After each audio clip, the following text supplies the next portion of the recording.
The congratulations is still coming in, guys. Congratulations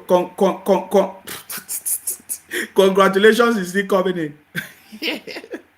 People are still celebrating across. You see, the most outstanding conversation, the most outstanding conversation is that the Yoruba people, they stood up firmly to make sure they, they deliver the message to the foreigners or to the visitors in their own state. That is the most important message. That is the most important conversation. That the Yoruba people, they send a very strong message to visitors or to foreigners in their own land, Lagos. You see, in this election that just happened, this governorship election, what is the most important thing is that the Yoruba people, the indigenous people in the state that owns the state, the Yoruba people that owns Lagos, they pass a very strong message to everybody across the world, across Nigeria, that they own Lagos. That is the most, in fact, that is the most important lesson that we must learn. And this lesson must be taken across every other state. It's a serious conversation that we must make sure that we deliver every state. The indigenous people must control their state.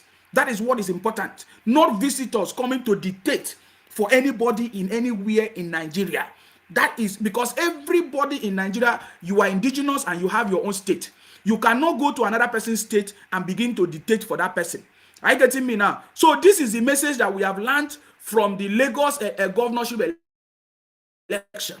That is the moral lesson of everything. Is not, in fact, as it stands now, the moral lesson of what happened in Lagos is what we are talking about. That we have learned a lot from it, guys.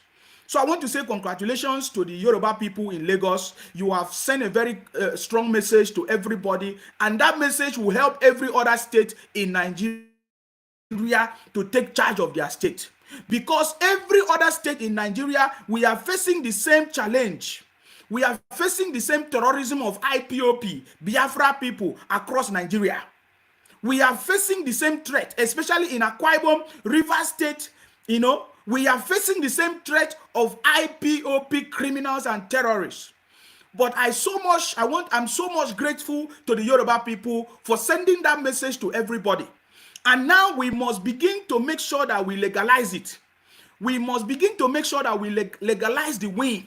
That every indigenous person in Nigeria, you are the one that is in charge of your state, and no foreigner or visitor should come and influence any activities or politics in your state. This is something that must be officially made. In fact, it must be legalized in every state in Nigeria. So I want to say congratulations to the Yoruba people. This is a very strong message. You understand me? You have energized every other state, especially our state, Akwa Ibom State, to make sure that we stand against the infiltration of the IPOP criminals, to make sure that we stand against the IPOP terrorists, Biafra terrorists that are trying to take over people's land. In Akwa Ibom, the Biafra people are claiming to be the owners of Akwa Ibom. The Biafra people are claiming, the IPOP people are claiming. Now, very soon now, we will hear them say, we are the one that developed Akwa Ibom, which is a big lie. We have seen that it is because of the development in Akwa Ibom that all of them are moving from all the states to come to Akwa Ibom. So thank you very much, the Yoruba people in Lagos. You have passed a very strong message that we have understood it. We will make sure that we take care of our state. Every state, you must take care of your state.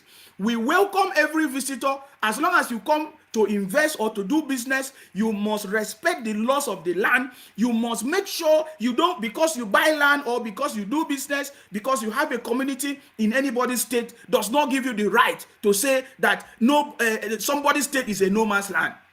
The victory in Lagos today have shown that you cannot say anybody's land is a no man's land. You see, so they have begun to understand that that story does not make sense. How can you say Lagos is a no man's land? Thank you very much to the Yoruba people. I don't know how much to say, because that is the proof. Go back and take charge of your state. Now, in a bid for them to try to put their narrative. Do you know what they are doing? We saw the viral video that is going viral now in Umuahia. They say one Abiola, one Chinasa Abiola, they decided to use a Yoruba name. That is what they are deceiving themselves in Umuahia today. We saw it in Abia State.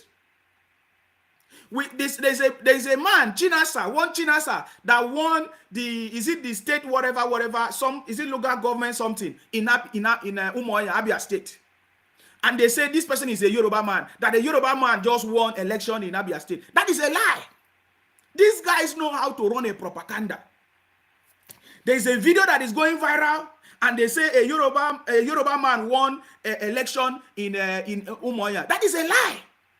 You know, this is the story we have been telling you. These guys are a bunch of criminals. Don't take it for granted. I love the way the Yoruba people stood up immediately to pass that message that Lagos is not a no man's land. That message is very, very strong. And we are going to do the same in Akwa Ibom. Of course, I know that the people in Rivers State, they're already taking action. We will not allow visitors to come and say, to claim our state. Do you know that these people go as far as trying to paint a narrative that an Igbo man in Umuahia is also a Yoruba man? Let me show you the video that is going viral, that people are talking about it. Are you getting me now? Let me show you the video. There's a video of a man, his name is Chinasa. They added Abiola to it. And they say, oh, a Yoruba man in Umuahia won election in Labour Party. That is a big lie. This, if you don't know it, you know, the reason why we have the City Boy movement is to debunk all the lies and propaganda of all these IPOB people. It's a very serious problem. And I believe that the federal government must take action to stop all these criminalities. So this is the video. This is the video.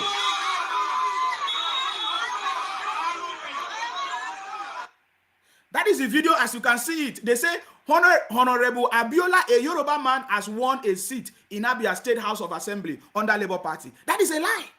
Watch the video. In case you are seeing the video going viral, that is a big lie. Listen, watch. Can you see it? This video is a lie. This video is a lie. This video that is going viral, that a Yoruba man won a seat in this Abia State House of Assembly, is a lie. That person is not a Yoruba man. Now, let me give you the main news. Let me give you the main news, and for you to hear it from the person. Now, from this conversation, you understand the reason why they brought Chinedu in Lagos. You understand the reason why they added a Yoruba name to Chinedu in Lagos. They are a bunch of criminals. The Yoruba people should not take it lightly, because this is the beginning. You must make it official. You must put a law, a legislation, a constitution in the Lagos state and across every state in Nigeria.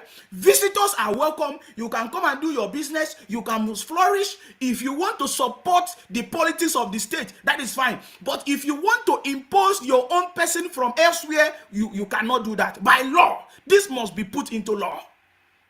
This must be, because we don't want it to happen in 2027. We don't want in 2027 we begin to hear them saying Lagos is a no man's land. We must make sure this is official. It's a very big problem. It's a very big threat to our existence as indigenous people that owns our own land. Because of intermarriage, people can intermarry, people can speak language, you will not know. I'm telling you, you will not know. This is how they infiltrate. Because they have this interior motive, they want to take over people's land, and that is their mission. When you see them marry your sister, it's not just because they want to marry your sister. They have an ulterior motive. They have another intention. Are you getting me now? Now, I want you to listen to the Chinasa. His name is Chinasa. Debunking the lies that is not a Yoruba man. But they have been sharing it across all their social media. Say, oh, if a Yoruba man can win election in Abia State, why can't another person win in Lagos? It's a lie. It's a big lie. Listen to Chinedu. Now, this is a report on TVC, of course, because the video have gone viral and people are talking about it. Now, listen. Now, a major challenge in the contest for state elections is the question of indigenes versus settlers, or indigenes and resident questions. Now, questions have been raised about some of the governorship and state assembly candidates across the federation, and that's from Lagos to Enugu and then to Abia State. A prominent one, which has gone viral online, is an Umuahia Central constituency candidate in Abia State, Anthony Chinasa, and he has debunked the Abiola name attached to him. He spoke with PVC News exclusively, saying it was a mischief of the election season. Yoruba name in my name is something I enjoy. I'm not a Yoruba man, I don't have any misbreed at all. I'm a typical Igbo man. I'm an Ibeku man. But my opponent think they want to strike me with the Yoruba name. And when it goes viral, I began to enjoy it. Because the reason why I'm enjoying it is this, is making way for my friend who is contesting governor in Lagos State. So it's writing a history for me. So for me, I don't need to start debunking it. But I'm a full-fledged Igbo man, a full-fledged Ibeku man. Mother, father, Igbo. I'm not a Yoruba man. Yoruba in my name is a guy name. Can you hear that? And he made reference to Chinedu in Lagos. That because the Yoruba name is making way for Chinedu in Lagos, he also did the same thing in Abia State. Understand, if you intermarry, there must be is a problem if it's not controlled. Because people can use the intermarriage issue into a big problem. This is something that if you want to maintain your ethnicity, your identity in your state, you have to make sure the federal government of Nigeria must settle this problem officially and legally. Are you getting me now? Because this is a problem that will continue in generations to come. Did you listen to the guy, Anthony Chinasa? He said that he enjoyed using the Abiola name, the Yoruba name. That is why when you see them call into this program, they lie. They use fake names. Most of the Igbo people are claiming to be from Edo. They are claiming to be from Edo. And that is why they are the Biafra people and the IPOP, they are almost taking over Edo State. And I don't know what the Edo people are doing. Maybe they think that is a joke. It will get to an extent that you cannot be able to reclaim your state back. That is what the IPO people, Biafra people are doing. They want to penetrate. Look at the problems that happened in Edo State. It was because of these Biafra people, IPO people living in Edo State. It was in those areas that is dominated by the Biafra IPO people that took over Edo State. They have hidden agenda. Their agenda is to take over people's land. That is the agenda of IPOP Biafra terrorists. I listened to one of them. They are beginning to know the truth now that people don't want to associate with their Biafra. They are now beginning to say, oh, Ndi Igbo, Ndi Igbo. But when I speak to the real Igbo people, they say we are not interested in their whatever they are doing. Are you getting me now? But I leave it for the real Igbo people to tackle their brothers. Because it is because the real Igbo people are keeping quiet. That is why this terrorism of IPOP and Biafra is taking over everywhere. And you will not blame people that call into the show or talk about Igbo people as if it is all the Igbos that is causing the problem. Because the real Igbo people, the elders in Igbo land, the real people, they are not speaking up. I wish the real Igbo people will begin to speak up because of the damages of IPOP and Biafra. You see, the thing that happened in Lagos is not something that will be forgotten in a hurry. I'm telling you, the damage of IPOP Biafra, what they have done in Lagos, is not just in Lagos. It cut across the whole of the state in Nigeria. Even the north, the outside people, the Fulani people, they are beginning to take caution of the Biafra people. And now, in extension, will affect the real Igbo people that are just doing their business in maybe across the state in Nigeria. This is a very important conversation, and don't take it for don't take it for jokes. The incident that just happened in Abia State, comparing it to Lagos, should confirm to you the atrocities of these IPOP people is a very big problem. You listen to Anthony now, Anthony Chinasa, saying that he just enjoy using the name because he just want to get fame. Do you understand it? Let me play it back again so that you get something. He said it's not a Yoruba man, no, but he just want to answer that name. They fake everything because now everybody is busting their criminalities and they are not happy about it. When you hear them so angry because now everybody have discovered it. I speak to the government in all the states.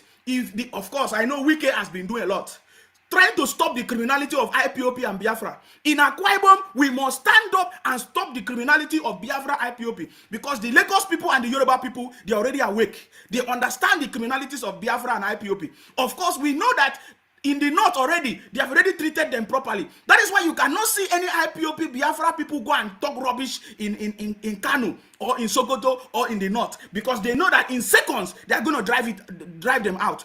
But the problem is still in the south, in the Niger Delta. You are still accommodating all these Biafra IPOP criminalities. It is time for the people in the south, in the Niger Delta to begin to stand up and reject the criminalities of Biafra IPOP people, because we thought at first they are there for justice or for good development, but now we know that they are criminals, they are terrorists, and they want to take over our land. Of course, originally is obvious, it's been official that the Global Terrorism Index or whatever organization have already confirmed that IPOP is one of the deadliest terrorist organizations in the world, and we must make sure we take action. This report from the Global Terrorism Index must reflect in all our states. The federal government, the state government must use this report to stop the criminalities. If we crack down on the criminality of Biafra, IPOP, the killing that is going on, the terrorism that is going on across the state in Nigeria will stop, because they are the cause of the problem.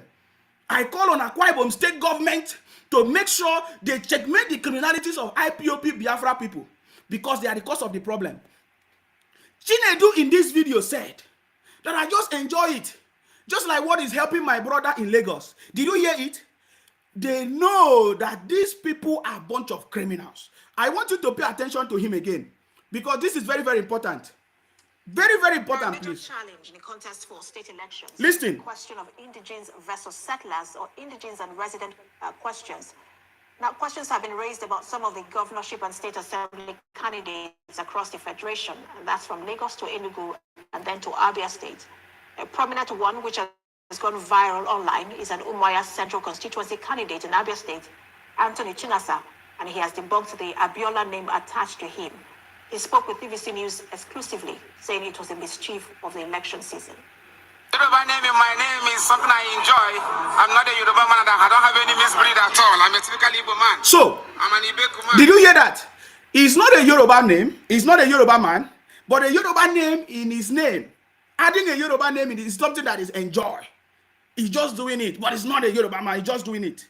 And then he made reference to Chinedu in Lagos. Listen to him. But my opponent think they want to strike me with a Yoruba name. And when it goes viral, I began to enjoy it. Because the reason why I'm enjoying it is this, is making way for my friend who is contesting governor in Lagos State. So did you hear that? He's making way for my friends who is contesting for governorship in Lagos State. Do you understand where all this thing is going to? Now listen. It's writing a history for me. So for me, I don't need to start debunking it. But I'm a full-fledged Igbo man, a full-fledged Ibeku man.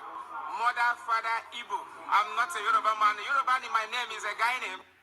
So I want to ask a question. Why? Why are they doing this? Why are they faking their identities? Why are they trying to deceive everybody?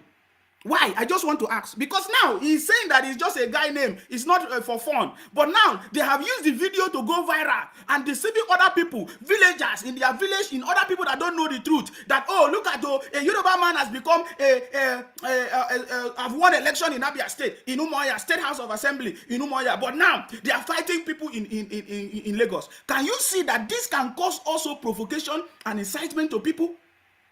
This is the reason why this thing must be stopped as soon as possible, and we must not take it for jokes. We must not take it for jokes. This must stop as soon as possible. Are you getting me now? This is an important message. I know people are celebrating. Are you getting me now? But Chinasa has debunked it, but they are sharing it and deceiving people all over the internet. This IPOP propaganda, the federal government of Nigeria must step in this time around with something bigger. The federal government of Nigeria must stop the criminalities of IPOP and Biafra. They have taken to another level. They have caused a lot of havoc too much, and the federal government cannot keep quiet anymore. The federal government must act on the IPOP Biafra terrorism. The reports are there. The Global Terrorism Index report are there, confirming that they are the deadliest organization. They have killed so many people, destroyed so many lives, run a propaganda, and caused so many ethnic problems and violence everywhere. And the federal government must not take it lightly anymore. We should look at the situation that happened in Lagos across everywhere in Nigeria, it is caused by IPOP criminalities. These guys are a bunch of criminals. Now, let me show you something that will shock you. They also went to Lagos and caused this same problem that is happening in the southeast. But I'm happy that the Yoruba people are beginning to see. But all this thing must be tamed, that it will not happen again. You can see the situation, the case study of the southeast. They are gradually bringing it to Lagos. Now, let me show you something. Some of you have not seen it. Do you know that they went to Lagos during this election? That is where all these celebrities are, almost all of them, and some Biafra people, IPO people are living in GRV. How many people remember it? Of course, there's a election going on today. I don't know if they are finished. Is it up to 2 o'clock? In GRV area and all of that. Are you getting me now? But I want to show you something that will shock you. You will never see any Yoruba man do it in anywhere in the southeast. Because we are talking about Yoruba and Igbo anyways. Even no other tribe can do what they have done in Lagos as I speak to you. Watch this. They came out on the street to cause problems. They came out on the street to bring their own candidate, to impose their own candidate on the indigents of the state.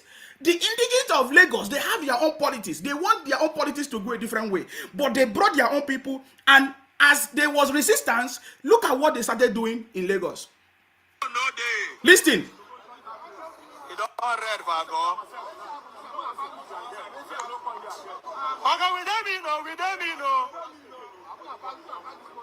Do you see that? They begin to block the road in Lagos. GRV area. I don't know whether they say Ago or whatever. GRV area. They block the road. And these are mostly IPOP Biafra criminals. Listen to them and listen to the actions. All of them, they came with weapons. In fact, do you know that these people, they killed somebody during the election. They killed somebody in the polling unit. According to them, they are happy about it. They say, oh, one of the talks was shut down. They are the one. They come with weapons. They come with everything. These are IPOP Biafra criminals. Pay attention to what they have done in Lagos. Now, if the police react now, or if the security forces react now, they will start to cry. They will say, oh, they are burning our shops, so they are not treating Igbo people right, or they are destroying. But they are the cause of the problems. There is no Yoruba people that have gone to the east to cause this kind of problem during this election. I did not see any group, any community any Yoruba community in the southeast block the road or do anything or impose anything. But they have the audacity to do that in Lagos. Why? Is because the Yoruba people have been so accommodating and allowed all these things to happen. I want you to pay attention so that you understand the height of what I'm explaining to you. It cannot be allowed anywhere else. That you have a large group of people living in a state does not give you monopoly over the state. That you can begin to cause problem everywhere. The federal government must take action. The state government must take action, because this is the experiment that they are putting across. They want to see how it's working. If it works, then they can expand it. They can continue. We should not allow this to happen. Pay attention to this. Pay attention. Look at it. This is Agor. Are you hearing them? Life and direct, we are protected. He was here. Everybody is 2 by 2.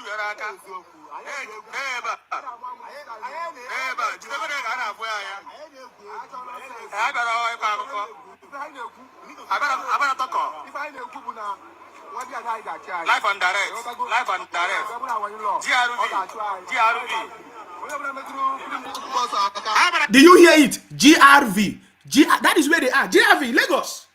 Are you hearing them? They are with different weapons. They are causing problems. Nobody's fighting them. They are the one fighting by themselves, causing problems. Pay attention to it. People also.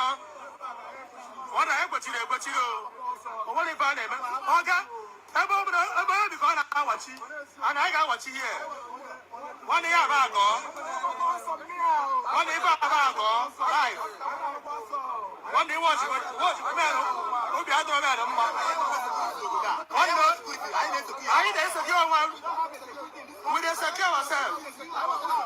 secure ourselves live. Our vote must count. So come there, come rain. On there, men on ground. Everybody 2 by 2. Everybody 2 by 2. Protect your votes. Everybody 2 by 2. 2 by 2. So you have to protect them in Azwafia. You can protect them in Azwafia 2 by 2, all men. will be the by 2 by 2, blank, 4 by 4. Watch your block rules. Police, but also they want to do it otherwise. I want them money. Want them money, everybody 2 by 2. The boy by your buy of one. Because so, unless it's a legal suicide mission. Yes. Unless it's a legal suicide mission. Never, man, who's out of law? So, do you think that this is a good thing? Do you think that this is a good thing? They use all kinds of weapons. They are saying they block the road, their vote must count, they this and this and that. No, explain to me. Can somebody explain to me? Is this a good thing? This is in Lagos, DRV. You are now become, in fact, you have gotten to a stage that you can begin to, you say you must count our vote, you must protect our vote must count. Do you understand the extent of, now this action alone could have provoked the owners of the land to say, how can you come and do this in our place? They block the road. No, this is uncalled for. They are not supporting the government that is making them do their business, prosper in the state. They are bringing somebody else to impose in the politics of the state. And you say this is a good thing? When they say election is free and fair, does that mean that you go and impose your own candidate in a place, in a state government election? When they say election is free and fair, does it mean that you will bring your candidate from social place to come and destroy the politics or the government of the state? This is the government that is making you prosper. You are doing well, you are doing your business, your children are going to school free of charge, children go to school, everything, free education, and you are coming, you want to impose another thing on the people in their own state. To the point that you are now becoming violent, bringing weapons and all of that. So if the police were to be here in this polling unit now, what do you think would have been the reaction of the police or the security forces? Before now, we will start hearing them saying, oh, they are fighting the Igbos, or they are causing problems, or they are burning shops. Can you see the caliber of people? So if we have this kind of people here in this GRV area, don't you think that they can be burning their shops by themselves just to make a point? Look at everything. You see?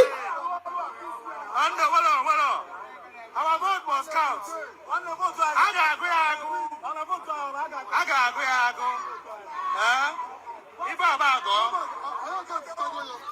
So all I want to say, the reason why I'm making this is because it could have been the opposite if the Yoruba people did not stand up to protect and claim their land from these vengers or from these avengers or from these visitors, these children of hate, these children of bitterness, these children of anger.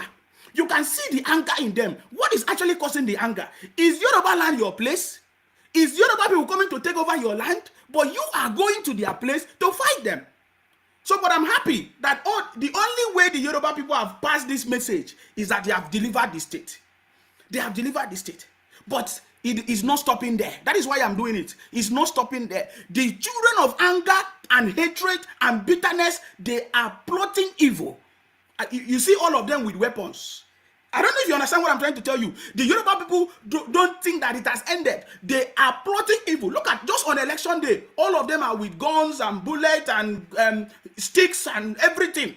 In fact, it was their intention to take over the state, but they failed. The only thing I can say is that congratulations to the Yoruba people for standing up against this criminality. But it has not ended there. If they can have the audacity to do this, it means that they can do any other thing. We know that the target of this IPOP or Biafra people is the Lekki Deep Sea Port. But I don't know. Now the federal government have said every state can generate their own electricity. Every state can do their railway. You can also do your seaport. The Lagos, they did not wait for the federal government to say you can do their railway. They have already started doing their railway. So this problem must be fixed and must be put in check. But I so much like it that the federal government is beginning to take action. For example, every state now can do their electricity, can generate your own electricity, distribute it. You can do your railway, you can do your SIP, you can do everything, because let us see the excuse that they will use this time around. Oh, we don't have seaport, we don't have seaport, we don't have this, we don't have that, we don't have this, we don't have that. All this thing must stop, because it does not make sense. It is what is causing problems, and before you know it, people will misinterpret it and take it to another level. I also love the way the Yoruba people handle it, because we know the plans of these IPOP people. They wanted to bring destruction. They wanted to, cause a situation where they will burn down the cities in Lagos so that it will now look like the Southeast. But I love the way the Yoruba people treated it. They treated it in a different way that you can see that everything just changed. That is knowledge. That is wisdom. And every other state in Nigeria must learn from the Yoruba people the way they treated it. The way they treated this thing, they treated it in a different way that if it was not properly managed, it could have caused a lot of destruction in Lagos. That was the original plan of these people. That was the original plan of them. They want to cause problems. They want to fight. They want to burn down the cities so that it will not start looking like the Southeast. But they failed. So every state in Nigeria must learn from what happened in Lagos, and something must be done about it before it becomes too late. Now, this story of Chinedu and these Biafra people, or the whole of the Labour Party, can be summarized in one video. I want to show you a video. I saw somebody sent a video that I really learned a lot of lessons, especially from all these Yeye British and all these people shouting Obi, Obi, Labour Party and all these things. I learned something from this single video. This video I'm going to show you explain everything that have just happened to Labour Party, obedient people and all these Yeye British. They all lost out in everything. As it stands now, they all lost out in everything. If there is anybody that won election under Labour Party, immediately after their swearing in, their inauguration, all of them will move to another party that makes sense. Because if not, all of them will be irrelevant in their various positions. I'm telling you, they know. Immediately they have been sworn in, immediately their inauguration, they will all move to another party. They will defect to another party. You will find out that the Labour Party, the obedient, they did not gain anything. They did not achieve anything. I learned that in this governorship election, only in Abia State and Enugu, they say in Abia State, whether Alex won election or the governor, I don't know. If it is the choice of the people in Abia State to choose Alex from Labour Party, that is fine. As long as it's going to bring development to your state. That is the beauty of what we are saying. You have the monopoly in your state to choose any candidate that will bring development in your state. Are you understanding me?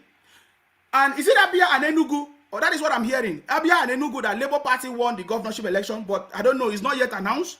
There's no final result yet. But what I'm saying is that after all this process, when you look at everything from Obi himself down to every other candidate, you find out that they did not achieve anything. Rather, what they have caused is problems that after generation to come that can never be forgotten.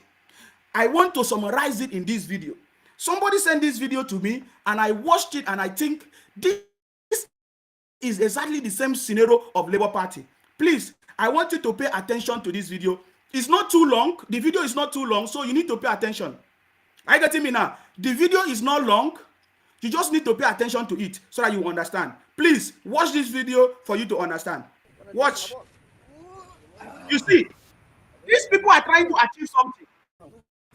Okay, now, let me see if I will pause it and explain something for you.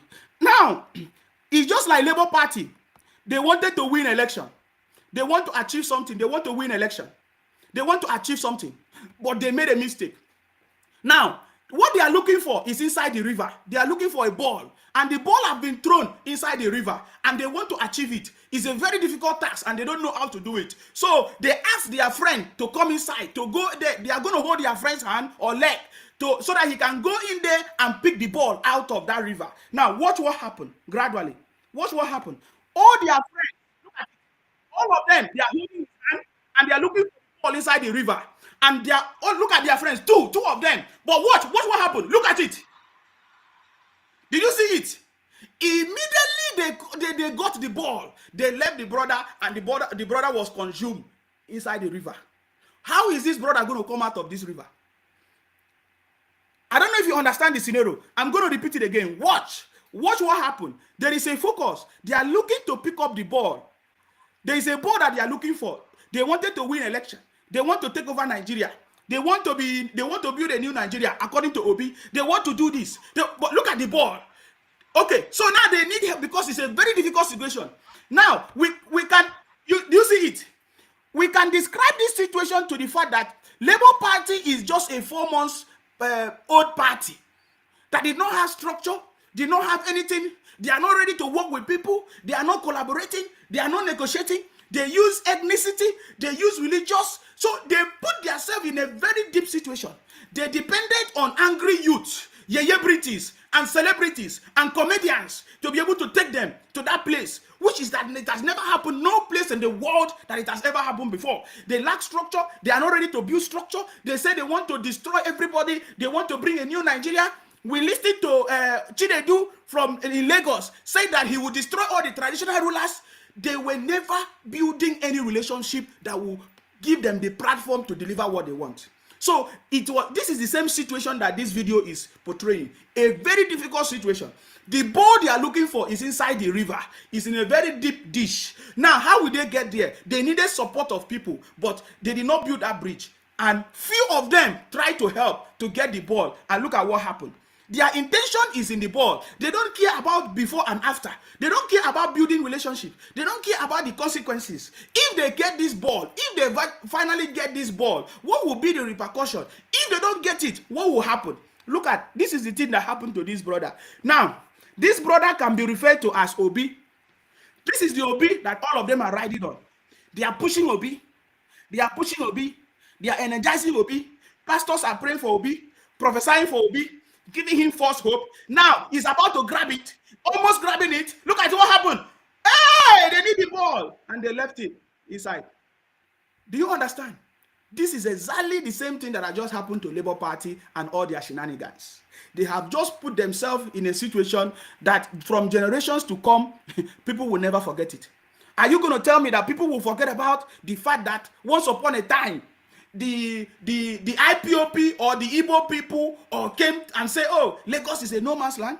No, maybe if they have been doing it before and they forget it, this time around, nobody will take it lightly. And if they can do it in Lagos, they can also do it anywhere. As their population are growing, one day they will say they want to take over Akwa Ibom. They want to take over River State. Are you getting me now? So these are the consequences of this. And then the innocent Igbo people doing their business generally, anywhere they are doing it successfully. Now the consequences of this thing will now begin to affect innocent people everywhere across the country. This is something that we must not allow it to happen in 2027. That is why we are talking about it, because they did not succeed. They did not succeed because the Yoruba people stood up and said, enough is enough. We are going to show these people that we own Lagos. And they did it in a very different format. They did not say, oh, they did not use force. They just they have their own way of delivering this message. And to me, I am so much happy about this, because this has also given us the confidence for us to make sure that we drive away any visitor, any criminal, any Biafra IPOP person that will come to any of our state, either Akwa Ibom or River State or Calabar, to claim that Akwa Ibom is a no man's land. At what point? You know, the argument that Lagos was a capital city, that there's a focus of the federal government on Lagos. I want to ask you, how many years now is Abuja? Abuja have been the federal capital of Nigeria for how long? What is the investment of the federal government in Abuja? I'm asking you a question, because all of you have been deceived and brainwashed.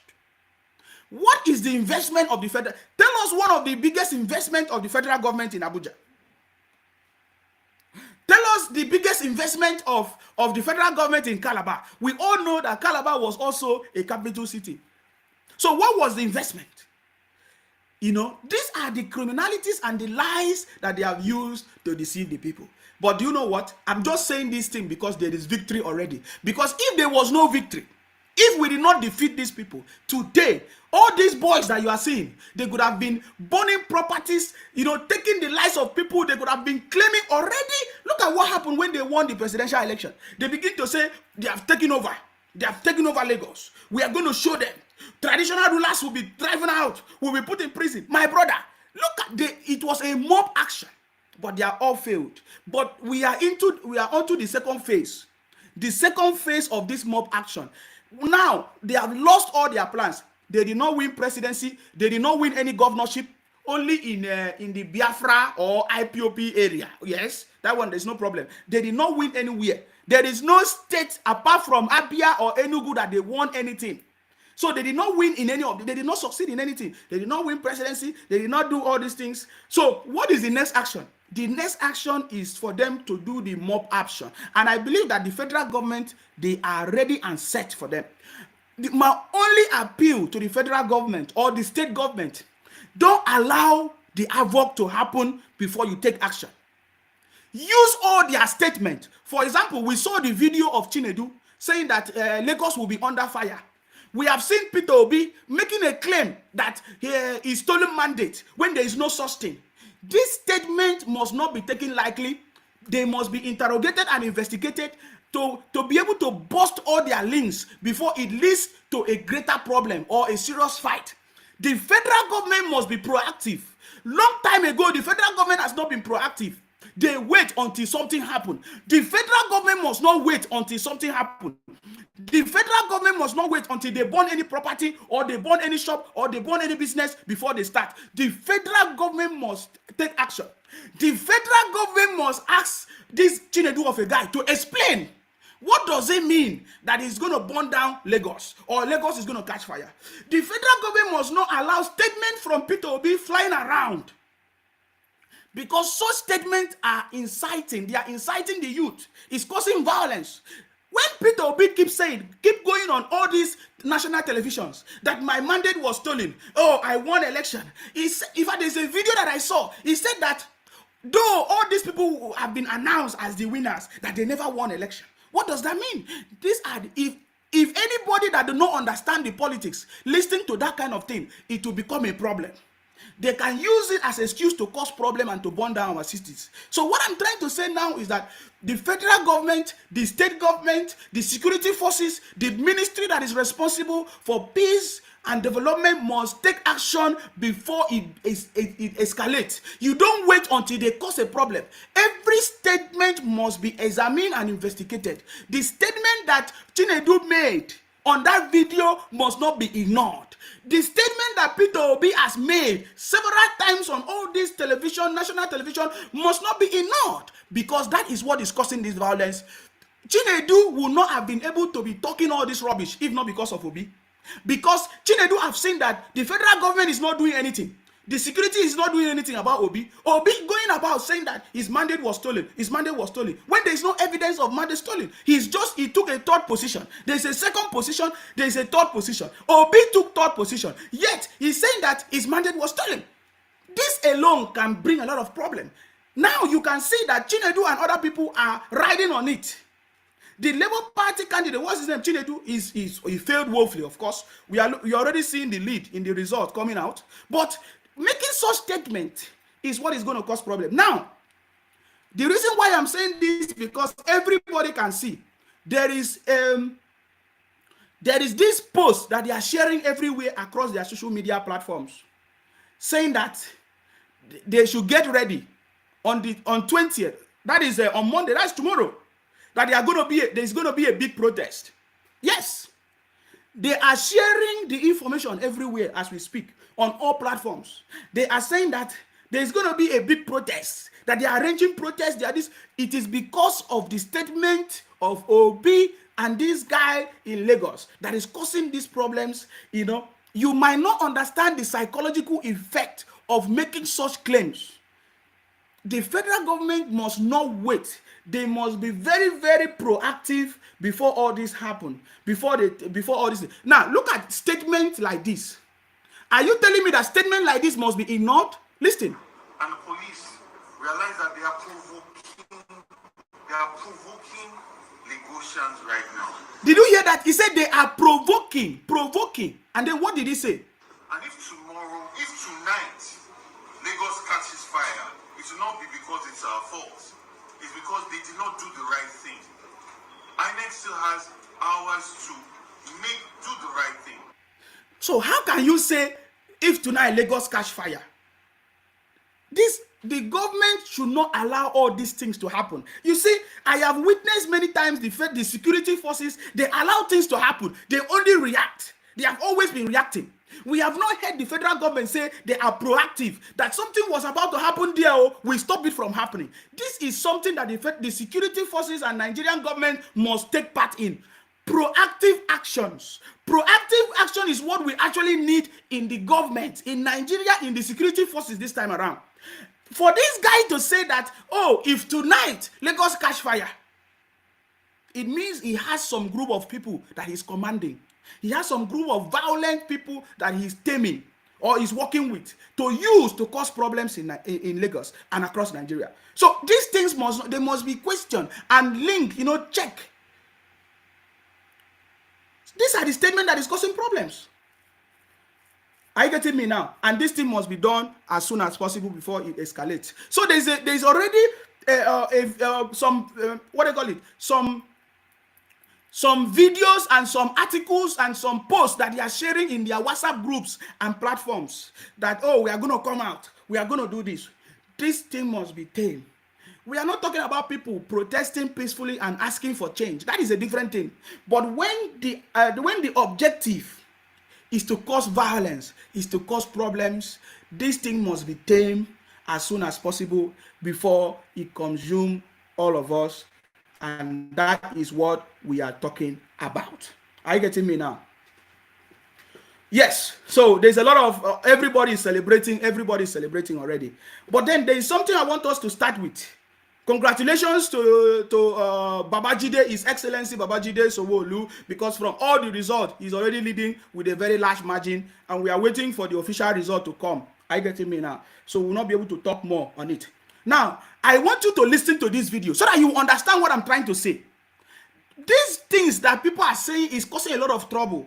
Listening to Donald Duke also repeating the same statement that Baba Tinubu presidency is not legitimate or is legitimate, is this and that and that. This is the mindset that they are trying to create. Are you getting me now? Which is a very wrong narrative. I just want you to pay attention to this before we move. And within 6 months, Peter is a symbol. Yeah, they keep talking rubbish. Which one is Peter is a symbol? Which symbol? Listen. I wish I see what you well. He's a colleague of mine. He's a friend of mine. Let's not kid ourselves. We don't have the energy we had in '99.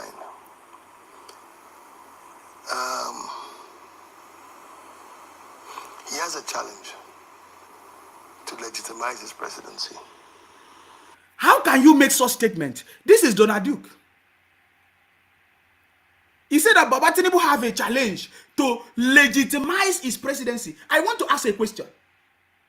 Excuse me, if INEC announce you as a winner of any election conducted in Nigeria, following all the rules, is there any law, any constitution that says that you must legitimize your presidency or any of such election?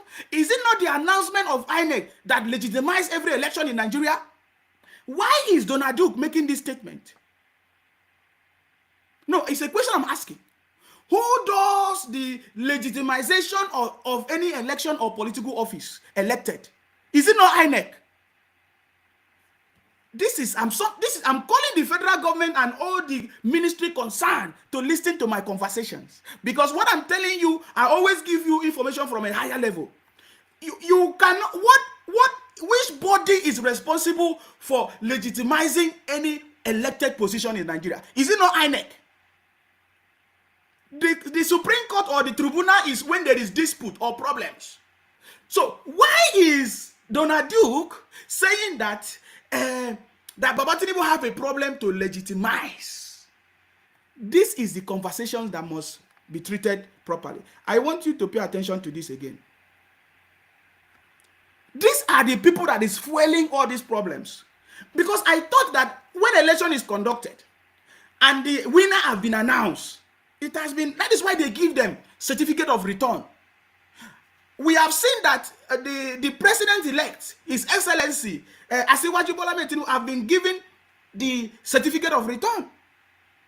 If there is a dispute, there is a provision for you to go to the court and fix your dispute And then if at the end of the whatever, you come out victorious, then that is different.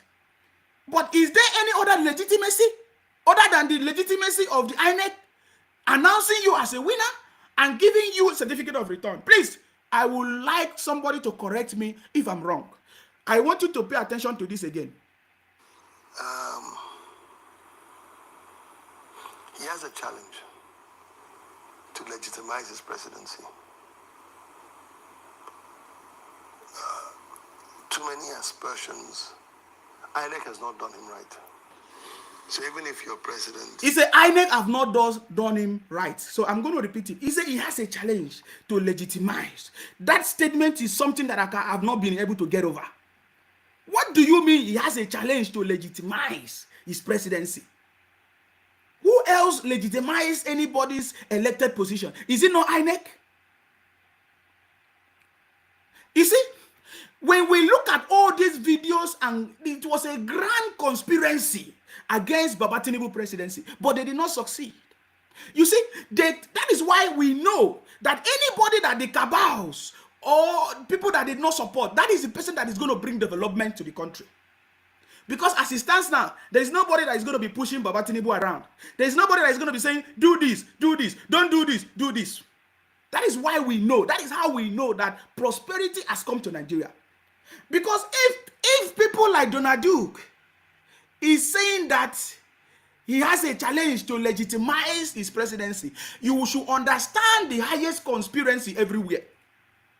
If there are little disputes somewhere, maybe election problems everywhere, that cannot make you to say that, oh, the announcement of INEC or whatever is not legitimate. So let us listen to him and pay attention to everything. Maybe I will allow you to play to the end because I don't like listening to rubbish. Listen. He has a challenge to legitimize his presidency. Too many aspersions. INEC has not done him right. So even if you're president and you're not seen as a legitimate one, you'll have issues. I mean, look, you need to have the moral authority to govern. So Ashwaju has to legitimize that. Then there are tough decisions to be taken. Okay. Currency. I noticed something now. It was a joint video, guys. I don't know if you pay attention. It was a joint video. So I think I've noticed something. It was either he made that statement before. I saw the way they joined the video. It was a joint video. So he initially made a statement before that he has a challenge that to legitimize his presidency. But in this aspect, the joint one, he now said, Asiwaju have legitimized. So I want you to pay attention and let us hear when you call. I want us to understand what he's talking about. Because this is the same narrative that Obi is trying to portray. Whenever Obi say, oh, I lost, I want to reclaim my mandate, my stolen mandate. But he now said, Asiwaju have claimed that legitimacy. So that is what I'm trying to get. So because these are the problems. These are the problems.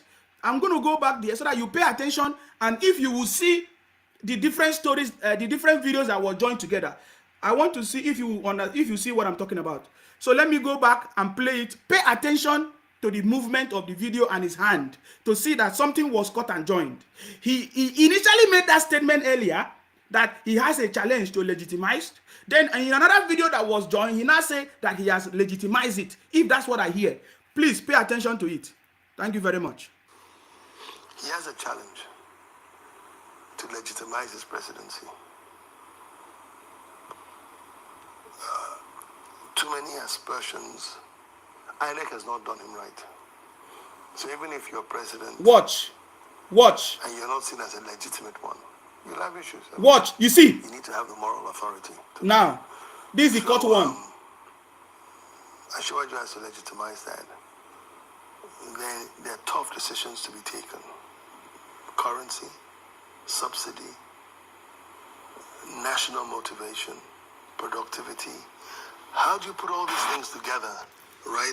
So what I notice is that he has either corrected himself, because that is why they joined that video, Donald Duke. This is on his actual page. I'm talking to you from Donald Duke's page. There's a reason why I'm doing this.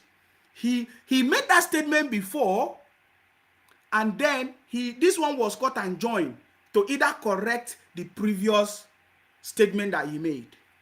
Now he said that he has legitimized it now. Or I don't know from what he's saying. But now he's not advising him how he's going to do. Don't worry. Baba have the economic team, the what do you call it? The economic team, the judiciary team. People, there's already people that are ready to make sure. Don't worry about that. We just need your support, not to be making statements like this. I'm glad that it's like he has corrected his statement, but I also have a problem. After still listening to him, I want you to listen, please. Work.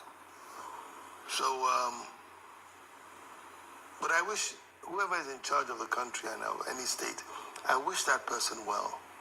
And I hope they succeed, because their success is our collective success too. So I never wish anybody in authority, whether they got there legitimately or otherwise, I never wish them ill. Do you hear that? This is where I still have the problem. I don't know if you understand me. He said whether they got there legitimately or illegitimately. What do they... I don't know if you understand what I'm trying to say.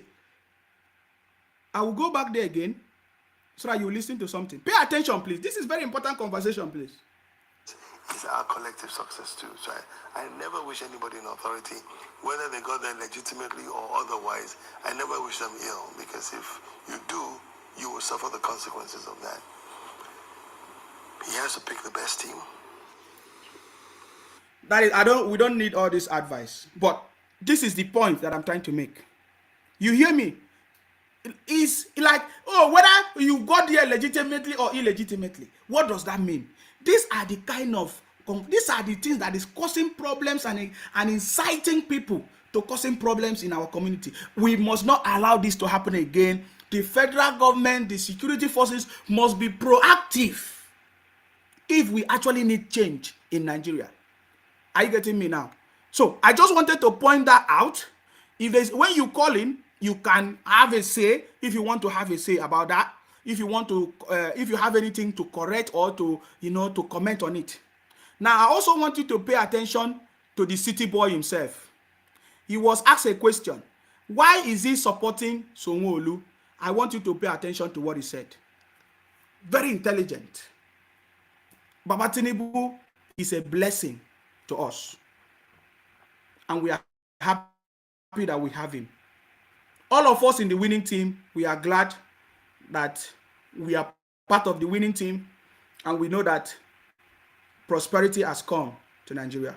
You see, losers always cry and weep. But people that have made it, they are celebrating. Are you getting me now?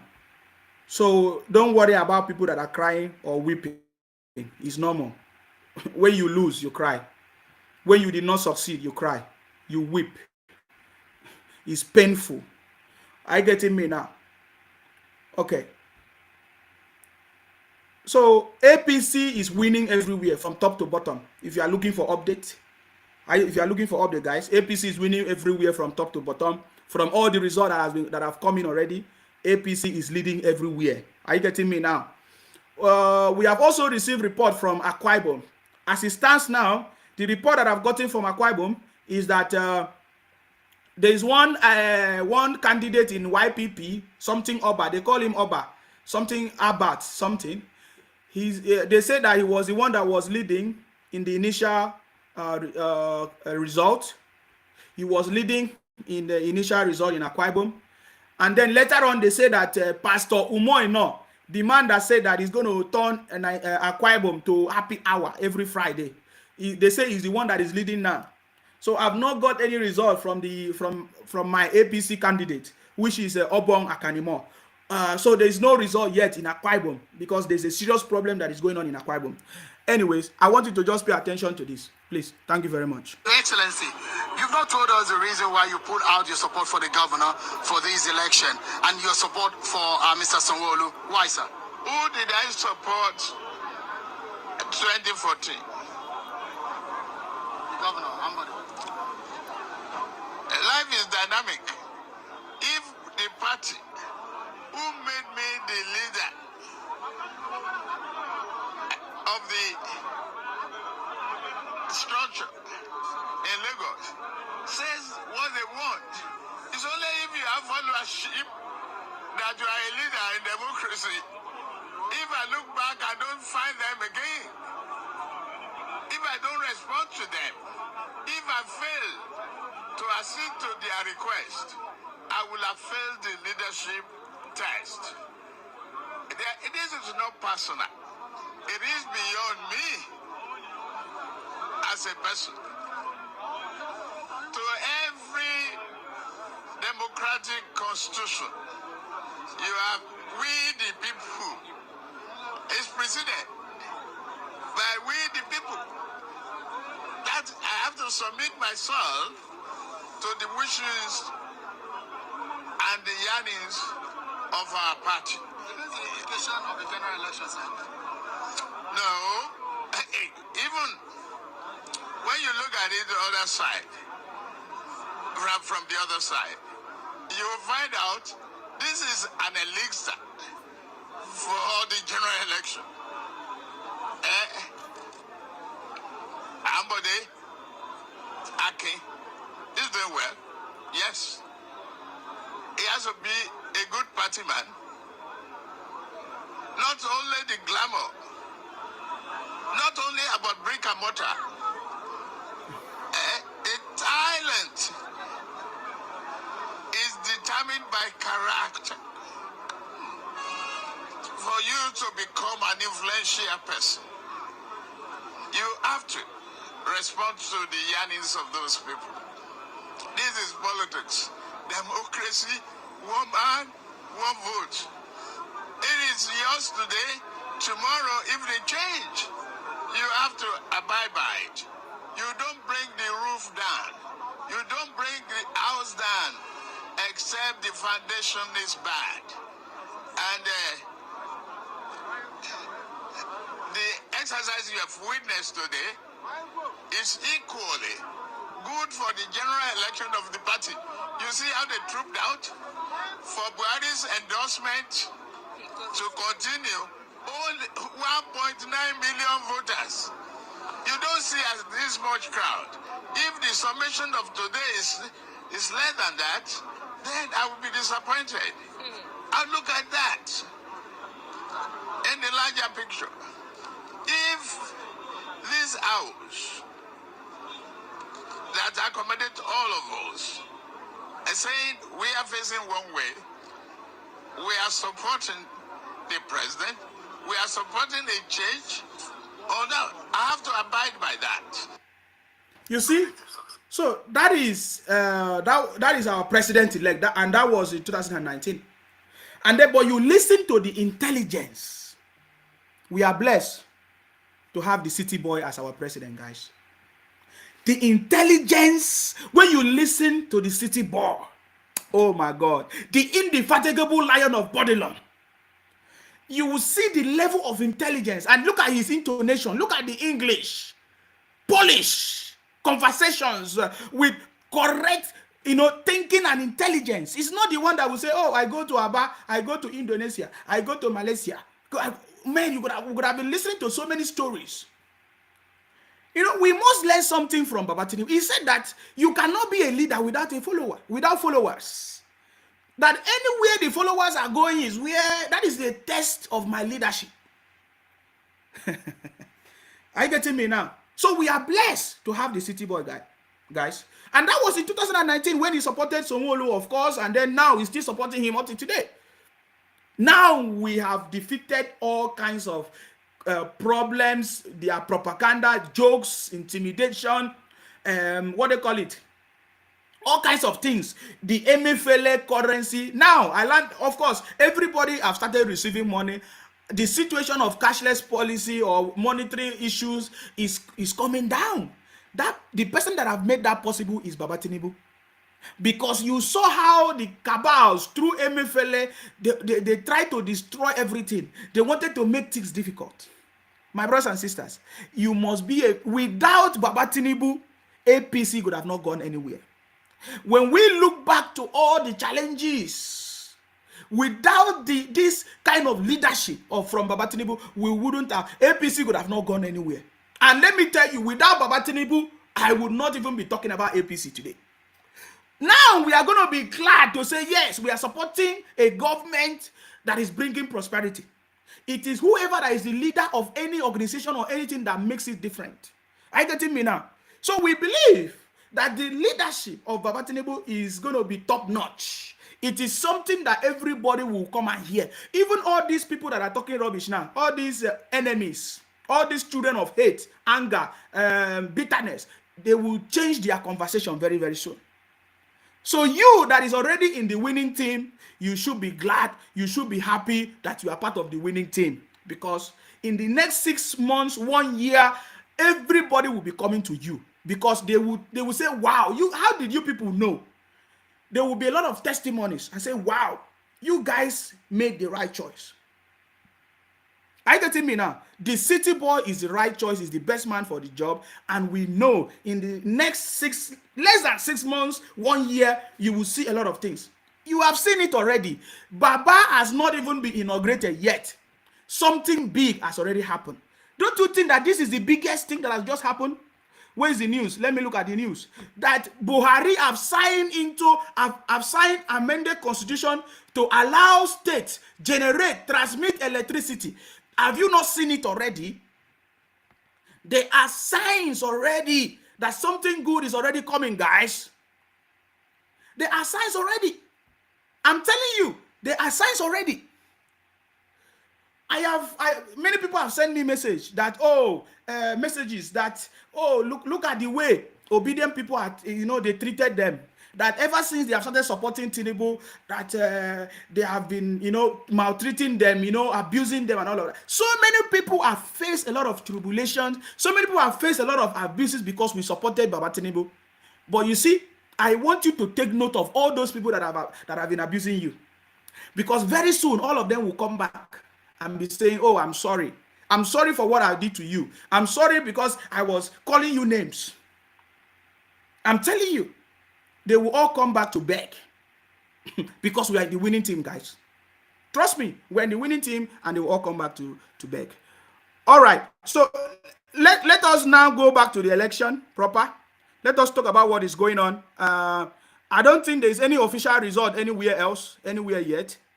But from everything we have seen, from all the results that we have seen, APC is leading. In Lagos, Sanwo-Olu is leading APC. In Oyo, Seyi Makinde, PDP is leading.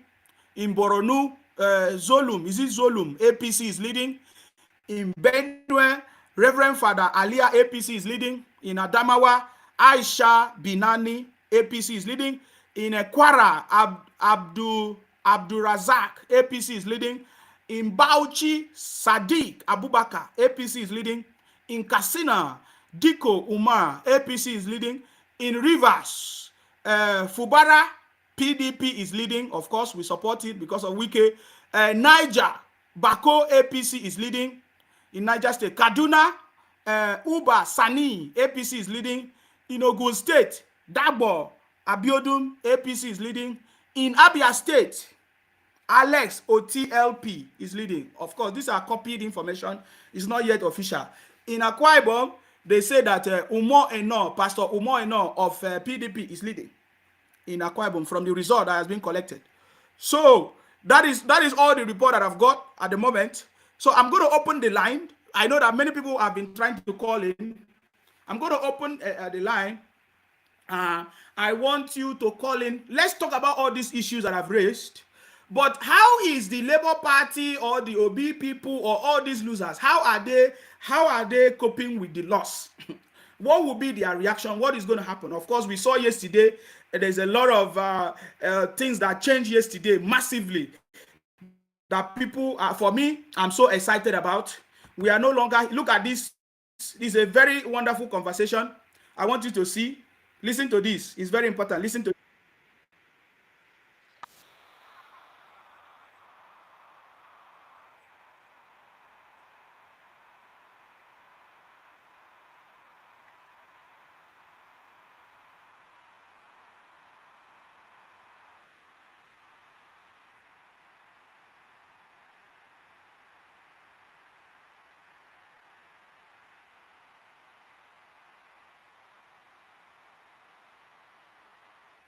So everybody have been celebrating Sanwo-Olu to the point that people begin to copy the same format that the Labour Party or the obedient people have been using for a very long time. People begin to copy that format. I'm happy about it. Each time I try to play this video, they try to I'm seeing that they are trying to, the page is hanging each time I try to play all these videos. I get it. That's why I've not been playing all these videos, because that's what they are using to report the page. I get it, me. There's a lot of celebrations everywhere. People are already celebrating, guys. I'm going to begin picking up calls. I've seen lots of calls already. Hello, your name and where are you calling from, please? Go ahead. Hello, my name is Deji. I'm calling from Georgetown, South America. Nsima, good morning to you. I salute you. Please go ahead. What's your contribution? Yes. I want to contribute to two aspects of what you have discussed this morning. Yes. The number one aspect is those people who are in Labour Party right now, who won election as a result of Labour Party. You will see that in a short space of time, most of them would defect. Yes. They will say, no, we want to be part of the winning team. Yes. So watch out for it. Yes. Those who are in governorship, those who are in the House of Reps, those who are in Senate, they will defect. They Yes. will come and join the winning team. Yes. Now, the second part of the second issue I want to comment on what you have shared this morning is Donald Duke. It is very disappointing that such a man who has been a governor before will make a statement like that. It is an elementary political science for anybody who is paying attention, who is educated, who is exposed enough to know that for you, what legitimizes power in a democracy is the votes. The votes that were given to you and the votes that were given against you. The vote is what makes your mandate to be legitimate.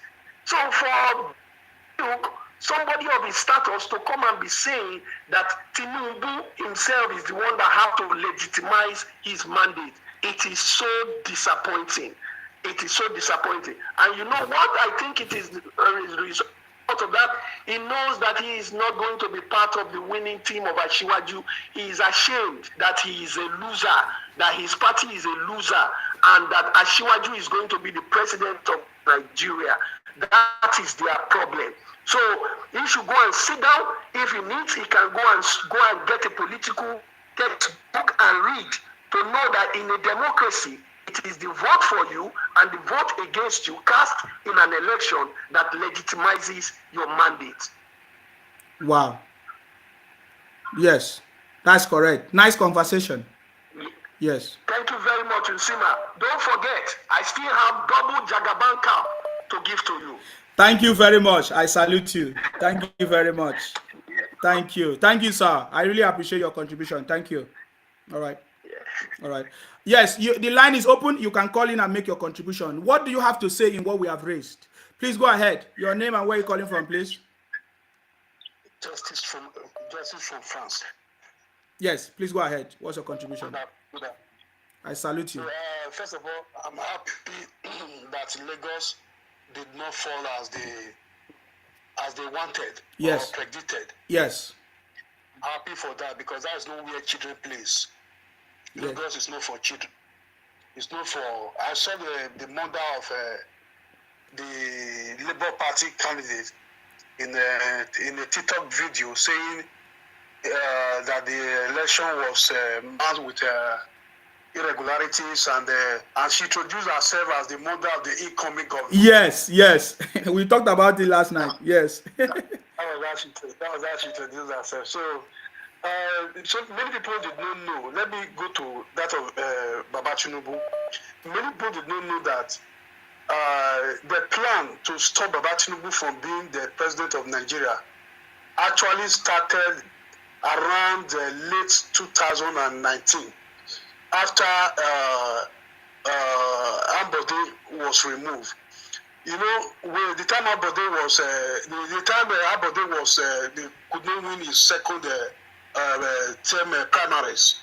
That was when Oshomole was still the president, was still the chairman of the APC.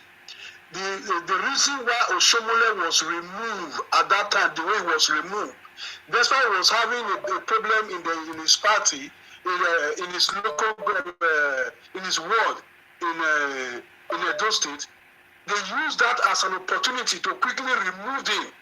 And when they removed him, it was because of Baba Tinubu they removed Oshomole, because his closeness with Oshomole was a threat to them, that his way to the presidency would be easy. So they removed Oshomole and brought Mahabumi from Yobe State.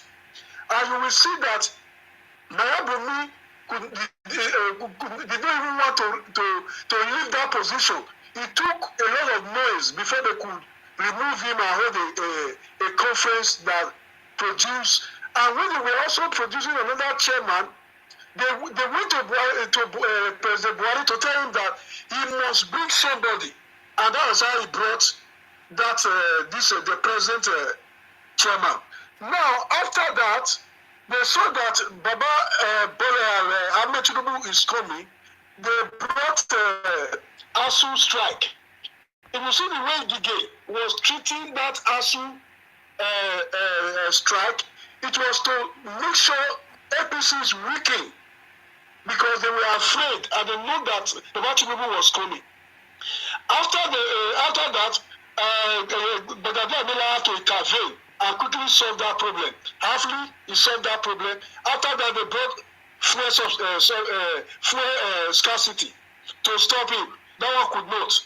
Then after that, they brought the money, this stupid money policy that they brought that did not work.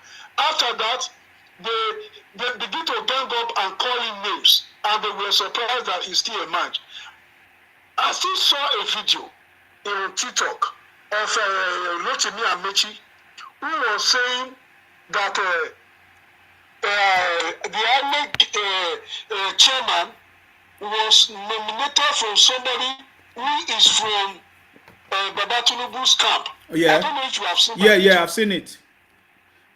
So it is still the same with what Donald Duke is saying, because all of them, they are frustrated, yes, disappointed, yes, that the person they hated still emerge, and he's going to that position that they will never smell. They will never get to that position in their life. Yes. So what is wrong with them is frustration, jealousy, and they don't know what to do. And the Labour Party, on the Labour Party side, the person they humiliated, that they were singing all kind of music to humiliate him, to bring him down, and they shake, leg they shake. And it's the same person is the person that won the election. So they can't digest that fact. It's a problem to them. Yes. So because of that, so they are just doing all this. They know that they did not win an election.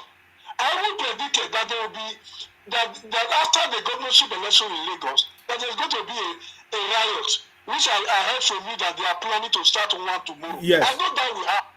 We know that will happen, because the Labour Party candidate that supervised the burning down of buses, of billions of dollars in Lagos. They want to do something similar to that tomorrow if care is not taken. So the security agencies have to be alert. They have to start doing their job now to make sure they send all of them in as they are coming out. Make sure they don't gather. They should not allow them to gather. So if they allow them to gather, that's when they will have a opportunity to begin to burn down things and begin to cause mayhem in the city. So my happiness is that Lagos did not fall. We want development. Even though Lagos is to fall in time to come, it should fall to a right hand. The right people, not just anybody who just come and want to ride on the wings of Peter Obi, because he said that Peter Obi was popular. I want to use that opportunity to just take Lagos like that. No, it can't happen, and it will not happen in the nearest future. Amen. Thank you for watching. Thank you. God bless you. Amen. Thank you very much. I appreciate your call. Thank you very much. Stay blessed. Thank you. All right. The line is open. You can call in and make your contribution. This is a wonderful conversation, guys. Hello, your name and where you calling from, please.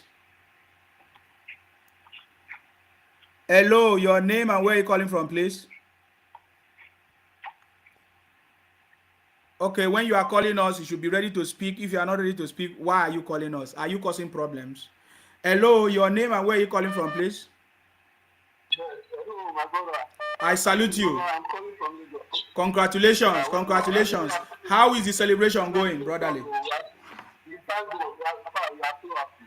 We are so happy. So I have comments about the Amishi. You know, when the governor came out, that we have some cabals in the Aso that we are working against the Jagaban presidency. So we all know that Amishi is one of them. But I was so surprised yesterday with that kind of comment that Amishi was trying to comment about Jagaban. He was trying to say that the person who appointed the INEC chairman is from the Tinubu team. Begin to say this different kind of nonsense simply because you don't have your way. And we have already known that Amishi was one of the cabals that was working against Tinubu, but God is really more than them. The secondly, pertaining to this Shinedu, that Lagos is going to catch fire. In fact, we are all ready for it because now, during that instance, nobody knows that it was a plan. Are you getting me? Nobody knows. They brainwash our people. Are you getting me? But this time around, we have so much awakening. In fact, all the Yoruba youth, we are going to come out against these people. If they try any kind of nonsense, whoever wants to protest, go to their state. You don't want to see any Igbo peasant saying that I want to protect on our own land. Lagos State is a Yoruba land. It is not an Igbo land. So whoever wants to protest, Shinedu to talk to his airport family. They should go to Enugu or Anambra to go and do any protest. Because if they dare try it in Lagos State, that would be their end time. This time around, if you don't get to the official at the end time, I guess we have already known what's going on. Look at that stupid Nnamdi Kanu was telling them that they should go and burn the Jagaban hotel. They should kill someone try to insult all our Yoruba leaders. What kind of nonsense is that? So if it's not, after this election, it's not going to be official. Yoruba-Igbo relationship is not going to be official. So I really appreciate your effort for exposing their evil plan. Thanks so much, my brother. Thank you very much for calling. I appreciate your call. Thank you very much. Okay, the line is open. You can call in and make your contribution, please. Hello, your name and where you calling from? Is your man Ogan Sima, the Apugu Pote of Yoruba land of the universe. You'll be Apugu Pote of Yoruba land of the universe. You know the meaning of Apugu Pote? You'll be Jawolaya. Yeah, I want you to leave those names yet. Just make your contribution. Yes. I want you to enjoy the name because no. If you watch me, I'm not somebody that is so enticed. Yeah. Just go ahead. I will go give you. Yes. You are still coming to Lagos, though. We are the fans, the old fans. We still party together in Lagos. Now we get Lagos. Sure. They don't get mouth, though. Sure. I just tell you. See, you know, for me, it's people that does not always listen to me. From day one, that their answers, I didn't support it. I hate it. Because I look at the people who form it. You said you want to fight for Nigeria. Yes, they allow you to use the roadside to do your campaign of fighting the government. Nobody challenge you. At the time you start blocking road, for me that is not working under government to go and look for what I will eat. And in Nigeria, if you want to see Nigeria anger, Mr. Azim, I want to tell you today, if any government or Tinubu himself, my president-elect himself, my real president now, if you want to try Nigeria, let him just stop people not to work or stop people not to work. You can do any other thing to Nigeria, but stop them not to work. The person is looking for work. Do you know why Nigeria even have this, they condone this federal government of monetary policy? It's because people still go to work. Oh. Assuming they stop people not to go to work, they will be in trouble. Now, another thing I want to say is that they should just begin to tell themselves they should not come out tomorrow. We go kill them. See, Yoruba people, they do organize. So the Odua is registered, is organized. And they don't allow anybody to invade Yoruba land. We'll be fighting all these miscreants. Is Odua with Amotekun that have been fighting together, arresting anybody that want to cause havoc in Yoruba land. If they should come out tomorrow, Odua will wait for them. No, it's not that we will arrest them, we'll kill all of them because they come to our town to come and threaten our life. They want to come and kill us.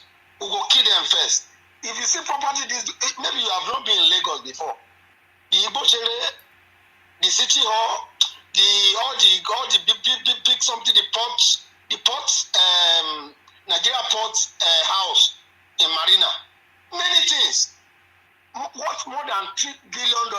These people, I beg, we are waiting for them. Let them just come out tomorrow. We'll go finish them. We are waiting. We'll not even wait for police before we finish them tomorrow. Maybe tomorrow they will pack and go because all these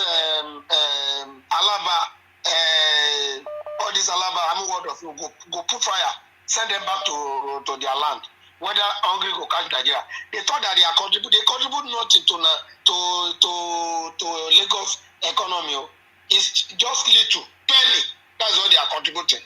It's those international company that give us money. I don't see reason why they talk anyhow to us. Let them go back.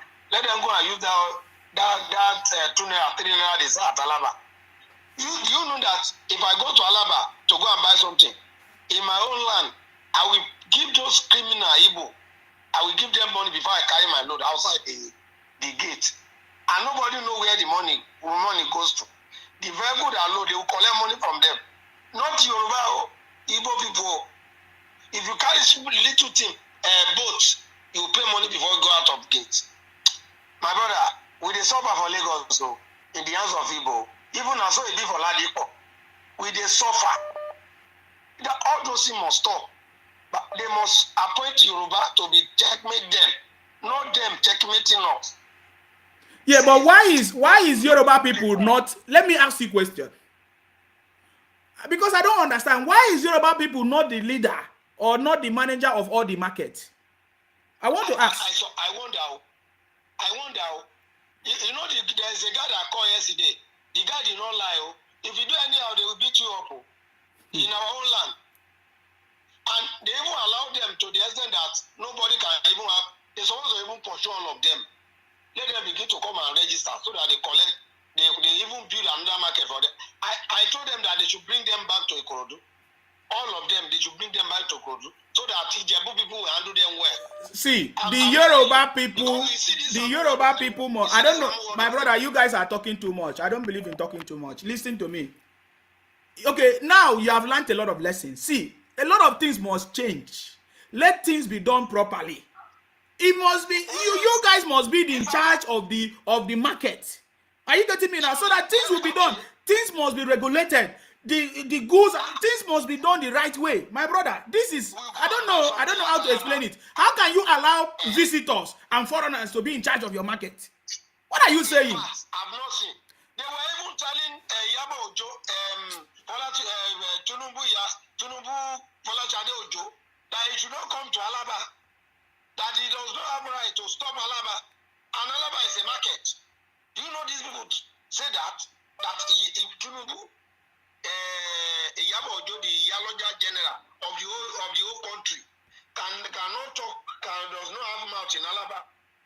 You see that? Anyway, they have power to the extent that if you go there to go and buy something, they will even take something for you. I hate them. Honestly. All right. Now, I have to allow you to go. You have taken more than how many minutes? I will still call you. Yeah. But say what you want to say now before you go. Yeah. So what I'm trying to say is that I'm so very annoyed. I'm so very curious. The thing is hitting me that from that Okota, even right from Oshodi, Those guys dominated those areas. Something must be done. Something must be done. If not so, these people one day they will capture us. One guy said it in the church today that they will fight war in Lagos. It's because they have power in some of those areas. They are fighting. We must remove them from those areas. I need an evacuation, something that will check them up. We need to check them up. I will still be calling you if I have anything that is boiling my mind. I will call. Yeah, but when you are calling me, go straight to the point, my brother. Thank you very much. I salute you. All right. All right. Thank you, sir. Thank you very much. All right. Thank you. I will still be calling. No, don't cut me. I beg. Anytime I want to call, let me. Yeah, no problem. Just go straight to the point so that you will not take much time. Many people want to call in, you know. Thank you very much. All right, no problem. All right. No problem. No problem. All right. Thank you very much.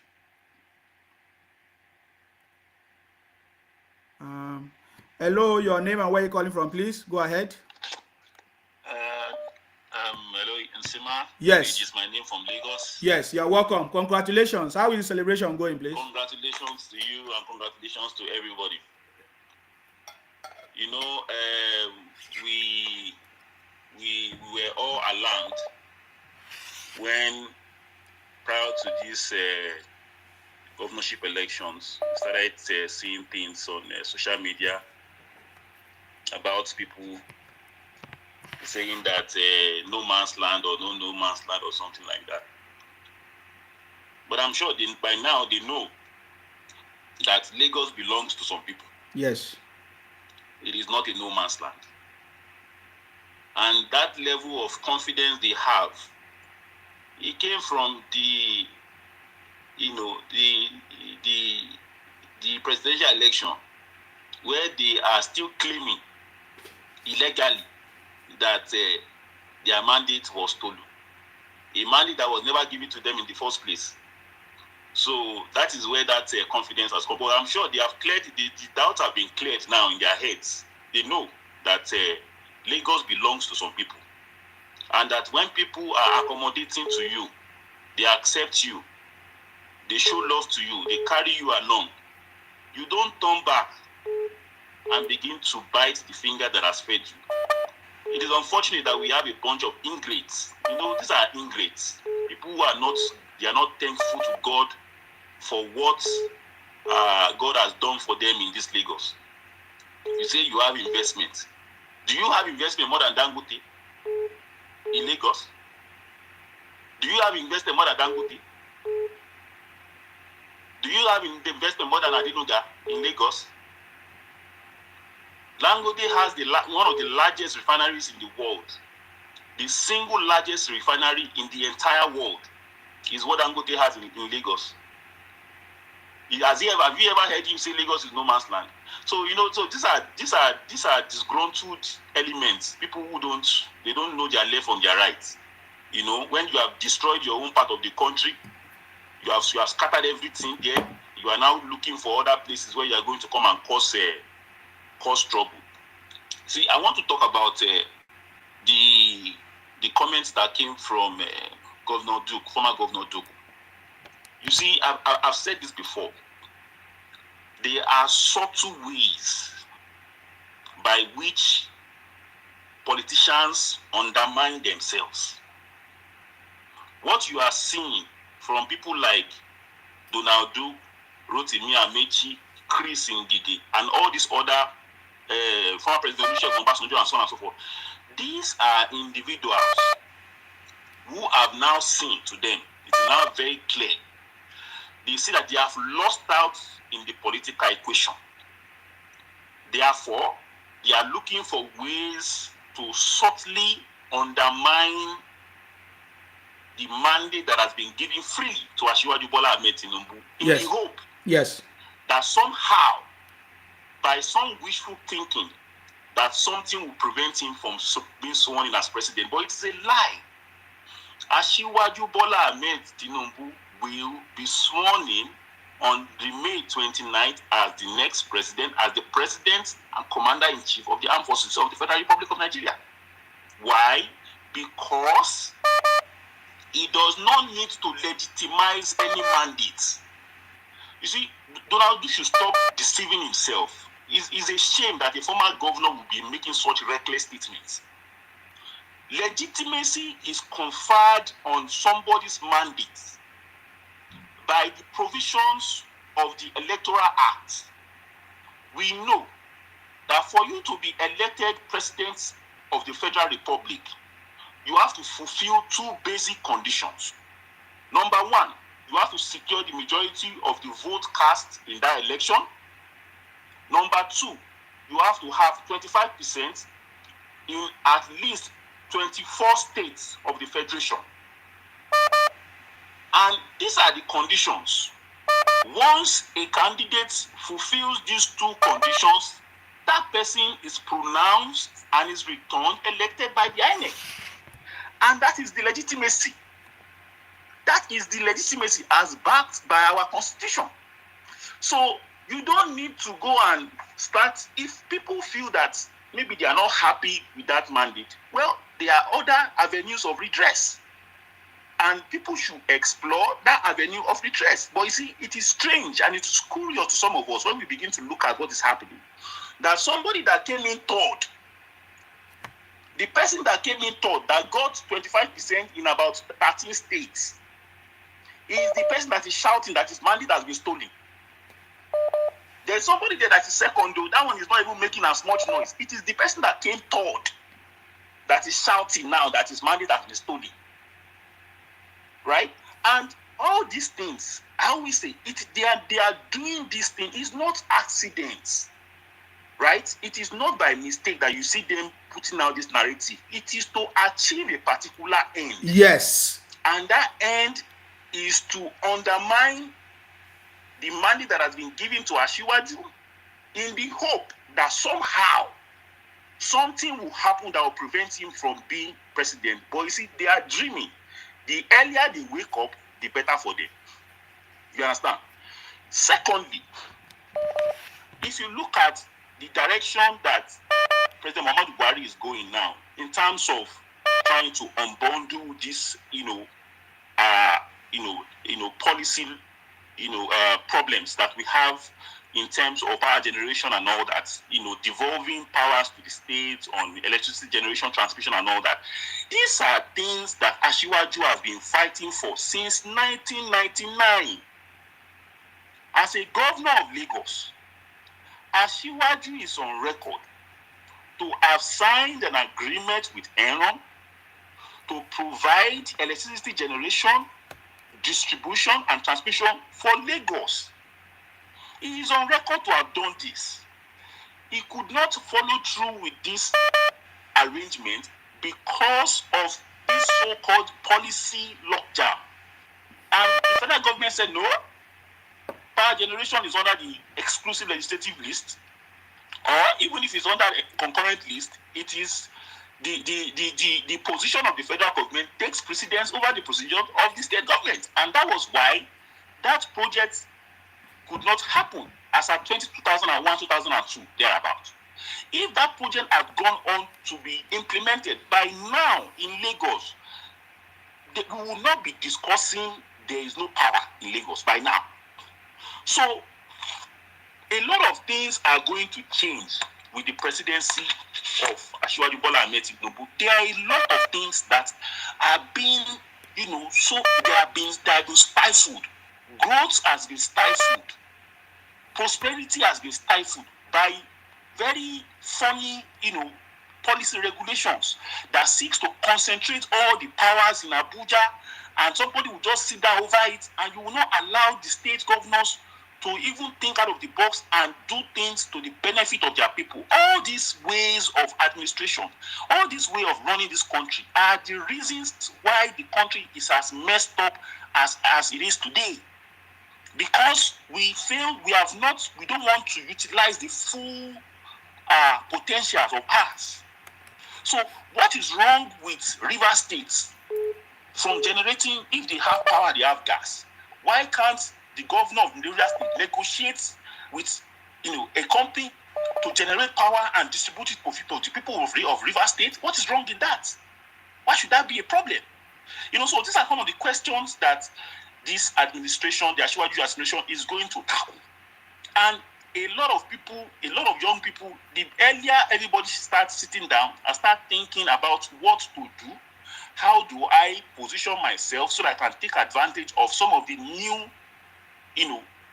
policy administration or policy direction that this government is going to take. A lot of young people should start thinking about a lot of these things so that they can take advantage of enough time for us to stop complaining. Let's stop complaining. Let's stop sitting down and just be talking. Let's sit down and articulate our point. Let's look at where the policy direction of government is going and sit down and see, okay, what can I do to key into some of these strategic initiatives of the government? That is how countries evolve. And finally, there is a lot that needs to be done in terms of regulation. There is a lot that needs to be done in terms of the political structure of Nigeria. I said it before. I said sometime in the 50s, we used to have independent candidates, right? You have 2 minutes. You have 2 minutes. Yeah, go ahead. Yes, okay, I'll just round up. Sometime in the 50s, we used to have, rules and regulations that guide people, participating in elections in the Southwest and in other places of the country. We threw a lot of these things away, and that is why we are having all this confusion everywhere. You cannot run a country. The first point of unity for us to achieve any kind of unity at all as a country or as a people is to first of all admit our individual differences. Let's stop pretending. Igbo man is not Yoruba man. Yoruba man is not Efik man. Efik man is not Hausa man. Hausa man is not Fulani man. Fulani man is not Buru man. We are different people. Let us admit that we are different, but we have decided to stay together. That is how you build a country. All these lies about we are one nation, these are lies to hoodwink people so that you can steal their lands. And we should stop saying all these things. It is insulting to the sensibilities of people. You should stop advancing these reckless arguments. These are arguments that have kept us down for over 100 years. Let us admit our differences. If we have agreed to stay together, fine. But please don't come to my state and tell me that my state does not belong to me. It is reckless. It is reckless and it is irresponsible. If you have a problem in your area, fix it. Deal with it. It is not my business who becomes the governor of Anambra State. It should not be my business. It is not. Therefore, it is not your business who becomes the governor of Lagos State. Don't come here and tell me nonsense. That's what we are saying. Thank you very much. Thank you very much. I salute you. Thank you. That's how it's supposed to be. It's not anybody's business or visitors coming to decide who is the governor of our state. Hello, your name and where you're calling from, please. Hello, my brother. Good morning. Good afternoon. Yes, go ahead. Your voice is now going too low. I think you need to fix this voice. You listened to the last caller. It was very loud. Yes. Okay. Yes. Congratulations. Congratulations. Can you hear me now? Yeah. Are you on speaker? No. Oh, okay. Yeah. I think you're on speaker. Yes, congratulations to us. Yeah, congratulations. This is better. Congratulations. Yes. Yeah, congratulations. Yeah. We talk about. Labour has fallen. In all the federations. Your voice is going back inside. The way you did it before, it was better. Go ahead. Okay. I said Labour Party has fallen and they will never rise again. Amen. I said that we won the Lagos, the gubernatorial Yes. election in Lagos. Yes. The next action is to drive them. Let everybody go to their state. Let everybody develop their state. We don't want the Igbos in Lagos again. They are very toxic. And dangerous. We don't want them again. Let them go back to the Southeast. The way they are killing themselves in Southeast, we don't want it to happen in the Southwest. They need to go and develop their state, and let everybody know their level. They made a reckless statement and irresponsible by saying that Lagos is no man's land. Can a Yoruba man stand up and say that Enugu is no man's land? They are very, very, very reckless in that regard. We don't want them in our state. We don't want them in the Southwest. Let them go back to their Southeast and develop it. Let them make a seaport, try seaport in their. We don't want them. Let them go.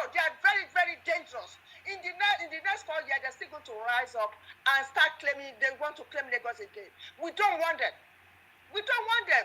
We have children abroad that want to come back home, but because of what is happening, they cannot come back. My daughter wants to have a place in Lekki and Banana Island. So we don't want the Igbos in our place. Please, we Yoruba want to enjoy our land and our children so that we can bring our children back home to enjoy it as well. Thank you, my brother. Thank you very much for your contribution. Thank you. Okay, the line is open. You can call in and make your contribution, please. Let me pick. Hello, your name and where you calling from, please. Yes, Isima, good morning. This is Ahmad from Lagos. Congratulations to you. Congratulations. We are happy. We thank God that God lead us and give us victory against our enemies. Yes. The enemies we kept for a very long time. You see, my brother, let me go straight to the point. This matter of checkmating Igbos in Lagos, you know, we Yoruba, we are very, very intelligent and we always keep our cools. They take us for granted because we are accommodating. They think we are stupid. A gentility is not foolishness. So now, concerning what will happen further now, from now on, we will tell them we are Yorubas and we know how to play the game. You know, this their gara-gara that they used to do. We are just looking at them because we are not envy of their success. Majority of them will say, Yoruba hate us, they are envy of our success. Do you know that they brought out a statistics yesterday in Lagos? Yes. About how rich each tribes are. Hausa has, go and confirm this thing I said now. Hausa has $72 billion. 72 billion, I repeat it, $72 billion in Lagos. Yoruba has $46 billion. Igbo has $7 billion. $7 billion. $7 billion. Imagine somebody has 72 billion, somebody has 46 billion, somebody has 7 billion, and the person with 7 billion is shouting on top of his voice. So they think it's just 200 naira, 2,000 naira something. If the government should hold them accountable and ask them to pay taxes, that money will go into thin air. They don't have anything. The same thing they did to the northerners. In Plateau State now, there is an area called Dilimi. Before it was dominated by Igbos. Everywhere there, anything is sellable there is sold by Igbo. When that 2002 issues happened and they chased them away from that place, do you know that nobody feels that the Igbos are no more there? The Hausas have occupied everywhere. As confirmed this thing I'm telling you now, sir. I just came back from Jos. Yes. Do you know that all these things they are selling, all these parts, spare parts, what the chemists, all these pharmaceuticals, something, the Hausas has now. Okay, I'm sorry. When it's better you call us on. If you call us on WhatsApp, maybe your stuff will be better. You know, try to call us on WhatsApp. This is a very important conversation. We need to, because this thing must stop. Enough of all this rubbish fight everywhere. Hello, your name and where you calling from, please? Yes. My name is Ola, calling from Sulere. How is the celebration? Congratulations! Congratulations! I use this time. They tell you, say thank you very much for the support and your time. You're welcome. I appreciate you and God will bless you for me. You're welcome. Thank you very much. And this is your program. I know this your program stop. We are not stopping now. We have the City Boy. So the City Boy movement is here. Because the movement where this your program cause to my own personal life, to all Yoruba's life, no be small parts. And we see saying that the right way. Because sometimes when you do something like, let me just do it for God, that's what Yoruba used to do. Let's do it for God. Let's make peace reign. But then these people, they think that Yoruba people today door. They don't know say what they do, say make we make peace reign. Now make we they do camp for them. And this time they have seen the type of Yoruba where we be say we get shoko past them. They no get nada. Should I tell you say we will win the elections? Yes. We don't win now. Fair, clean and fair. No be say we talk. Anybody will do any rally, we go come and be any protest anywhere. No be say we go even wait make you born anywhere. We go come there by ourselves, come capture on immediately. Anybody wey dem born in father well, make him do any protest in any corner of Lagos State. Any corner wey dem rise am up, make dem just put am online, make we know say dem dey there, make dem see film, make go happen. Before even police come there, we go take over our state by ourselves. So where I dey go be say, I wan make this make this message to reach Governor Sanwo-Olu. This matter of Igbo matter, you need to look something about these people.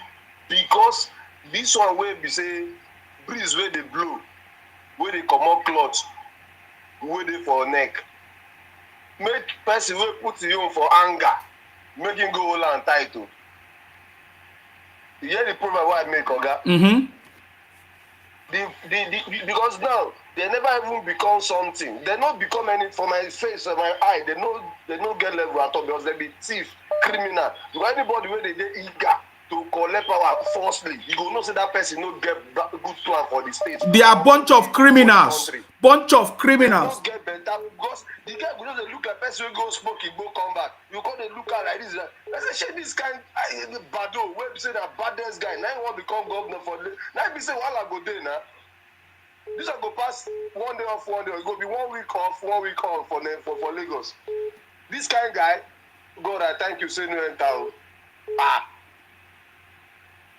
Because these people, they don't get plan. They just they eager. They want to see that one say for president. You when you carry thought, they cry up and down. They follow churches up and they do rubbish up and down. Imagine that kind of person. You even come make me see say that man where they call will be now confirmed only. It's a failure. It's a big time failure. I use all my hand. They not care say that guy not thief. Because if you a person will get my good mindset for the country, when you enter, you say you lose. Nobody say you can't pull roof down. You want to set the state on fire. You want to set the country on fire. Go and bring the country down. Or pass on the way they teach all those. You know, say about the say whether the man will retaliate for him. All those people, they be thief. They don't show themselves. Thank God. People when they do good rubbish, when they do bullshit, for their face, before they die, when they see their rubbish, you know they say about so will be that.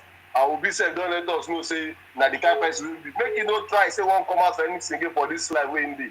Or may support anybody. Anybody will support, we go affect himself. They don't do that one, say, affect themselves. They get for here now. They don't use that one. The votes with PDP they get. They don't share them between themselves. They don't even share it because this time they don't even come up for our own area here. They don't both APC, PDP, Labour Party, they don't burn their mama well for this side. Now APC everywhere, all the mama come outside. We go beg our mothers, our friends, our girlfriends, our friend. We carry everybody, even some Igbo boy itself. This time we force them come. Maybe say be good one of them. We force them follow and reach there. We have the press and look with the looking. Nobody say we follow them the joke. So this is what the way we do now. We don't expose our face for all these markets we get for here. Now, make Governor Sanwo-Olu go tell them say any market wey dey, we say now you go dominate there. Make him be say they go comot their chairman of there. They go put Yoruba person for there. Yeah, why will you allow another person to be the chairman of your market? Now wetin dey vex me I don't even know where those things come. Wetin that was not be like say we dey sleep for a very long time. They go just be their chairman. They go they enter all the own money till they enter their pocket. And all this land where they see, all the shop they collect from Mushin there, they know they to pay money like that. But they say they get union. Now you know they rent shop from all these developers. We say you will develop house. They don't go collect the whole shop. No shop where you go see Yoruba people there. They go pay 7,000, here 10,000, they make millions. As a person when they sell something of 200 naira, they drive Venza from Mushin where they see so. All those low Guruku bastards. Instead they use that one, they even they appreciate us, say, and we know they quarrel, we know they fight, say we know they beat them with that. We see they buy things for their hand, they do business, they go. Instead they use that one, they appreciate us, say when they this our land, they prosper, they make money, they make thousands of naira, billions of naira. They still want to use that one, can't still take over because of so relax.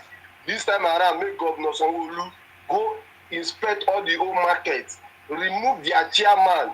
Any taxes will come from that government. If we go for warehouse for here for Odulu, we buy something there. They will collect money for the gate before you come outside. They will still go back to their pocket. Make that taxes they go down to Lagos State government purse. direct to the use they develop our states. Because if the state don't develop, they no go come there. Make them they collect those taxes from there and make them change all their chairman. Change everybody changeable. If they go feel, make them they be like third position. No, even vice. No, we have to change the chairman of the market. That is how it's supposed to be. They need to change all those rubbish. Make someone the year. Yaloja, making the year. General. Say these things so that they overlook. Because they feel like people could manage them before. But they're not there, they're nowhere to be managed anybody again. Make everybody sit right. Anyway, from the result that is coming in, overall result, anyways, all I'm saying is that, anyway, go ahead, my brother. Go ahead. Your call is too long. Thank you very much for calling. All right, sir. Thank you. You cannot allow another person to be in charge of your market. That is what has given this power. That is because they sit down in those markets and they are planning evil. That is what happened. That is very, very wrong. That is why they get that Because they have given them so much comfort, accommodation, they flourish, they don't even understand. They go to school, free education, and they're coming to cause problem in the land. No, that is a different agenda. That is a different agenda. The funny part, you see the funny part of their this thing for here. This same Unilag where they see waiting for Lagos here. The VCs they are picking plenty for there. When we say we get Yoruba to get admission for there. Now wala. Those people they get admission like because they carry one of them do one minister for inside the same school. Because they carry their own people. If you don't say Samoa Igbo, they go just put on there. They go just put on there. But we then see Olamide Ibrahim, they go say no. Say no be Lagos State. No make you collect over this thing come. Make Bale sign for one thing before they go enter the school. Shebi you see them. Anyways, I have to let you go. Thank you very much. I'm happy that the Yoruba people now don't wake up. It's as simple as that. Thank you very much. All right. All right. Hello, your name and where you calling from, please go ahead. My name is Adiola. I'm calling from Korea. I called you yesterday. Yes, go ahead. Yeah, you're welcome. I called you yesterday. You know, one thing in this life is we Yoruba, we love everybody.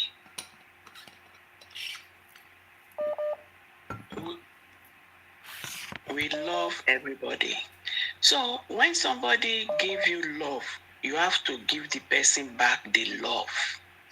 Someone says something about Alaba market now.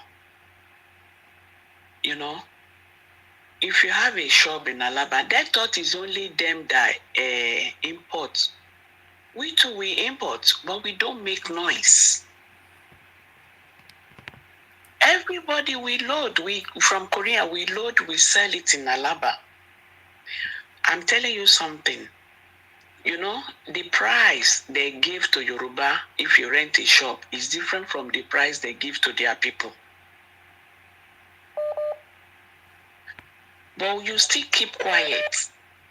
At the end of the day, they will still come and fight you. They're supposed to know where they are. This is not their state. Each people has a state. Ogun State know where its boundary is. Or your state know where its boundary is. How can you leave east, come to west? Do you want to make it east-west or west-east? So now, the government and Yaloja should enter Alaba market or Oshodi market and sort things out there. If anybody die in the market in Alaba, if you lock your shop, maybe you didn't come for 2 days, you won't believe they will lock your shop. And they don't know what is happening with you. When you now come, maybe 3-4 days, they will not tell you, hey, this, go and say this, go and they will be pushing you like mumu. How can that happen in our own state? But you know, Yoruba, we like peace. We don't make noise. I think the end has come. We have to stand for ourselves. Government has to enter Alaba, all the markets in Lagos. Hausa people have never tell us that Lagos is no man's land. It's only them, gara, gara, gara, gara, gara, gara. From where? You know? So God should just help us, take us away from them. Because they are saying that the other Igbo from their state, whatever they are, they will bombard us in Lagos. How can that happen? Are you guys armed robbers? You want to come and take something that is not belong to you? So definitely, if Obi be president, it will plan work. They will kill everybody. It will remain only them.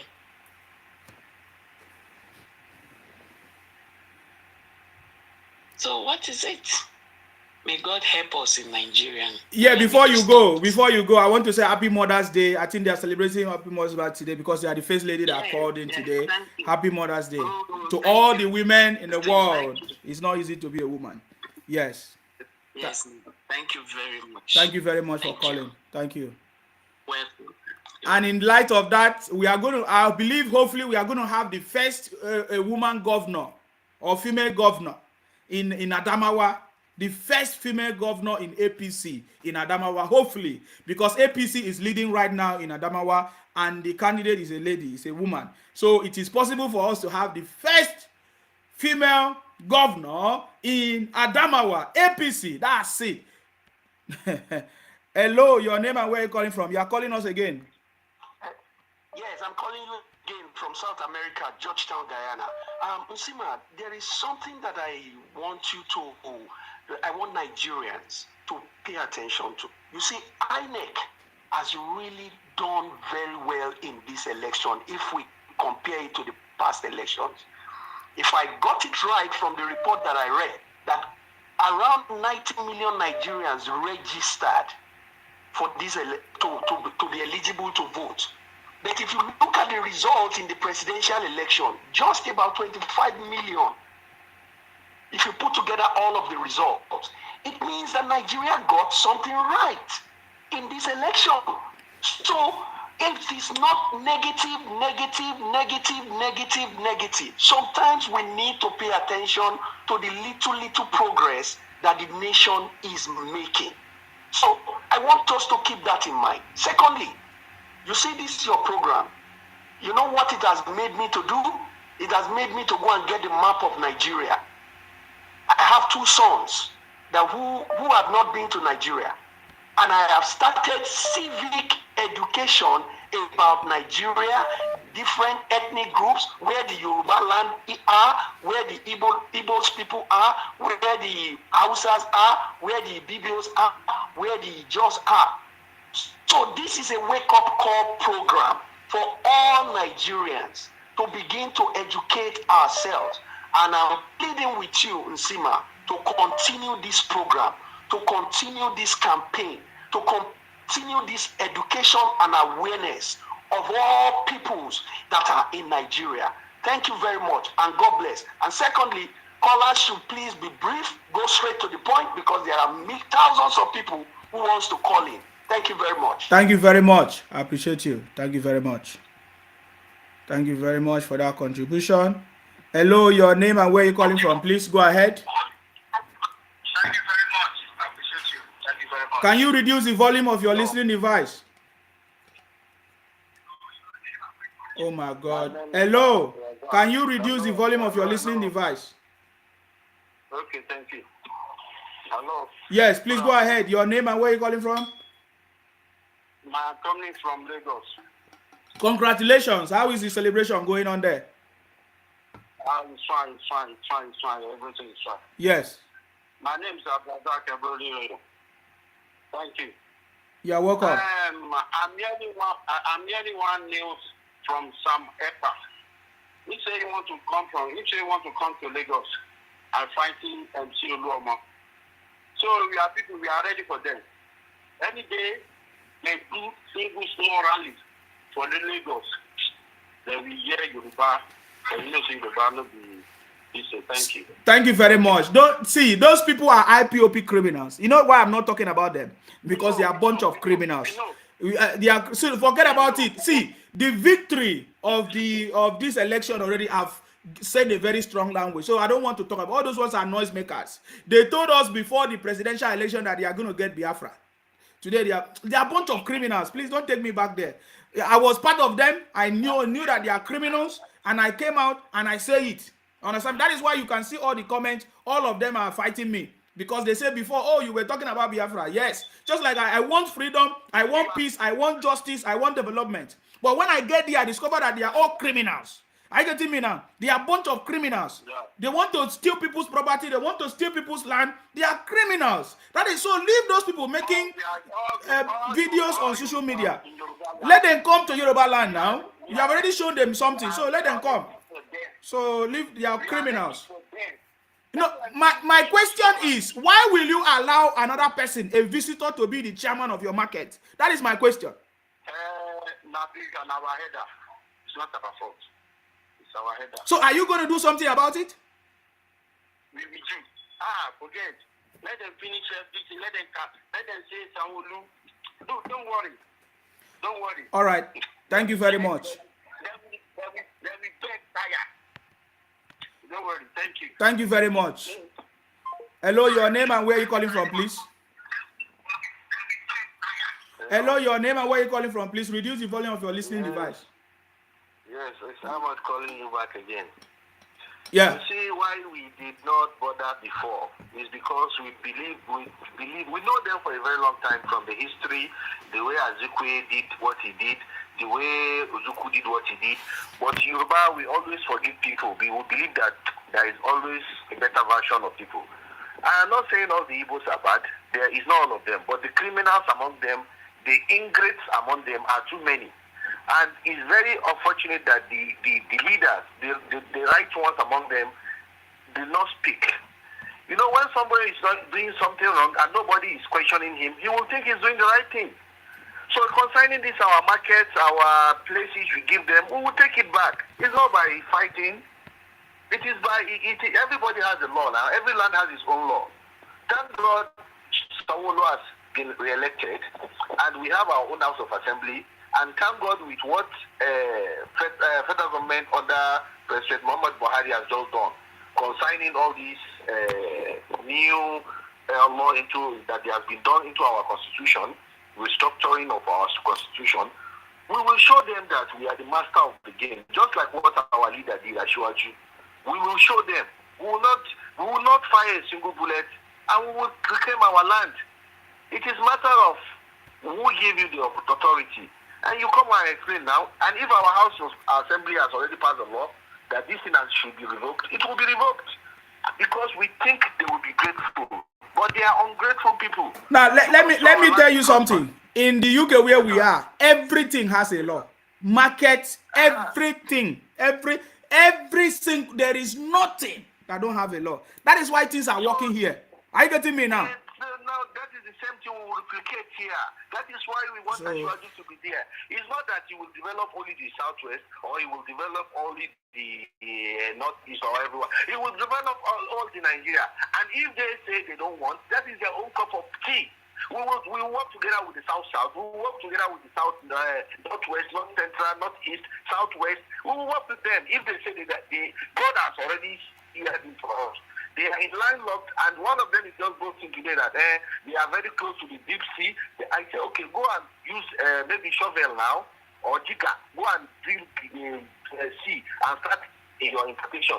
People are living in illusion. They live in illusion. They believe in lies. Okay, this program you are doing now, okay, I think come and listen and learn from you. So God bless you. Let's continue. Nigeria will be great. The people that want Nigeria to be great will be great. The people that want to suffer will continue their suffering. Thank you. Thank you very much. Hello, your name and where are you calling from, please? Hello. Yes, your name and where are you calling from, please? Reduce the volume of your listening device, please. Yes, I'm calling from Sweden. Thank you very much for your program. You're welcome. What's your name, please? My name is Onia from Sweden. Yes, go ahead. What's your contribution? My contribution is what you are doing is very, very good. And I'm happy that you say you are living in London. and it's good of what people are contributing, but I permit me to say my own contribution. I believe that not every Igbo people is bad, and not every Yoruba people is bad. There are always been some people that is bad and some people is nice. And why I want to contribute is that what you are saying is bringing a lot of hatred. And for you living abroad, doing this kind of program is not good. I'm not angry with you. I'm happy with you. But I want you to change it a little bit so that this conversation will not be bringing... If they share blood tomorrow, the blood will be in your head. And it's not good for you living abroad. We don't have problem here. Are you done? Oga, are you done? Because you are wasting my time. Are you done? No, I'm not contributing. I'm not angry with you. No, I say, are you done? You are wasting my time, man. Everybody call into the program and make their contribution, but you are directing your attack on me. Are you okay? You are a thief. Bunch of criminals. Thieves. Hello, your name and where you calling from, please? How are you doing? My name is Najim. I come from Chicago. Yeah, go please. We can't hear you. Can you speak up, or you take it out from speaker, loudspeaker? Yeah, go ahead. Yeah, my name is Najim. Your voice is too low. Your voice is too low. Take it out from loudspeaker. Okay, let me cut off and call back. Oh well, I don't know if I'll be able to pick your call next time, or because there are lots of calls. If you call into my program, make your contribution. If you want to put direct attack on me, you are a criminal. You are a thief. You are a thief. Hello, your name and where are you calling from, please? Yeah, I'm calling from America. Yes, man. Yes, go ahead. Brother, thank you very much for the good job you've been doing. You're welcome. Your program is eyes opener and ear list opener too for everybody, not only Yoruba land. All land that Igbo people are occupying, all of them should do something. All of them should checkmate. Any market that Igbo land are and they are making themselves as the head of the place, they should make sure that they regulate all those places. Because we Yoruba, we give them chance. Your people in Akwa Ibom, they give them chance because they believe they are good people. That is why they are trying to dominate where they give them. They are passing their boundary. And one thing I want Lagos State to look at is that, number one, Alaba and the Ladipo market, they are residents. And these people don't even remember that they are residents. They can decide tomorrow and tell them that that place is a resident.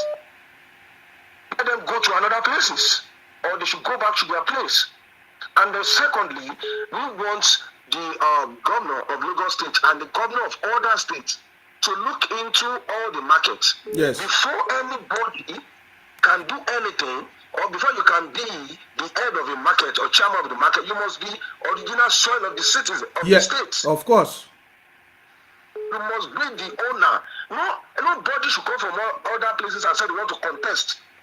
They should put it in their constitution. In all states, Akwa Ibom, Lagos, every other places, that anytime they want to be a governor or anything, you must be the owner of the soil. Yes, because there is conflict of interest. Yes, of course. So if that one is in the constitution, they will not say they want to be. They will know their boundary. But because they've already given them chance, they are misusing the opportunity. And this time, they've already done more than what they can chew. They've already, in fact, this is the time after the election and everything, after the celebrations, they need to regulate everything, and they should make sure they move them, even they should move them out of that Alaba place, because they cause nuisance in that area. Then so that they will regulate in another place they are giving or they are making as a market, the head of the place, the general secretary, and every other things supposed to be the owner of the soil. You that came, you are just a trader under them, so that they will not be able to do all those things they are doing. So that is the problem. I don't know why they gave them chance to that extent, and they've already been saying that this is their land, this is this, this is that. In fact, they should just go and learn and know how to stay in their boundary, or they should go back to their state and then develop the place and leave the state for the owner of the state to develop. Thank you so much, my brother. God bless you. Thank you very much for your contribution. That is how it's supposed to be. That's how it's supposed to be. Hello, your name and where you calling from, please? This is Sheyi Taiwo from Atlanta, Georgia. Congratulations to every one of us. Congratulations. And I just want to talk directly to I just called and start cursing. This is Insima's page. And I'm just telling anybody that can't take what he's doing, go create your own page and start talking about what you want to talk about. This is all his own page that he decided to enlighten some people that does not know what to do. And if you don't like it, you don't have to be here. Make a contribution. Especially when you say you are calling from, United States or whatever. It's okay that you are calling. Create your own page and start announcing whatever you want to speak about and let people join you. Insima, for me, you are doing a very good job. And this is an eye-opener for every Yoruba. I have a lot of Igbo friends, and we live in unity here in Georgia. Nobody is fighting each other. But there are some stuff that we need to talk about. There are some rules and there are some things that we don't have to cross. Especially everybody has to know their boundaries. We have to teach our children to do the right thing. And sometimes it's hard for us to just speak out about the truth, about what is going on in Lagos, in Akwa Ibom, in Igbo land. And if you can do some stuff in Igbo land and get away with it, so why would you come to Lagos and get away? But you know what? We are advanced. We are advanced. We know what is right. We live abroad. We travel to know. Everybody know what to do, what not to do. I'm just saying, this page is for you to contribute and talk about your feelings. Isma is not fighting anybody. He's not telling you not to stay. But when you come to somebody's page and you are cursing that person, what do you think? You think the person is going to stay and watch you curse him out? Go create your own page and do whatever you want to do on your own page. This is where we are celebrating. This is where you are allowed to say what you want to say. And you know what? He's not fighting anybody. Just say what you want to say. And if you don't like this page, just delete yourself. Create your own. Advocate for what you believe in. This is what he believes in. And that is what he's doing. And it's enlightening a lot of children, even me, and a lot of people that don't know what they stand for. This is letting them know this is who you are, what you stand for. Please, if you don't like this program, delete yourself or create a page to advocate for what you like. Thank you. Thank you very much for your contribution. Thank you. Happy Mother's Day. You are the second lady calling in. I missed that. Okay, please, the lines open. You can call in and make your contribution. You are free to make your contribution. If you are calling to attack me, that is the one that I will not attack. I will not accept. You understand me? If you are calling this program, if you have been listening, then you know what we are talking about. Hello, your name and where are you calling from? Mazi, long time. I salute you. Yes. Salute you. Well done. Yes, so congratulations. I know you said it last time. We don't win. I want to go ahead and make my contribution short. Yes, go ahead. One good turn deserves another. Yes. I am an Igbo man and I want to give them advice. My piece of advice to them is this. Let them not allow any Yoruba man again on 8 to come and campaign. Tell them, vote for me. Let them do their politics there. When it has to do with anything election in Yoruba land, in Lagos, they should keep away from their politics. Let them campaign among themselves, vote for themselves. That is number one. Number two, let them from now have a sense in them that any money they get in Yoruba land, that they should go back and develop their own land. They have already developed Lagos State. And the people have so soon forgotten that Lagos State was capital of Nigeria. That is what brought about the influx of Igbo people into Lagos. This thing that is happening in Lagos State is not happening in Ogun, Ondo, Oyo, Ekiti, or Osun. It is only happening in Lagos because Lagos presently is the capital of Nigeria. And for the federal government, for so all this that will happen, that is happening now, that's why they made it very clear that the Federal Capital Territory, Abuja, will be no man's land. They need to that this thing that is happening now will surely happen in future in Lagos. So they decided to relocate people so that the capital territory will be for everybody. So you can be free to decide what to do. Already the mistake have been made, but I advise my people, they should keep off from the Yoruba politics and mind their buy and sell business. And I want to tell Igbo people again that if they will impose a Yoruba man on them in the market to collect a tax from them and maltreat them, if they want to sell market for Yoruba man, let them add the money on top of the Yoruba man on market, or the person the Yoruba should go and buy from Yoruba person. We are all human beings. We have conscience. One good turn deserves another. You cannot. You are not. We have more than 2,000 or 3,000 people in the market, and you are not up to 100 among them in the market. You want to rule over them. They should know what to do. Everybody have his own role to play. That is my own piece of advice. Congratulations. Thank you very much, Mazi. I appreciate your advice as well. Thank you very much. Thank you for calling. Okay. Bye. Bye. That is our Mazi, giving good advice. I think that is good advice. That way there will be no problem. Hello, your name and where you calling from, please? Yeah, my name is Oni. How are you? I'm fine. Thank you very much. Yourself? Yes. Yeah, thank you for all the good job you are doing. I think Tinubu need to compensate you for all this good job. We are doing it for our country. Yes, let's do it. Yeah. You asked a very good question the other time. You said how this book came to dominate our market feed and place themselves as a chairman and etc. You see, it's a very simple thing. You see, Yoruba, they are very liberal in spirit.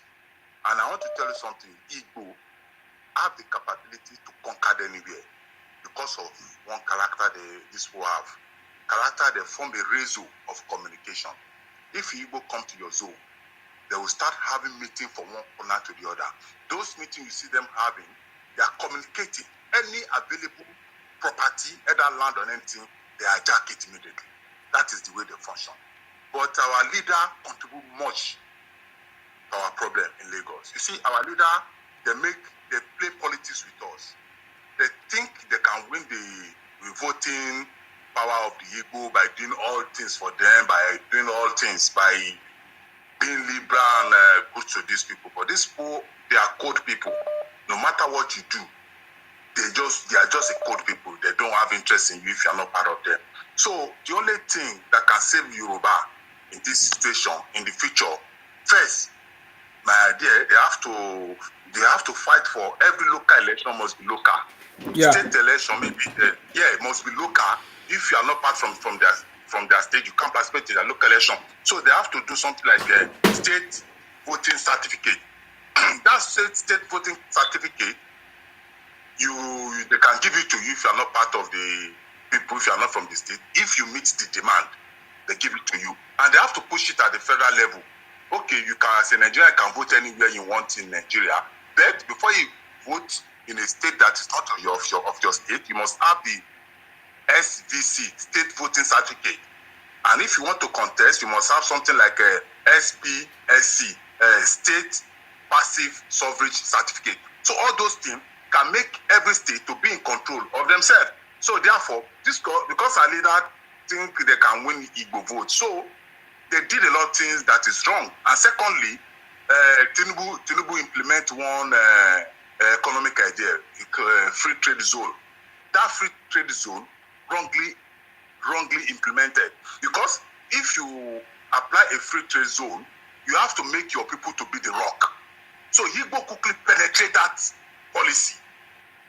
They have wave of razor, communicating themselves, getting things to their surrounding. So that's how they dominate all those markets. And our leaders, the governor, they open their eyes, seeing the people dominating the market.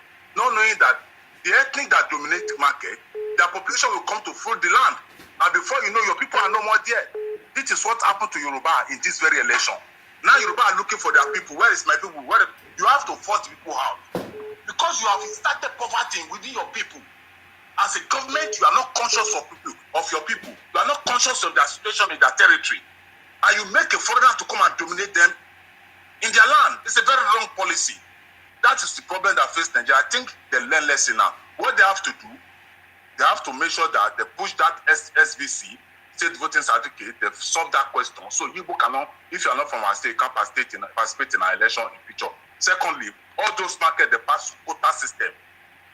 You can't drive people, we are Nigerians. Our Nigerians have boundary. Okay, you can say, okay, the indigenous must be 60% in every market or 70% in any market, and the rest can, and the rest for other ethnics or other people to take part. You understand? So, not that Igbo will dominate every market. It is a wrong idea because the market field, that is where the population are. If you push your people out of their territory, what you will find is a stranger, and they will take your land from you due to the stupidity of the government. So I'm very happy what happened during the presidential election. Yes. I'm very happy. I'm very happy too. Yes. It made Yoruba to see where they go wrong. The government, not only the people, the government. You can't start poverty within your people. Maybe Yoruba migrated out of Lagos to other parts of province like Ogun State and etc. Because you insert poverty to them by not making use of law to protect them in their land. That is where the error comes from. Look at our school. All our schools dominated by Igbos. Controlling everywhere. And you are opening your eyes as a government. You don't do the right thing. In fact, Yoruba are really angry with the government itself. But you have no choice than to stay by their side because it's a struggle, it's a territorial struggle.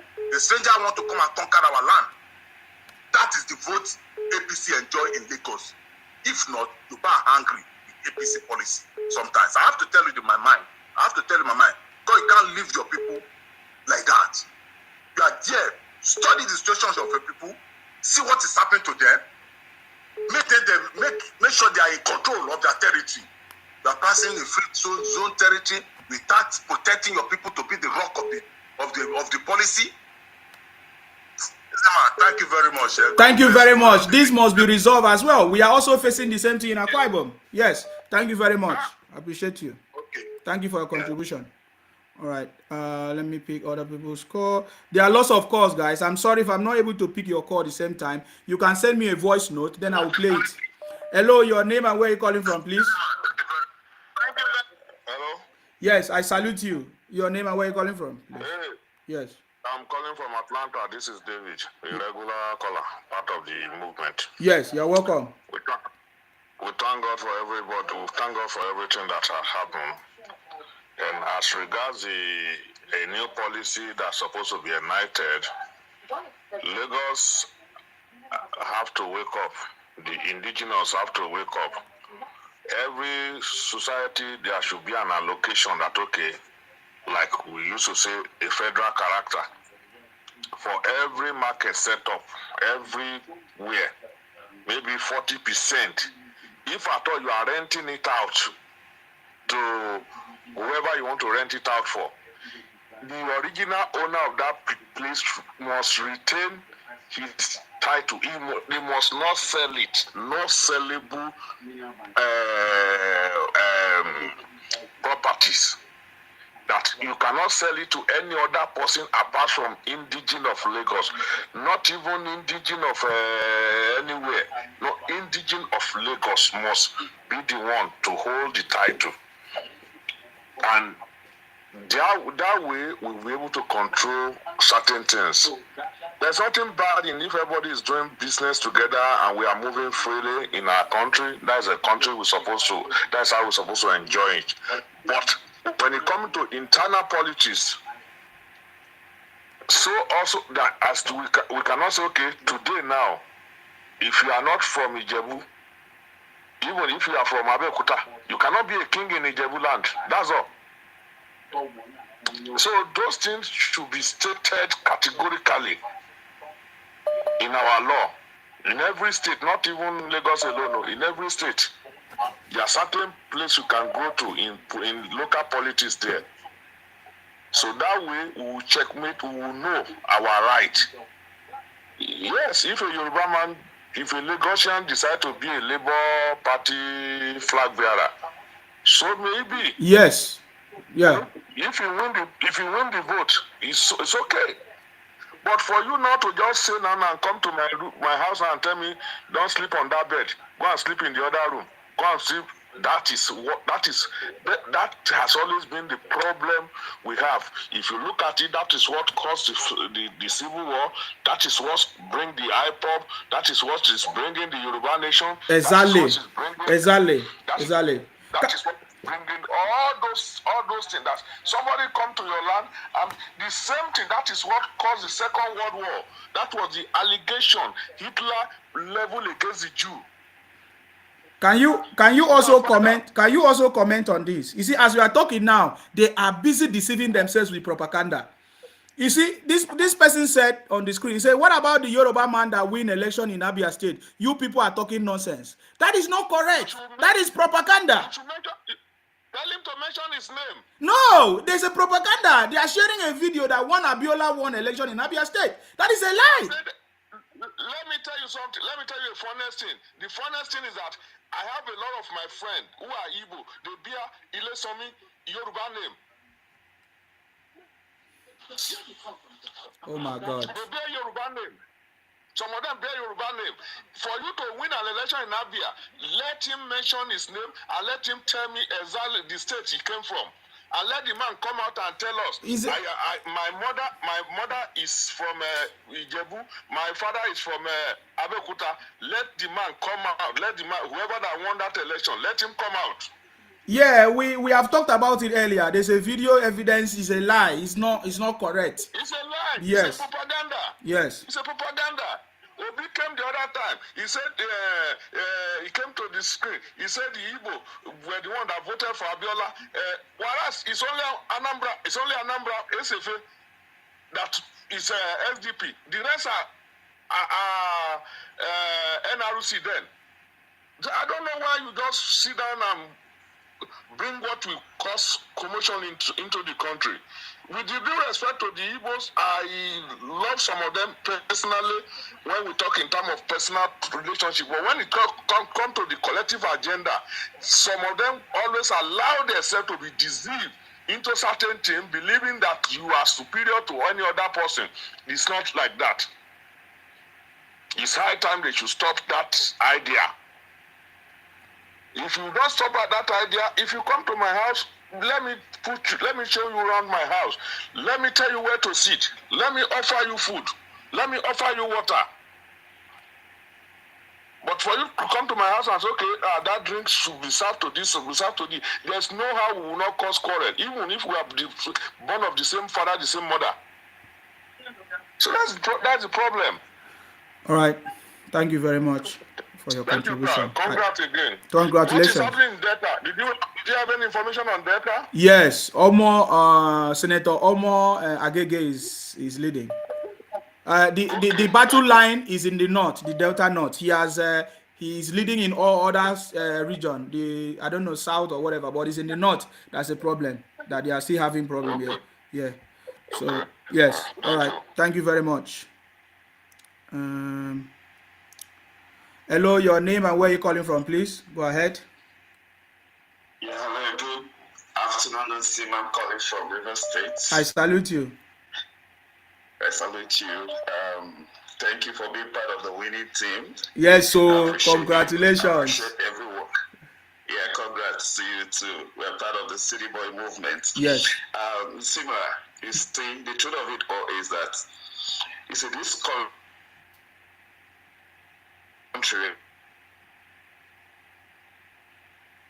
We can't hear you. Another. Yeah. With respect to, can you hear me now? Yes. Can you repeat what you said? Go ahead.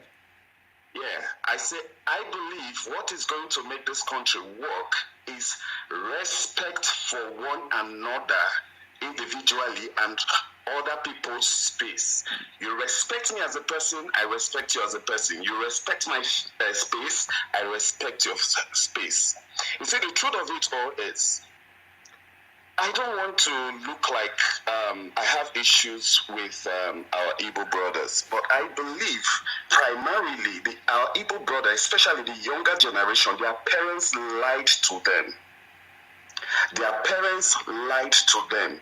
Their parents didn't tell them what really transpired during what led to the Biafra War. So as a result of that, they sowed hate to them. They sowed a lot of lies to them. My father fought the Biafra War alongside with the distant, but they told me even what they went through as a minority fighting that war, they were still segregated. See, it's high time we should stop this blame game. You know, you start up something and when it backfires, you look for who to blame. You believe everybody hates you. You believe, and you don't ask yourself, why am I hated? That is the problem of a typical Igbo man. They don't want to, own up to the fact that some of their utterances and tendencies tend to be very, very disrespectful to other tribe and tongues. So it is high time the Igbos realize that they need to advise themselves, they need to talk to themselves, they need to start taming their youths. Because if you try to have a dissenting views about some certain things they do, the first thing they come to you with is insult upon insult. But guess what? The Igbo man believes that. And funny enough, some of us have come to understand that the evil man only respects you when you're hostile to him. That is when they respect you, because that is the culture they grew up with. They only respect you when you're hostile to them. That's when they respect you, because that is what they get back home. Their politicians and their leaders treat them anyhow, and therefore they can't even open their mouths to challenge them. But once they come to a place that is receptive and have a culture of self-respect, they tend to abuse it because of that psychological trauma they carry along them. So that is one thing they have to deal with. But going further, this election has proven a whole lot of things. It has changed a lot of things. And I would say that everybody should stand up. They should. That's why I love what Ijele is doing, because Ijele is trying to wake up a kind of consciousness within them to make them realize that, look, you can never be a king outside other than back home. So everybody should go back home, develop your space. When you develop your space, you get that respect you deserve. And you will see the reason why you have to respect other people. And for what happened in Lagos, I would say that the Yorubas should be in charge of every union. That is how to take back your state. Be in charge of every union in Lagos State. Yes. Be in charge of it. Yes, sorry to cut you. Talking about that market, I just got an update. I don't know. I need people to begin to confirm it. They say that somebody said that I have a shop in Alaba International Market, electrical section. The constitution of the market only permits persons from Anambra, Enugu, and Imo State to contest for chairman of the market. If you are Yoruba or from Abia or Ebonyi, you can't contest. Okay, you can imagine. Like, seriously? You can imagine the segregation. You can imagine the segregation, the nepotism on another man's land. They can't even take, see, the core Igbo people cannot take an inch of what they give to us. Can't take it. They know it. And when you talk, they say, why do you hate us? Why do you hate? No, you hate yourself. You bring everything that you go through on yourself. And that is inside time. They should start telling themselves, I lived there, I knew what happened when the Igbos started, dominating, taking over everywhere. It was a simple matter of respect the law. But the law, strangers don't import goods. Strangers, don't retail. Strangers only do importation. When you import, you will sell to the indigenous, then they do the retailing. But no, they wouldn't respect that. What they did is they will import and they will sell a wholesale price to somebody and still go close to that person and start selling retailing price. And at the end of the day, the people see that it is not part of our laws and what you're contravening it. And as a result, they locked up their shop. And since then, those shops have been locked up.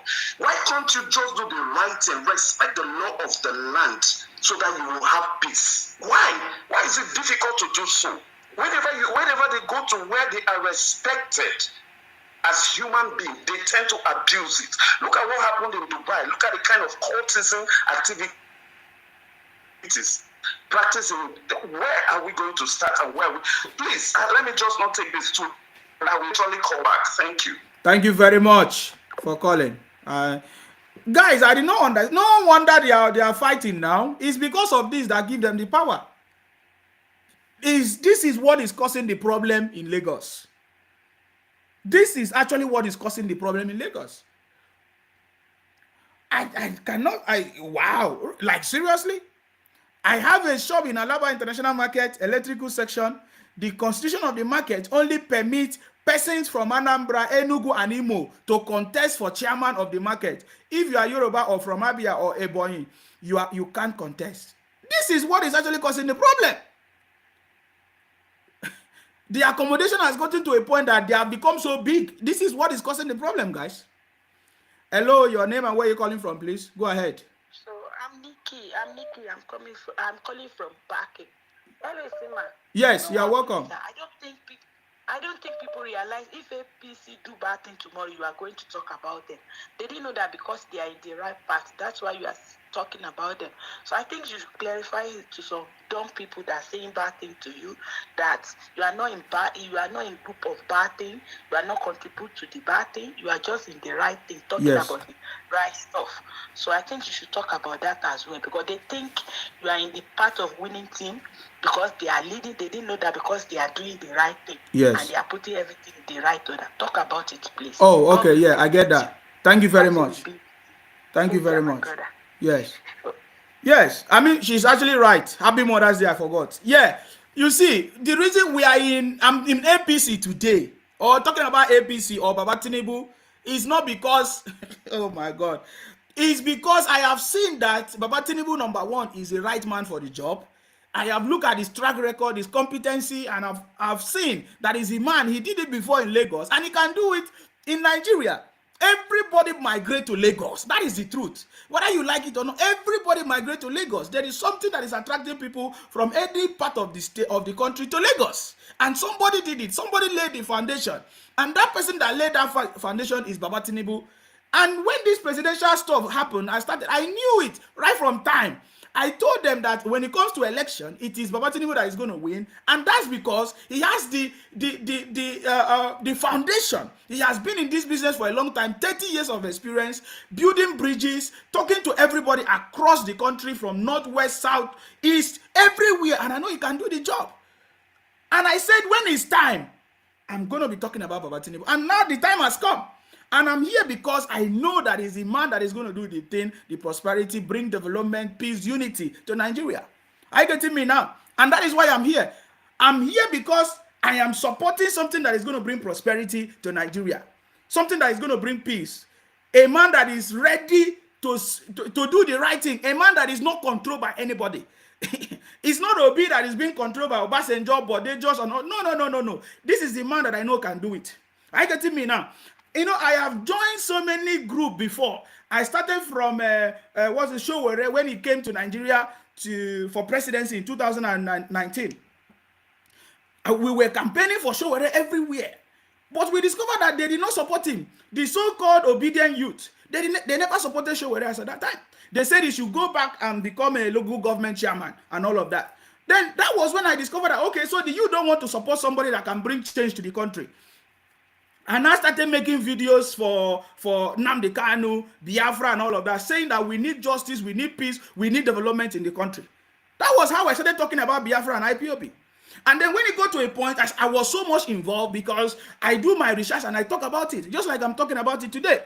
And so many of those leaders in IPOP, and they started coming to me and say, my brother, you are saying the right thing, let us do. And I was accommodating, and I started talking about everything just like we are talking about it today. Understand? When we dig deep, we discover that the criminality is actually from the IPOP people. Are you getting me now? We remember 2019 when there was a deal that was signed and sealed. What happened? Who signed the deal? What happened? Nobody said it up to today. You know, they said that don't be involved in politics, but they are the one involving in politics, going behind. So for me, I did my own personal research. I discovered that they have this hidden agenda. They are not actually looking for Biafra. What they want is Igbo presidency, but they don't know how to do it. They don't know how to come out and say it. They are using different groups and be causing problems.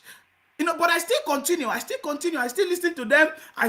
I was learning. I understood the total package of Biafra IPOP criminalities. I get it now. They started using different groups and be taking the lives of people, burning properties. The height of it was when Nnamdi Kanu in 2020, I was streaming his program live. I was streaming it live that day because that time I used to talk and I also stream. I was streaming it live when I heard him say, burn properties, burn this. I did not support that. But what should I do? I was just listening. So after that time, we begin to discover that there is this kind of hatred, there is this kind of things that is trending. In fact, all of us, we say, Fulani is Janjaweed, Fulani is coming to take our land. We say Buhari is dead. All those things were the conversations led by IPOP and Nnamdi Kanu, which I was part of it. I was saying it. Fulani killing us this until we discover through the help of different people, like the Jele and other people, they discover that it is not Fulani that is killing us. It is the IPOP people that is setting up different groups through their IPOP criminality to be causing these problems. Are you getting me now? And we started talking about it, started saying it until this point. During this presidential election, they were gradually bringing Peter Obi to present to us, all of us. And then I knew it. I discovered the plans that this is what they want to do. And I know that Obi has never done anything good in Anambra. I was in Anambra when part of his tenure in as a governor in Anambra. I knew he didn't do anything. He's not capable. You know, in fact, during Obi's time in Anambra, he increased the school fees, which I was a victim. So I knew that the person that they are promoting is not the man for the job. I was always standing for Baba Tinubu as at that time. I used to say it, but they did not listen. They used to argue with me. All my broadcast is there. I have not deleted any of the broadcast. That is why all of them are panicking and they are crying. They thought before when they say, oh, Nsima was in IPOP, I would deny it. Why should I deny it? That shows who I am. I want prosperity and development in the country. I want something to change. I want something positive to happen. It's not when I've seen it, I will shy away from it. No, I have seen that Baba Tinubu is the one that is going to bring that prosperity. So even when I was in, I started saying some kind of, I told them that we should hold our leaders accountable, that they are the cause of our problems in Nigeria. I look at all the states in Nigeria. I discovered that the governors are not doing anything. The governors, they collect the allocation from the federal government and they are not using that money to develop the state.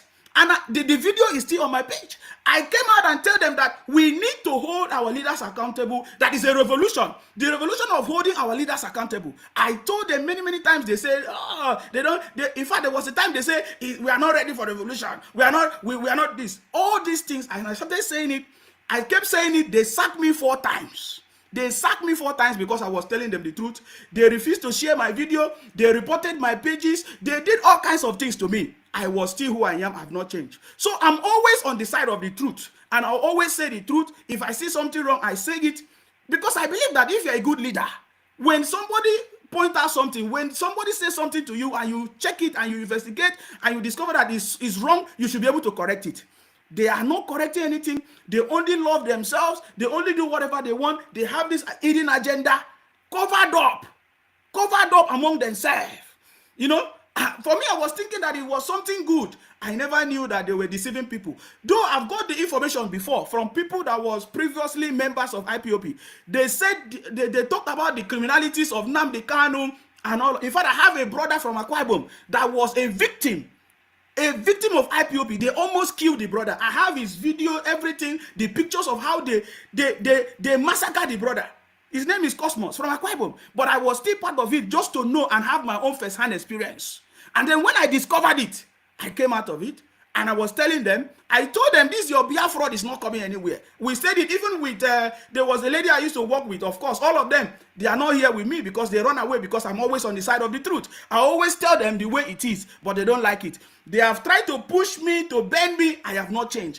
I am always on the side of the truth, and I'll always be on the side of the truth. When I see something wrong, we say it. We are supposed to correct it and move forward. You know, our intention is to move the country forward. If Nigeria is working, there is nobody that will have the power to come and be talking all kinds of rubbish. And now we have the chance to make Nigeria work, because this is the first time a true politician has been elected into office. And that person is Baba Tinubu.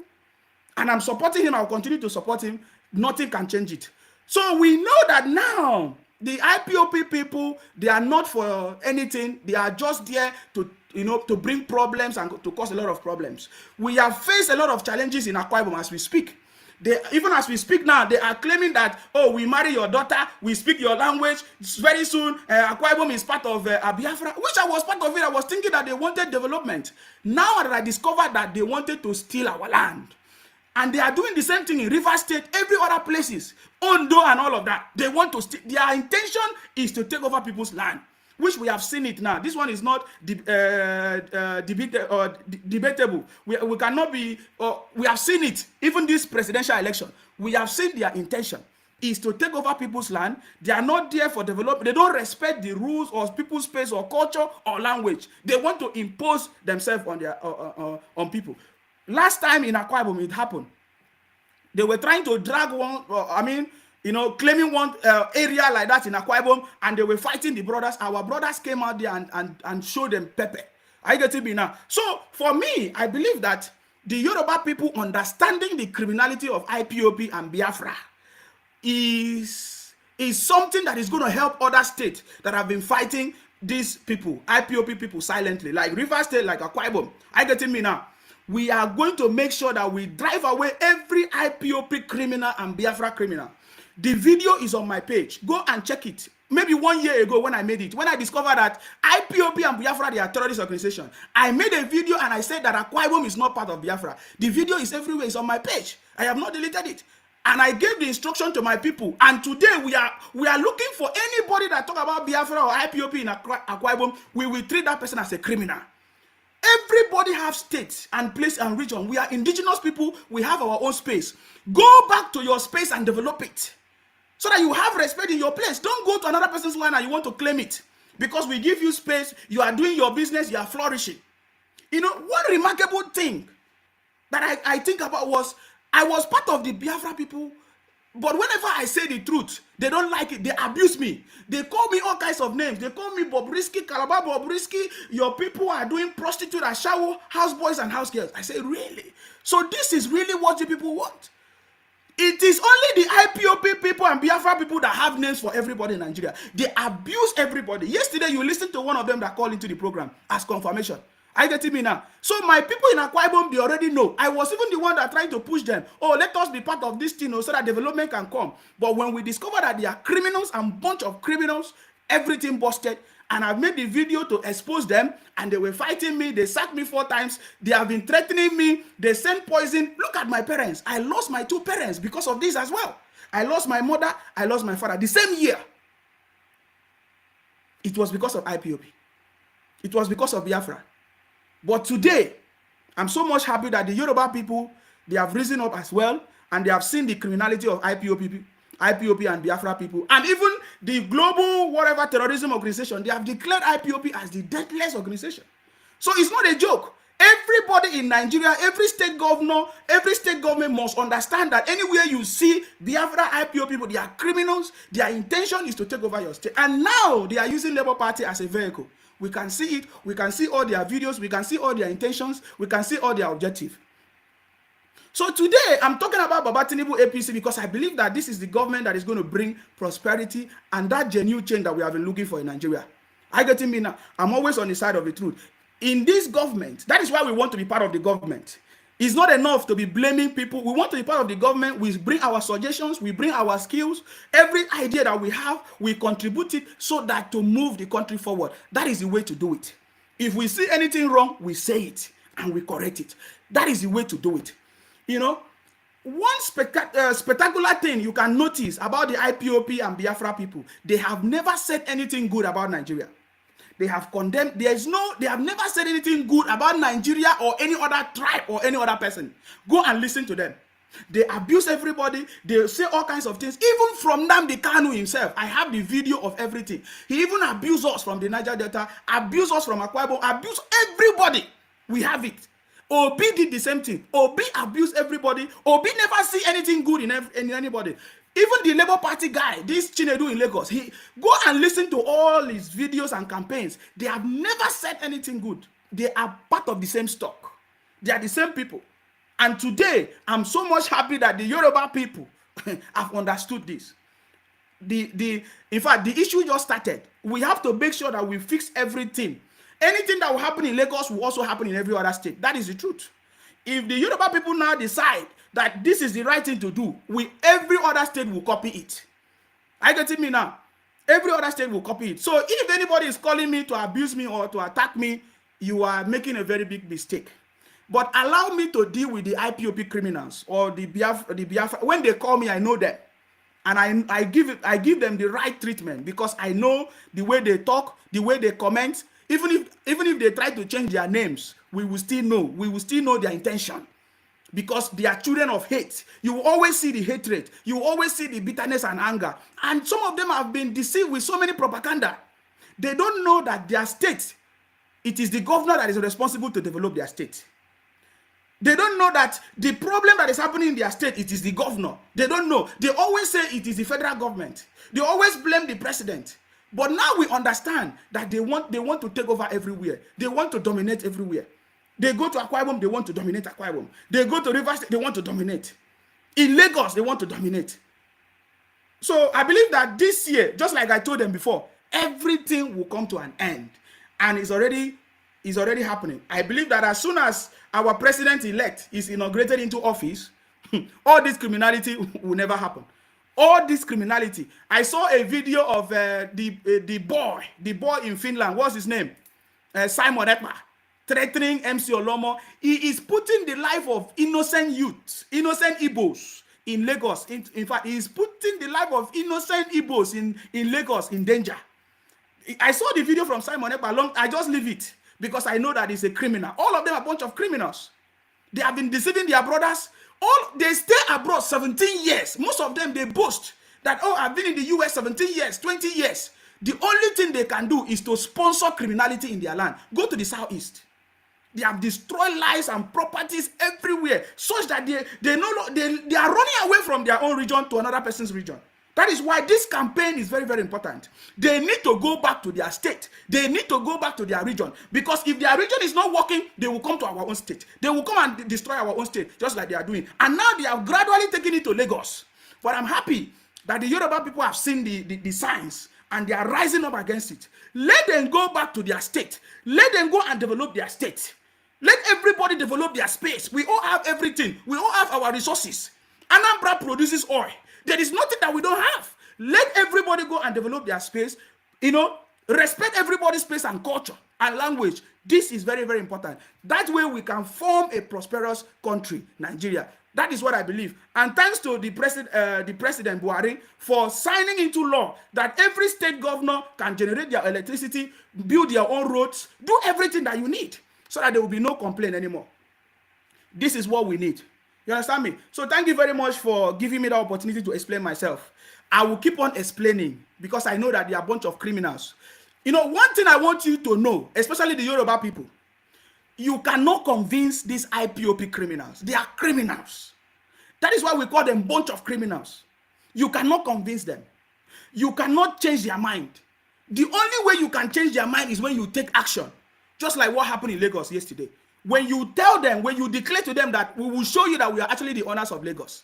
My brothers and sisters, if this did not happen in Lagos, all these things we are talking, you will not be able to control it. I'm telling you. But I'm so much happy that the Yoruba people did not waste time in a seconds to stop the criminality of IPOB people. But we must continue from there. We need to look into every aspect of our community that we have given them upper hand. That now they have become the head, the chief, and they think that they can take over the place. Like this market. This market is very, very important. Everybody is free to go to any place. Do your business, but respect the laws of the land and follow the rules of the land. That is what is important. So I'm going to open the line. If you want to call in, please, you are free to call in and make your contribution. Are you getting me now? So yeah, that's all I have to say. Thank you very much. Hello, your name and where you're calling from, please. Go ahead. Hello, good afternoon. Congratulations. Yes, congratulations. Congratulations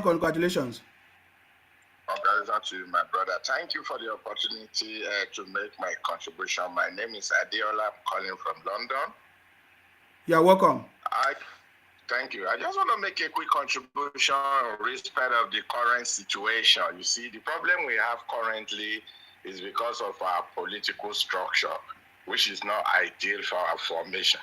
And Tinubu has promised to devolve power because there is no way. This is what the Igbo desire.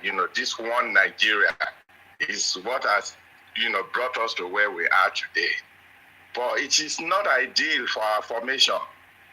Nigeria is a conglomerate of nations. You bring different ethnic groups together and you want to practice unitary system.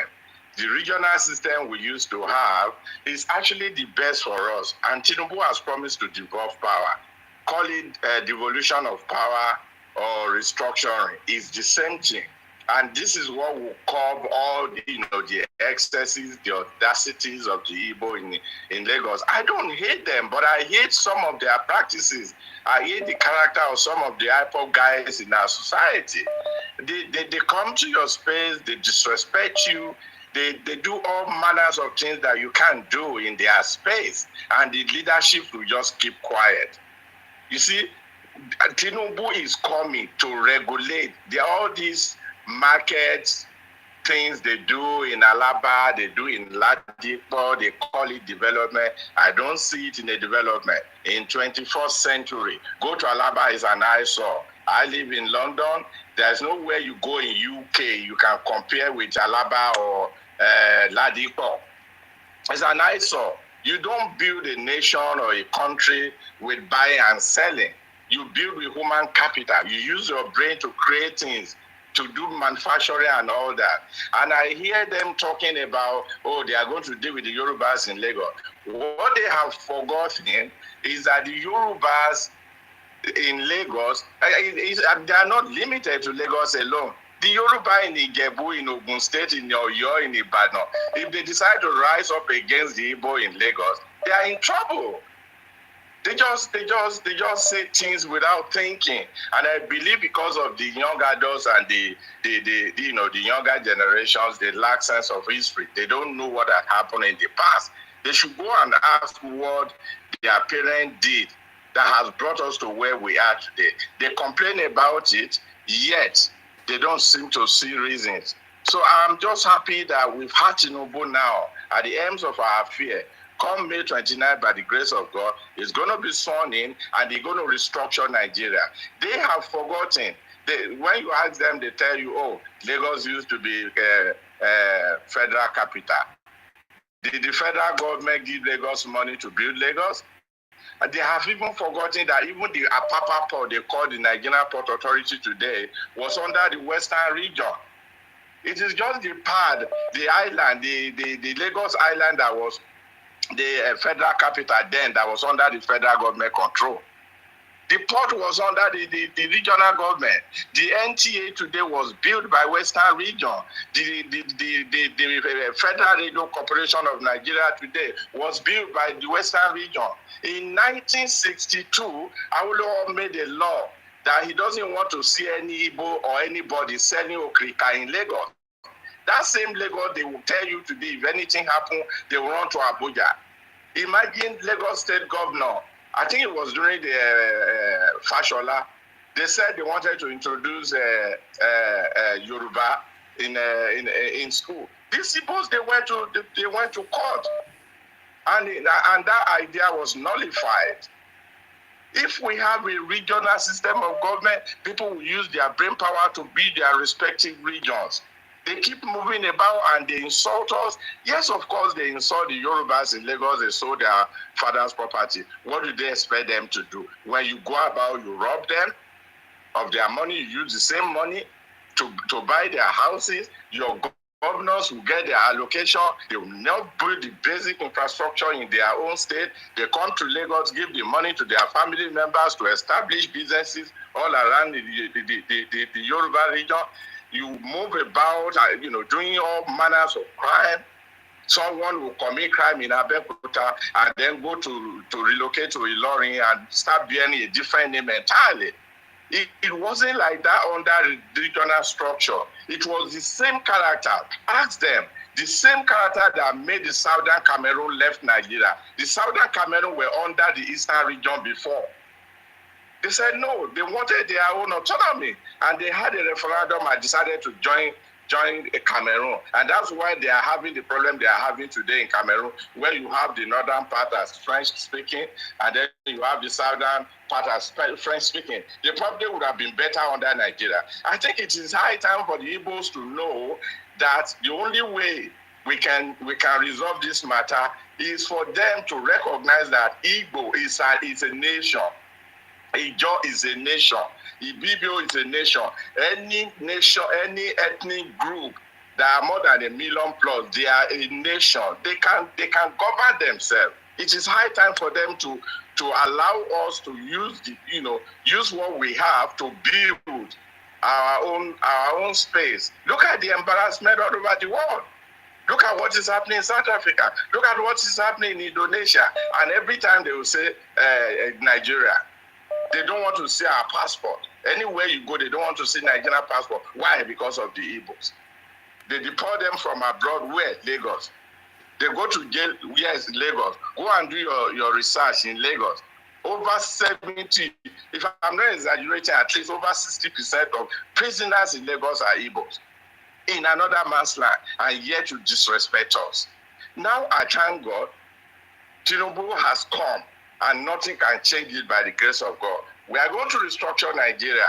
All this market, the thing they have, Alaba. What do you have in Alaba? Imagine people selling transformer for Christ's sake. Where do they bring it from? You still transformer in Kanji. You still transformer in Geba. You still transformer in Ilorin and bring it to Alaba and start selling. There is going to be law that will curb all these excesses.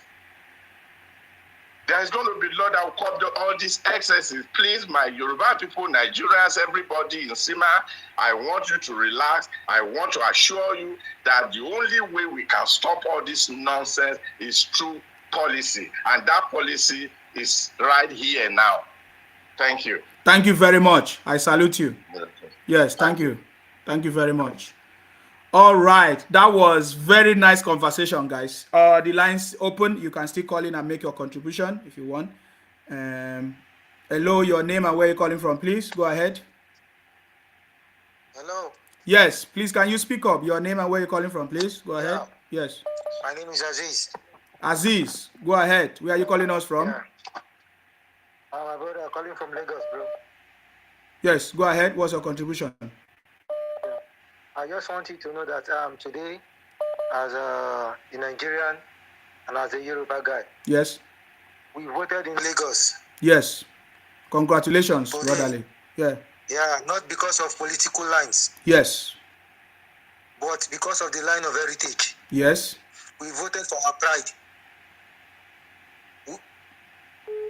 We made that statement that our library nature should never be abused. They've abused us a lot. I said, so I just want them to know something. What we won't attempt in their state, they should not come and attempt in our state. Even if it is protecting it with our last breath, even if it is protecting it with our last blood, we will do it. These people have taken it too far. They have taken it too far. They have taken it too far. That's just my opinion. Thank you very much for your contribution. Thank you. Yes, the outcome of the election is very, very clear. As it stands now, from all the results being collated, of course, Sonwolu is still leading. Of course, we know that he's already the winner, but we are just waiting for it officially. Hello, your name and where you're calling from, please? Yeah, City Boy Movement. I salute you. We are in the winning team. Yes, we are in the winning team. Go ahead. Yes. Yeah, I still want to lend my voice more to some of the things that I think that will solve some of this our problem. Because, like I keep saying, we must respect one another in this country. It's a must. It's a must, because most times I get to hear some persons say nobody is can be more Nigerian than an Igbo man. Look, nobody is more Nigerian than anybody in this country, as far as you respect the rules and regulations and the laws of Nigeria. That is my belief. And I would, going forward, I don't know, to help solve some of this problem, because, I believe too much space causes abuse, So I would recommend that it's high time both Lagos State and other states do not allow individuals to develop markets, to build. No. States should be in charge of building market, like Alaba. Alaba should be, relocated and rebuilt by government so that they can regulate every activities and characters of individual.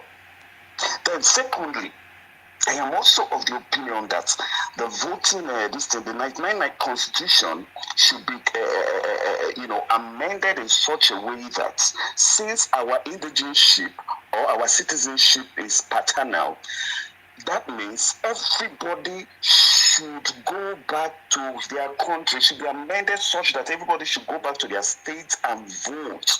Then peradventure you want to vote in your state of residence, then you have to apply to the local government to give you clearance for that purposes. And I believe when this is done, there will be respect for one another.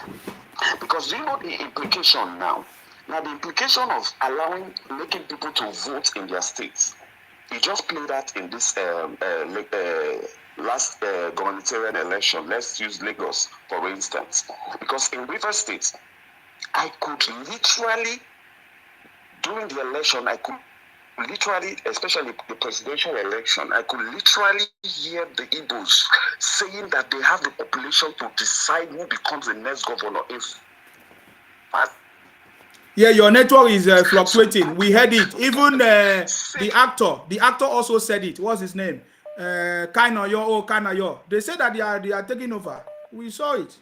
Go ahead. So now you can imagine that.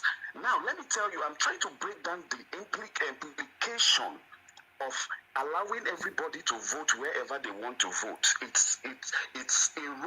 will erode what I call the territorial integrity of every state. Now you can imagine if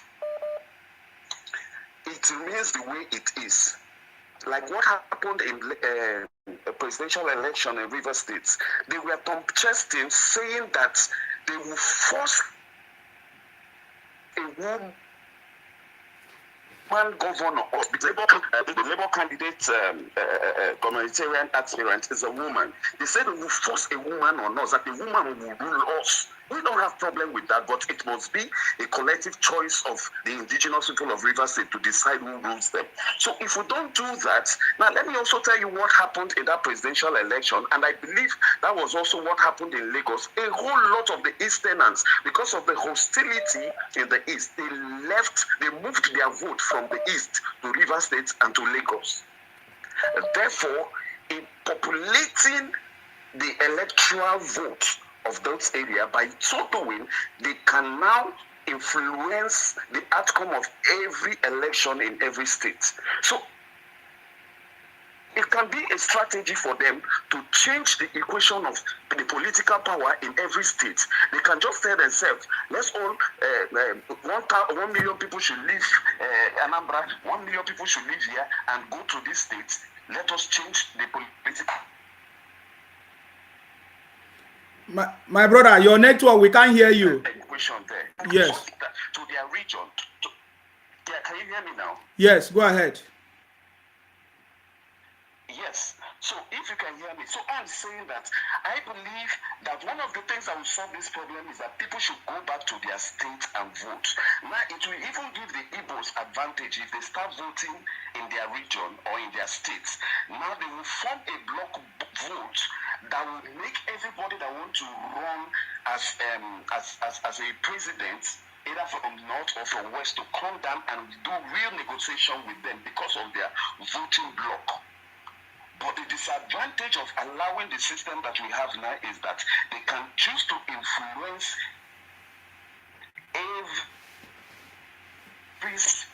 the integrity of such states. So of such political power of such states will be influenced.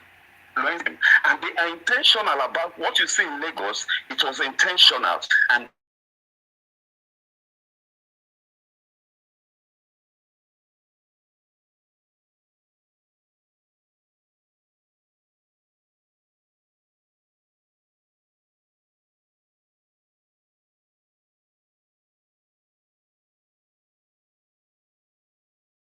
state of origin and vote. Then if you want to vote in any state of residence, you must apply to the local government.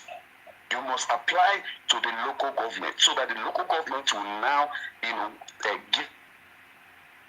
you a permission to vote. By so doing, they will learn to respect everybody's space. They will learn to respect everybody's space. For now, this is all I have to say. Thank you. Thank you very much. Thank you very much, brother. We also have a solution to that. We have been talking about it among ourselves. It's a very simple thing. We just need a software. We just need a system. We can vote online. It's a very simple thing. It doesn't matter where you are. We can do it. That is my job as well. We can do it. It doesn't matter whether you are in Lagos or anything.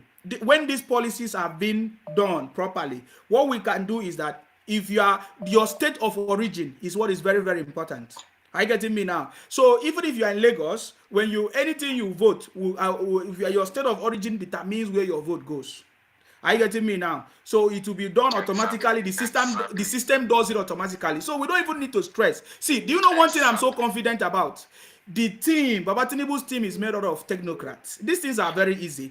See, it is Baba Tinubu that is going to fix all these problems. If we have an online system, it's so easy to vote.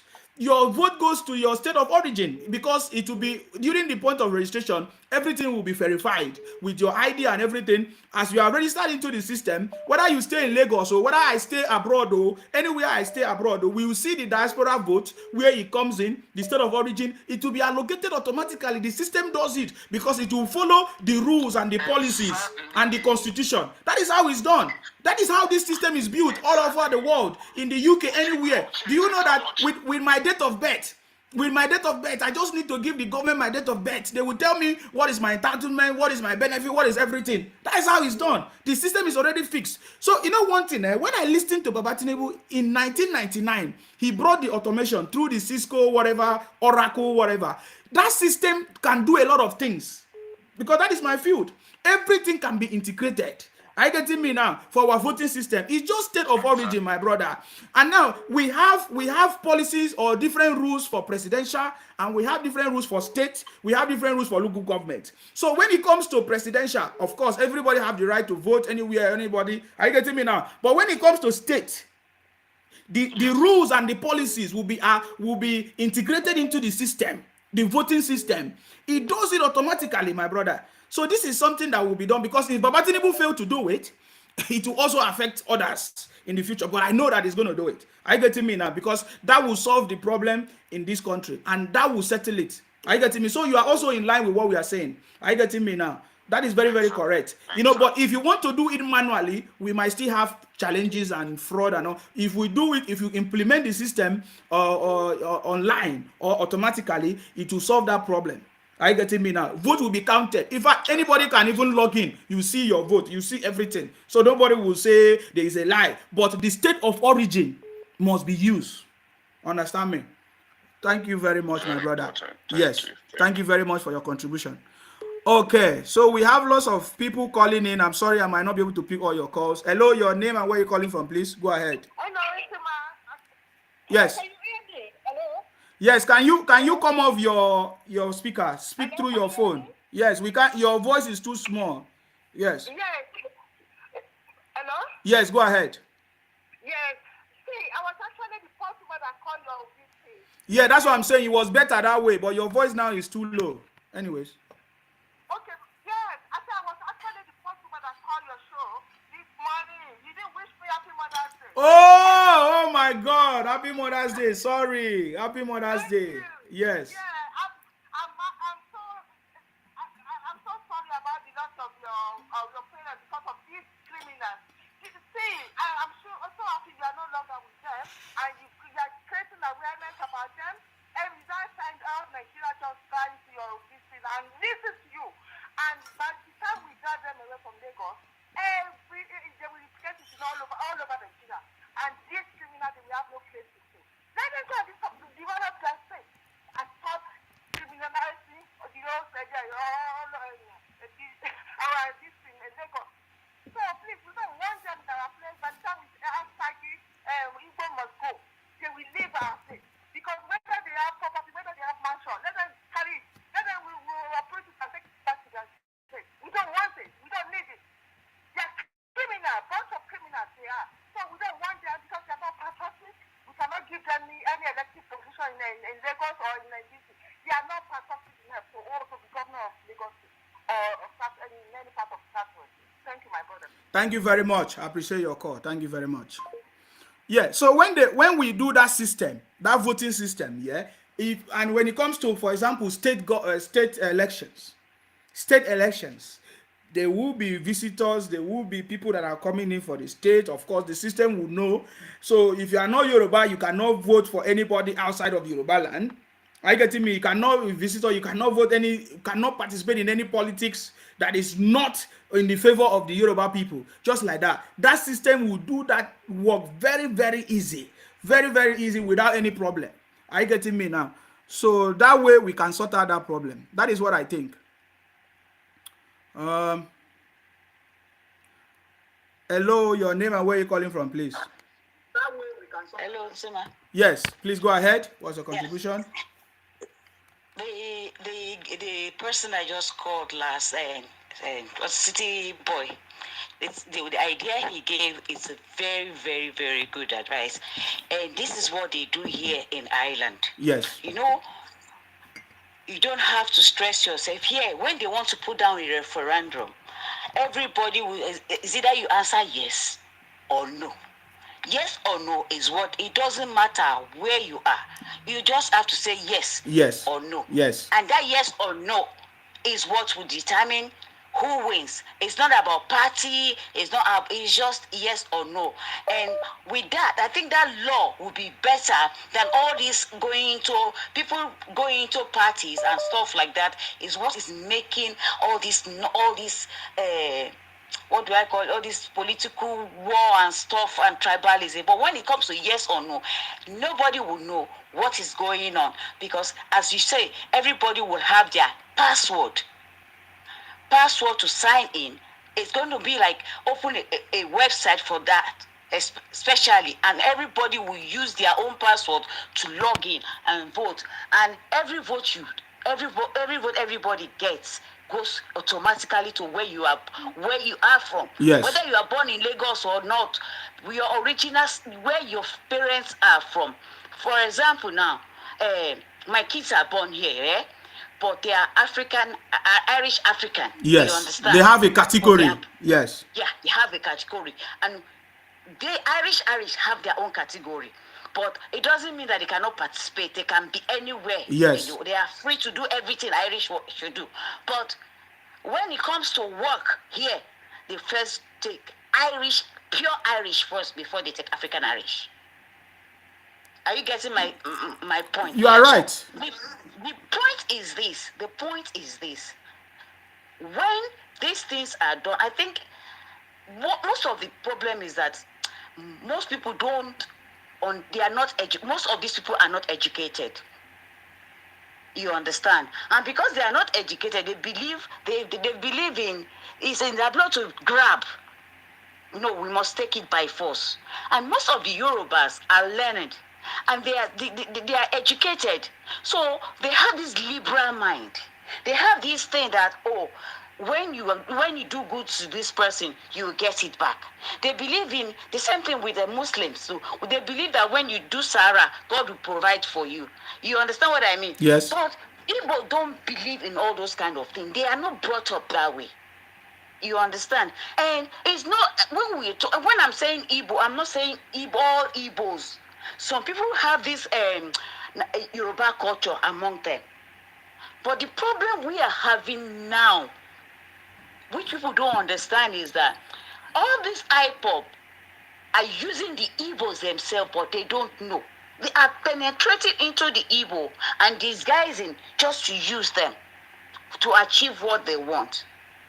And the earlier the Igbos know this, the better for them. Nobody is going against the Igbos. Nobody is going against anybody. But what the Yorubas want is respect for their land. And you guys will live peacefully. But when you don't respect their land, you can never live peacefully with anybody. It's just like, for example, now, you as a person, you have your house. So you invited somebody down to your house, and you tell that person, oh, you are telling the owner of the house that, get out, I want to sit down. It's not done. It's not done in the whole wide world. They said if what you don't want somebody to do, you do not do it to others. Pinch yourself. See how it feels before you do it to your fellow human being. You are in another person's land. Accept the fact that you are in their land. Give them their respect. Make them feel comfortable, not to harass them or humiliate them. Igbos now are the one pushing Yorubas to do what they are doing. And the worst part of it, that it's now involving everybody from the southeast. Oh, am I getting it right? Yes, southeast. Yes. Yeah. It's not affecting the east itself. It's affecting everybody, because everybody is lamenting that why is Yoruba calling everybody Igbo? Why is Yoruba calling everybody Igbo? They are calling Bini Igbo. They are calling Delta Igbo. They are calling this Igbo. It's because that is how they know it. They believe that Southeast is all the East combining together. But that is not the problem. The problem is there are some people that don't want to understand that there is what they call personal space. When you are abroad, they will tell you personal space. I live with white people here. I'm the only black person. They love me with their whole hearts. Because you know why? I respect their space. I respect their culture. I don't overdo something. If where I am, everybody has got their own compound. They've got their own garden and everything. You know this is how things are done. Go break their rules. You don't say because I am an Irish.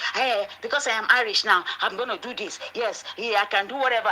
Although most people do it here because they are Irish, they want to claim that I have every right that you have. They can deport you anytime. I keep telling them, these people are bad. I say no, you are the one that is bad because you don't know how to live with people. So people should learn how to tolerate and live with people, and be together and have harmony. Until that is done and that is sink into their brain, they will never be able to stay in anybody's land. And that is the problem Igbos are having. Pride, ego. They should take that of them and they will live with anybody. I'm serious. Thanks. God bless you. Thank you very much. Thank you very much. And it's very, very important to even mention something. Somebody just brought it to my attention. You see, in the City Boy movement, we are not just like we are saying, oh, we are only supporting APC or no. We are supporting people, intelligent people, technocrats. Let me give you for instance. We are not only supporting APC. For example, in Oyo State is PDP. Sheyi Makinde, he has won election. We support him. We are working with people that actually want prosperity and unity in the country. Are you getting me now? When we find out that you really have something that you want to deliver, you want success, you are progressive. It doesn't matter whether you are in APC or PDP. I just gave you an example now. Or your state, Sheyi Makinde, we support him. because he won prosperity in his state. So he has won election. What about Wike? Wike worked with us in APC, but now for governorship, we support the state, what the state wants for their development of the state. Do you see what we are trying to explain to you? Wike, they want PDP there. And the brother is leading now, Fubara in PDP, in River State. You see that? So that is how we are working. Anywhere we see development and prosperity, we are supporting. That is what we are. That's what the city boy is for. So please, people need to understand this, because the change has actually come. And that person that is bringing that change is our president-elect, His Excellency, Asiwaju Bola Ahmed Tinubu. Hello, your name and where you calling from, please? Okay, hold on, let me look at my thing. Yes, please go ahead. Oh, hi, Zima. I salute you. I salute you. Yes, I salute you. Oh, thank you so much. Just that your voice is low. Can you bring out your voice? Oh, okay. Take it out from speaker. Speak directly to your phone. Okay, sure. Yes, please go ahead. Okay, hi Zima. Thank you so much. I salute you. I'm really glad that I was able to get in now. I've been calling you for so long. I'm sorry. Yeah, I live in abroad. I live in Canada, and Yes. I've been living there for almost 20 years. Wow. I've heard from people on your program and what they have been saying. I'm glad that you have this kind of program to actually educate people. I tell people all the time, there is a book smartness and there is a wisdom. There are two different things. You might have a PhD, you might be first class person, you might have 4.5, grade. But to have wisdom and to have foresight is totally different things. Yes. For others that live abroad, I want them to look at for me too, I will not say all evil, because it's not all Yorubas that are good. We all have different perspectives, we all have different values, but when certain behavior is rampant among certain groups, among certain tribes, the good ones have to speak up and curb that activities they are doing. For example, I am a nurse. I work in the hospital. In Canada, hospitals are run by the government. When I treat people, when I work, when people meet me and they ask me where am I from, I don't take offense in that. I'm an African, I'm a Nigerian. But I will tell you, I'm very uncomfortable to tell people I'm a Nigerian. Why? Because of our image. I allow people to know me, to understand who I am personally, before I get comfortable to tell them where I came from. It's just because it can cut them off from socializing with you, giving you certain opportunity. And it's just because of how our image are outside. And when you look at the CNN from Australia, when they talk about fraud, look at the demographics of the Africans that are there. They are majorly evil. So when they come out now and they are saying, we are the business-oriented people, we are that. What kind of business are you doing underground? Like the last caller, we all live abroad, those of us, but we still know our boundaries. We still respect the government. Just because I'm a Canadian citizen doesn't mean I will be passing my boundaries. You need to respect people when you go to their land. You came to Lagos, you are prosper. Whatever business you are doing, no any other tribe can penetrate into that business. We need to look into that. You are calling Yoruba tribalistic people, but your day-to-day life as Igbo shows that you are not accommodating, even when you are in other people's land. How come Alaba, there are no Yorubas that are selling things there? How come there are no Hausas that can have shops in there? We need to look into that.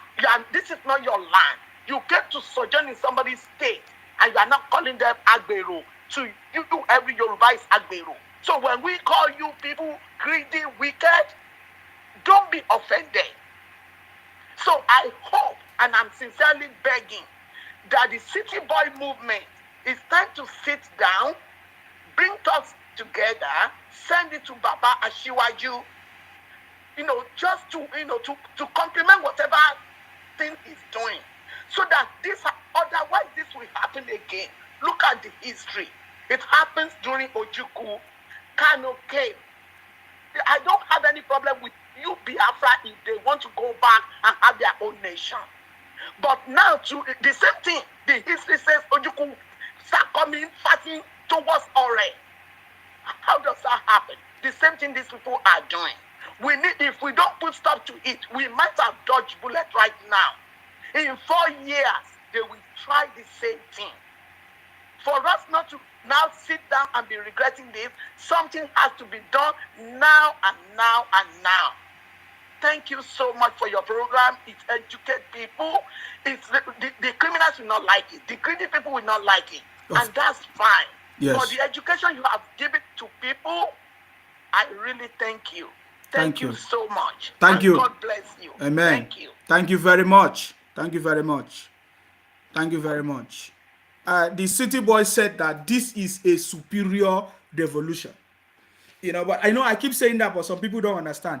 This is a superior revolution because the revolution have already happened and people don't know it. The revolution is not shouting on the street and be causing problems. This is a superior revolution. And just watch out. Hello, your name and where you're calling from, please. Hi, good afternoon. It's Nika here. Happy Sunday to you. Happy Mother's Day. It's Nika. Yes. Oh, thank you very much. Go ahead. I'm calling from UK. Yes. And thank you very much for everything you are doing. And I pray God will empower you more, and no evil shall befall you or before your family. Amen. Regarding this, what is going on in Nigeria, the Igbo needs to go and sit down and think about it. Even the Bible said, when you are so proud, the proudness of people brought them down. You want to do something, you don't have to be abusing those who accommodated you. What really triggers people here is that guy. You want to be a governor, you are saying our children born in Nigeria, they are Hagbero. All our king, you're going to jail them. Who's going to fold their hands and let that happen? They cause it on themselves. Now they have to live by it and look for adjustments. It's not everywhere you go you have to take over that area. I came to UK in my teenage years. My kids are born here. I don't have the same rights as them. There is some offenses they will commit and they will go scot-free rather than me. So they need to think about that. They welcome you. They give you everything. They open their hands to you. That's how you want to pay them back. And you want them to fold their hands. And you are even abusing us. Look at the election. The way you people are abusing Tinubu and everything. Did many Yoruba abuse them? You even brainwash our children because of what you want to gain. You change the answers to another thing for your own motive, evil motive. Do you think God will fold the son upstairs there? No. It's not going to. Our own kids, you are telling them they are Hagbiru. Will a mother that carry children for 9 months wait and let you abuse our own children? That they are selling their father's land to you. For what money have you had? It's the proudness that killed the Igbos. And wherever they are, I'm in UK, I work with an MOD. That's a ministry job. So I know what I'm facing as a foreigner. I still obey their rules. But Igbo people know they don't want to. Anywhere they put their soil, they have to. Look at it. They need to respect somebody's space. You're telling them most of the time, respect my space. I block so many of them on Facebook. Anytime I share things, they have to put comments. No, you don't have to. You don't have to. That's my own personal space. You're not paying for me. So they need to go and change their attitude. What does not belong to you, you don't claim it. You don't claim it. Those persons are not going to fold their hands. I pray they will change their attitude. Because what they just put on the floor now, no Igbo man, Yoruba man will bring Igbo and they will say, no, we are not going to agree you to marry. They crossed the thing. They cause it on themselves and they need to go and change their attitude. Look the way they are causing you, phoning you and abusing you. That's your own space. It's no point. I see some of them. I don't call onto their program because they are not on my way. Can they do that? Did they have to pull it out? They say Tinubu carried drugs. Look at what they are commenting there. That's your president. US already congratulated the man. If God did not want Tinubu to be there, I'm telling you, my brother, Tinubu can never be there. Of course. I came back from Nigeria in February. There is no money. There is no petrol. We had to beg the bank for our own money. They seized everything and God still show up. Can they know that this is the work of God? This man, I don't even think Tinubu will go to church. I can't see Tinubu like somebody that will pray 7 times. But God go and pick the sinners to show the wisest people how his power is. So Igbo have to work with him now. Look at how they are abusing the man. The man did not abuse them. He's even welcoming them. But Igbo is their pride. Anywhere they go, they want to dominate. They are so arrogant. They are so rude. Their attitude stinks. They don't tell people what to do. No, Yoruba will not tell you. The only thing, yes, we like party. That from our generation to generation, we like to do our party. And nobody can take it away from us. But Igbo, arrogancy, pride, rude, they need to take them out. This man do you nothing. He did not rig no election. Look at the way they wanted to rig election yesterday. Crying that they will burn Lagos down. Who are you? Who can say that in their own state? And say we will burn your... You go to their state, you will shut up your mouth. You can't even purchase a land here. But you cannot tell us we are stupid and we will fold our hands. No, we are not going to for our generation. For our great-great-grandkids coming. We need to let them know now. Thank you very much, my brother. Enjoy. And have a lovely show, yeah? Thank you very much for your contribution. You're welcome. Thank you. I appreciate you. Thank you. Yeah. Yes.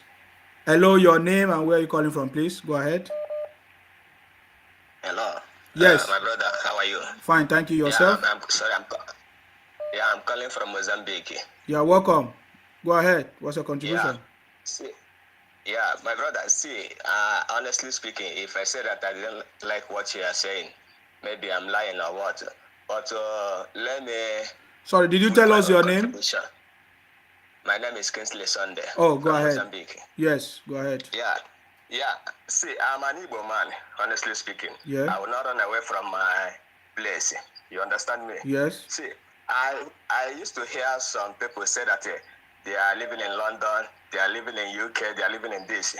And me also, I'm living in Mozambique. And if they say that Igbo people don't have respect, some people are lying.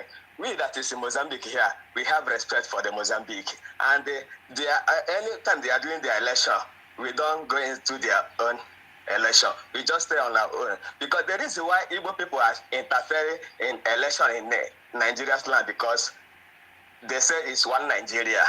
I wish they would tell us that we are not one Nigeria. We will not be doing all these things.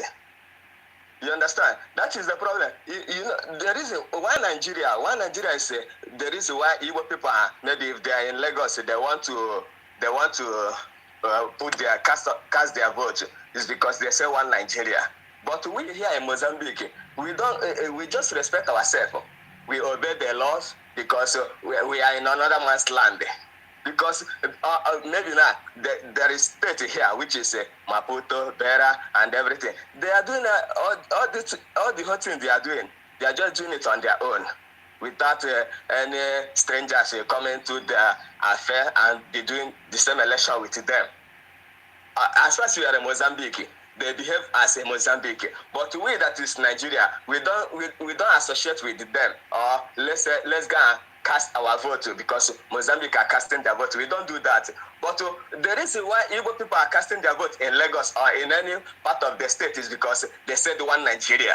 I wish, honestly speaking, I wish you can use this your platform. You can use this your platform and also liberate this Biafran people, because we are the Biafran. And if they say that we don't have the right to do it, okay, how can you say that Igbo man cannot rule Nigeria? How will you feel when you hear that they said Igbo man cannot rule Nigeria? Will you be happy if you hear it? That is the problem. That That is the reason why you are seeing all these things. Maybe because Igbo people, anything, yeah, I agree with you that anytime that we are angry, but there is a reason of that anger. We are angry because of the things that Nigeria are doing. You cannot be coming out in television and be saying that Igbo man cannot be cannot lead Nigeria. Then allow us to go. It's a very simple. If you don't want me to be a Nigeria, then I don't want to be a Nigeria. Then why not allow me to go? Is it too much for me to ask? Is it too much for me to ask? Are you done? Are you done? You said that I'm a Nigeria. You cannot allow me to vote. Okay, I cannot be your president. Then why not allow the Biafran people to go so that we will go? Because you see, Igbo, Yoruba, and Hausa, it cannot work. You see, even if you preach everything you want to preach now and say that maybe Yoruba will do this, every part of the country, every part of the state will do this. See, it will not work because only thing that unless there will be a fight, you know that. But if they allow us to go our place, then Biafran people will go, Yoruba people will go. Or if Hausa and Yoruba want to stay, let them stay on their no problem. But allow Biafra to go. Then if you start looking for you people, you know that we are not a good people. Allow us to go. So why is let me ask you a question now, because I've listened to you. You are still repeating the same thing. You say Igbo people, right? How many tribes do we have in Nigeria? Is it only Igbo people that we have in Nigeria? I know it's not Igbo people. So why is only Igbo people? Why is only Igbo people that want to burn down everywhere in Nigeria? See, we don't want to burn. No, but do you see that the problem now in Nigeria is only Igbo people? Are you aware? How can you say that? How can you say that it's only Igbo people? How can you say that it's only Igbo people? Who is causing the problem in Lagos? Huh? How can you say Sorry, I want to ask you a question. Who is causing the problem in Lagos? Did you hear any Akwa Ibom man cause the problem? Do you hear any Ijo person cause the problem? Now, you said, let me help you because I allow you to talk because I need to help you. I know that you are part of the people. You say you are Biafra, no problem. Can you listen? You said it here. I didn't stop. I wasn't the one that forced you. That's why I kept quiet so that you talk. You say you are Biafra. You have been deceived for so many years. Are you getting me now? Nobody stopped you from being president of the country. But because of the same problem that you are doing now, that's why people are saying it will be difficult for you to be the president of the country. Are you getting me now? Nobody is stopping you from voting. You voted. What we are talking about here is your brothers. Maybe it's not you, but some of your brothers making videos everywhere, especially when the Labour Party, which we now know that Labour Party represents IPOP, Igbo Party. You understand me? In Lagos, when Obi won the presidential, we have the videos. You people were saying that thank God you are taking over Lagos. You want to take over Lagos, and in some places they say that IPOP flag was raised in another person's land. That is Yoruba land. That is Yoruba land, my brother. That is Yoruba land. Nobody can. We have different land. We have Igbo land. We have Ibibio. That is what we are made out of different nations. Do you know that?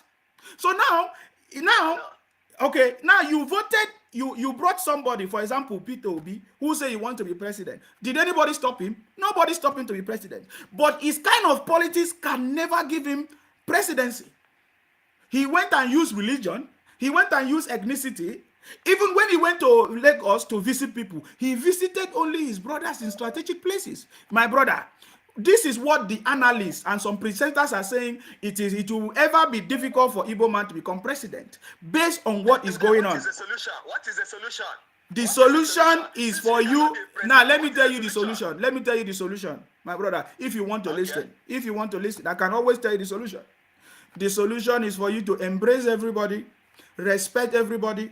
When you go to everybody's space, respect their space, respect everybody's culture, build languages, embrace everybody's religion, whether Muslim, Christian, anybody, embrace everybody, build those bridges, negotiate so that you can have that vote that will enable you to be the president of the country. In Nigeria, we have 6 regions. Okay, 6 region. So you have to be able to win all those regions, at least 25% of 24 states. Obi did not get it. Obi can never. And I want to tell you something.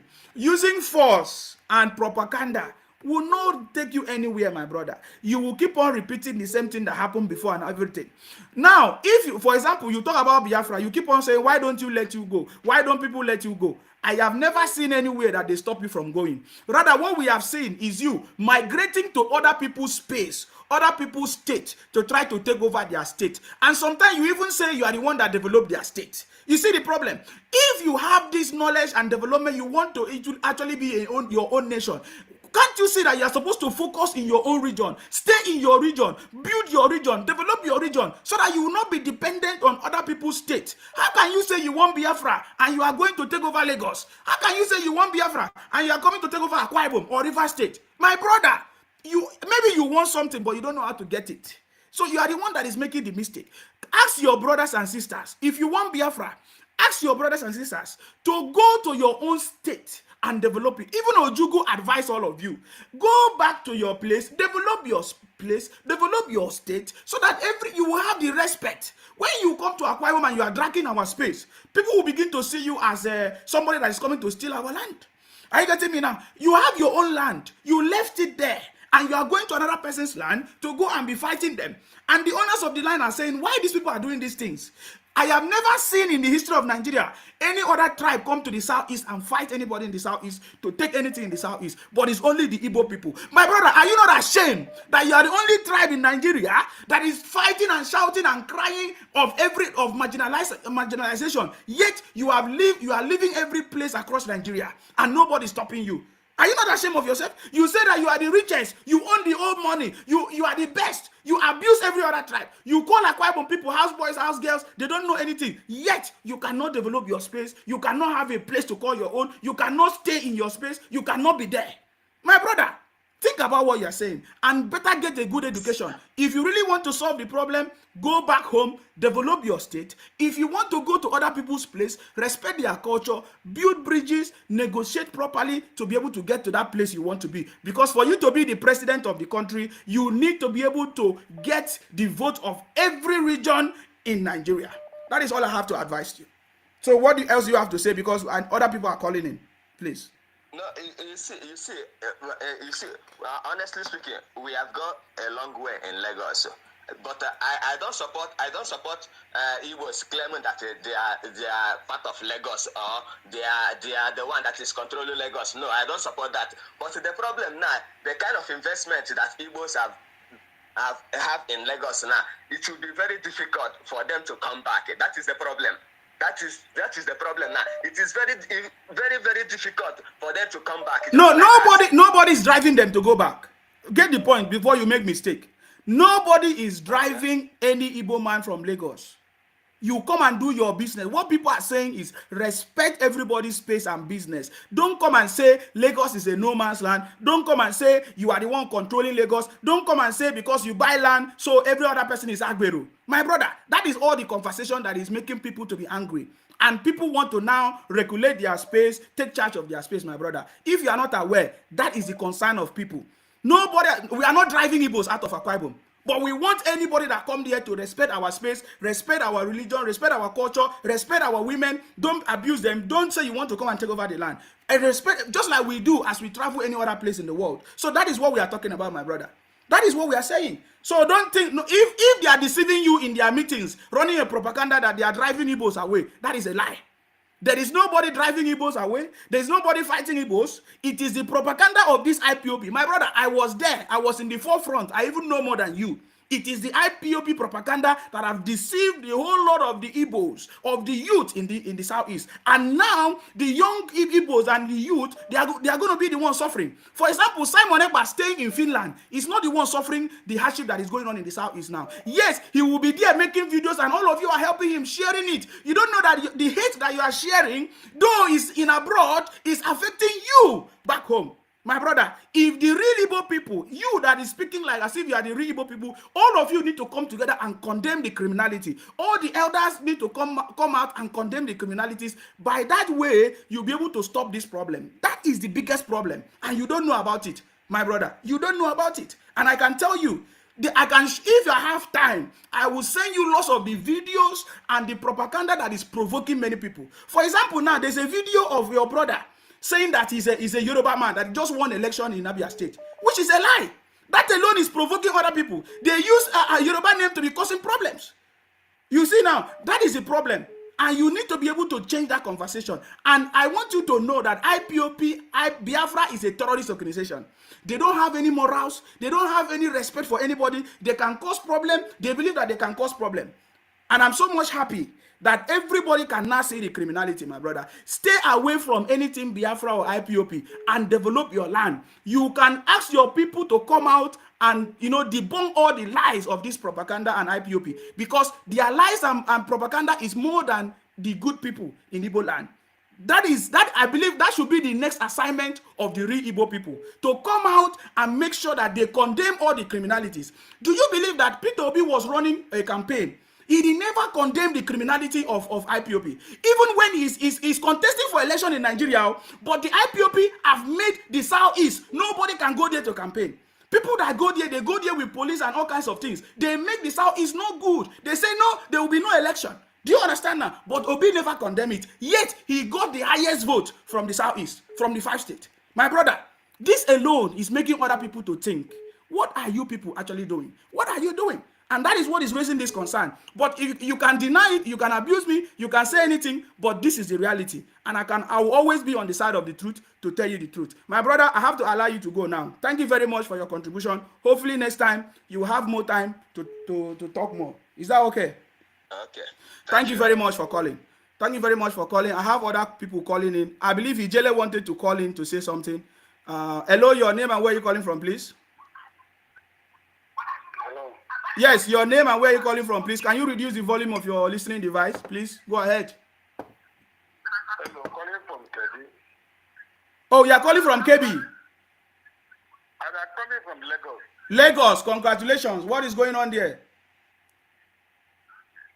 I'm listening to this man room program and online now. Yes, can you reduce the volume of your listening device so that you can hear us, please? Okay. I'm calling from Lagos State. Okay, please go ahead. What's your contribution? I want to understand one thing now. But my name is Norman, and I'm not hearing the man is talking to somebody else. That is the problem. Reduce the volume of your listening device, and you are calling me through your phone. Why are you not listening through your phone? Okay, can you hear me now? Yes, go ahead, please. Go ahead. I'm calling from Lagos. You are welcome. Are you celebrating with us? I'm not celebrating with anybody. Okay, go ahead then. Yes. Because my friend got injured. Your friend got injured. Where is your friend? In which part of the where? The Igbo man is doing that. In my area, we are doing vote peacefully. What is your area? Tell us your area. What is your area? Adelado. Okay. What happened in your area? We are doing voting peacefully. Before this guy came. Who? With the boys, Yoruba boys. Yoruba boys came. Yeah, with bottle and crew. So if you said Igbo man is causing confusion in Lagos, they have to present it well. So if you are causing problem in Lagos, then we have to present it well. Is that? No, if you say Igbo man is causing problem in Lagos, we have to present it well. We have to present it well. We are causing problem. Behold, the man we are voting for, the Labour Party is a Yoruba man, not even Igbo man. The man that contests in Amword of it is Yoruba man. The man that contests in Governor of Lagos is a Yoruba man. So how come Igbo this, Igbo that? Because I wonder why this man is on online. My brother, you are wasting my time. I don't know what you are saying. I don't know what you are saying, man. You are not making any sense. I find it difficult to understand what you are saying. Hello, your name and where you calling from, please? Hello? Yes. Please go ahead. Reduce the volume of your listening device. Yeah, I just reduced. Actually, the caller that called is lying. Yes, that's what I'm saying. He's lying. That's why I noticed. Immediately I ended it. He knows what he's talking. Yes, sincerely speaking, the people in the state don't like what these Igbo people are doing. These things happen in every state. Of course, they have, stealing of ballot box and the rest. But this particular time, it was like a war. Why? Because of what the Igbo people they did themselves. Do you know that Kate Henshaw? You know Kate Henshaw? Yes, I know her. You know Kate Henshaw? Yes. There's a video going on. She said it that Lagos is for Igbos and the Yorubas. We are 50-50. It's going on social media. Why will you say that? Lagos is not for anybody. When you know that there are Obas, not just one Oba, there are Obas in Lagos. And where she came from, the state that she came from, she knows that there are chiefs there. And you can't go if you say that you are going against the chiefs. So who knows that is the Obas themselves that ordered the boys to go out? Who even know that even those guys that were doing that, they are not from Lagos. They brought them from other Yoruba land. Who knows? Because of what they did. So, of course, if an Oba doesn't like it, underground, they'll organize it. So this is the time that it was rampant, and it was like the Igbos against the Yoruba. No other tribe. Even the PDP, we didn't even hear their name. Their name was like dead. It was like the LP, that's the IPOP people, because they are IPOP. Yes. And Yoruba, it was like two of them fighting.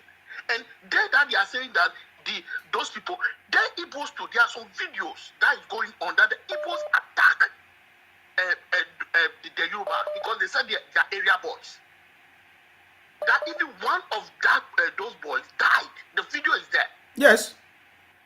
The video is there. They are not talking about that one.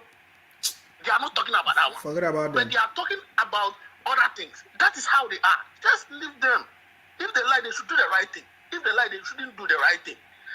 It's their own cup of tea. Exactly. Yeah. Thank you very much for calling. Don't worry about these people. We know them. They are lying. They are propaganda. As you can see on the screen, APC is leading 18 local government. Labour Party, only one local government. Can you see it? So only one local government is remaining. I think that one is Etiosa. Etiosa local government is the only this thing that is remaining right now. So you can see that we are leading in everywhere, guys. We are leading in everywhere.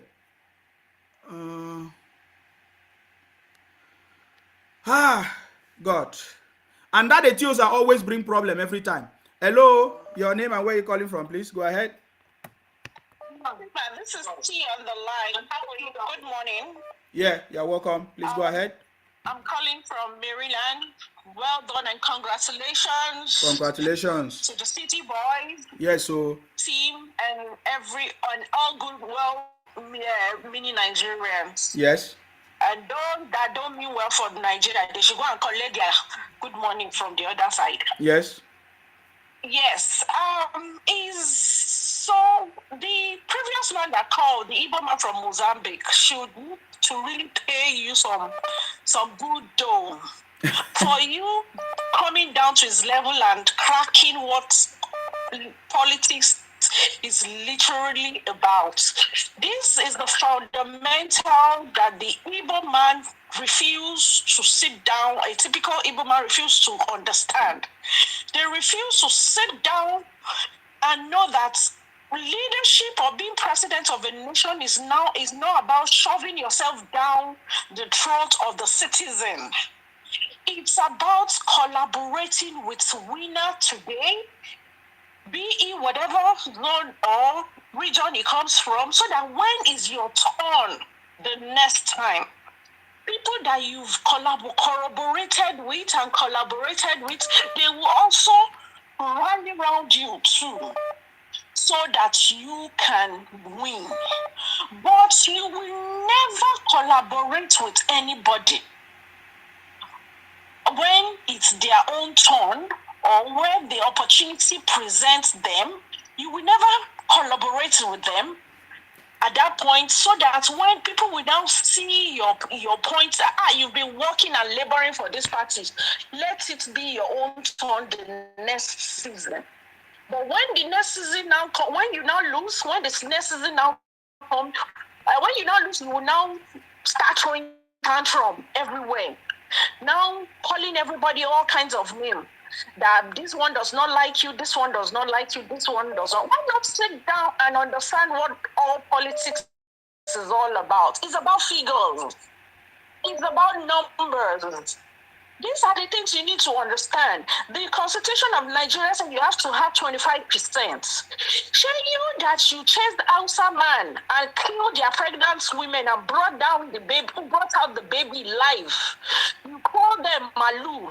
You, unfortunately, the nation you call Zoo, you want to rule Zoo. You say, okay, you want to be president. Zoo, president of Zoo. Again, you said, okay, if you can't get being the president, you want to form Biafra. Meanwhile, your own senators and House of Rep, they are meant to push their agenda in the House of Assembly and the Senate. They refuse to push it. They are collecting money and smiling to the bank, and you people, you are disturbing every piece of our nation, our country. It's high time you guys get this into your stinking dull head that you don't rule Nigeria by force. Sit down and go and learn what politics is all about. Let the Igbos leaders, let them go to the grassroots and go and educate all their family members, all their citizens, that this is what politics is about. You don't hurt an Hausa man because you were not given the opportunity to rule. It could be your turn another time. You can't hate a Yoruba man just because you lose. You can also force your people down. You can't enthrone your people in other people's region. Meanwhile, in your own region, you can't even, there can never be a landlord there. It's not possible. Igbo men need to respect. Even in America, there is what they call Native America. America has special quotas for them, which, and I'm sure some other Western world too have the same program for their indigenous people. So you can now want to rule Lagos in Lagos. So I know moving forward, there will be proper politics to put everybody in place where they belong to. That I'm very sure that this has really taught Yorubas and other tribe a great lesson. That you don't give this bulk of terrorists, this bulk of robbers, the leverage to perform their nonsense they are performing. It's so unfortunate that you can't abuse us that we Yorubas are being very accommodating and very liberal. It's our nature. You can't change us from who you are. But when you now say you know more than the owners of the land, who will show you the way out and how it's being done. We've taught you yesterday. And we are still, I'm still imploring all, and also they need to even be grateful to us, because I know that moving forward, Southeast also will not be the same as they will run it the way they've been running it all this while, because at least we will force their leader to do the needful. With the action we will be taking now, we will force their leaders to do the needful. So invariably, they should be grateful to we Yorubas too for teaching them and teaching their leaders how to govern and how to be leaders in their various regions. And I'll also implore the president-elect, which I know that is a very good politician and a very good leader. He's done it and he's done it before.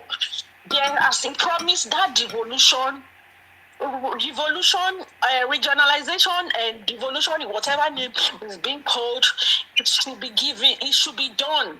And proper policy should be put in place. Let there be zone. Let power be devolved to each regions and let every region be at liberty to develop. If you like, if you decide not to develop your own region at some point in time, that is your own problem. But you cannot now push your stupidity over other region that they did not allow us to become. Your region is not all about as the leader. Is not developing. Is not all about you must be president of Nigeria. You might not be the president, but you can develop your region. You can make meaningful development and growth in your region. But when you won't, you now become nuisance to other people. No, it's not possible.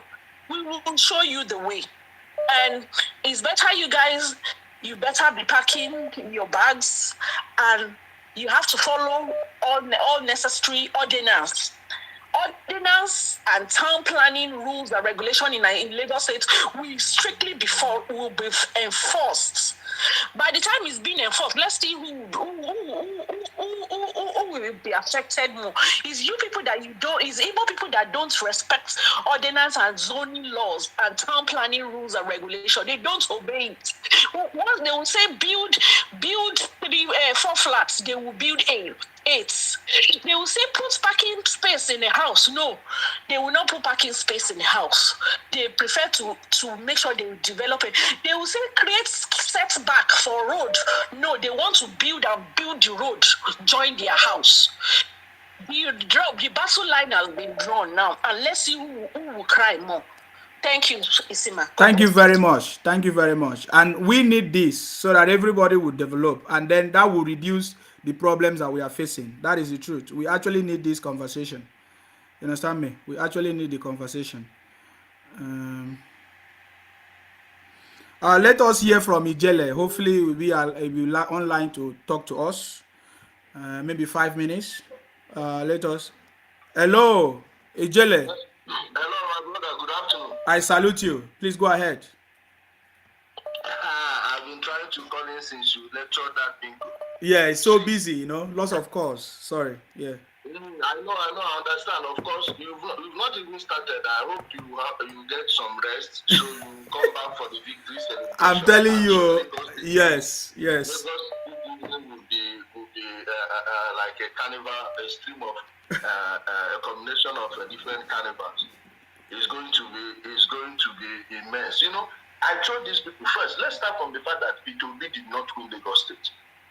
By virtue of what they did in Amward of alone, 52,000 accredited voters, Ashwaji Bola Ahmed Tinubu 13,800 plus, Peter Obi 52,000.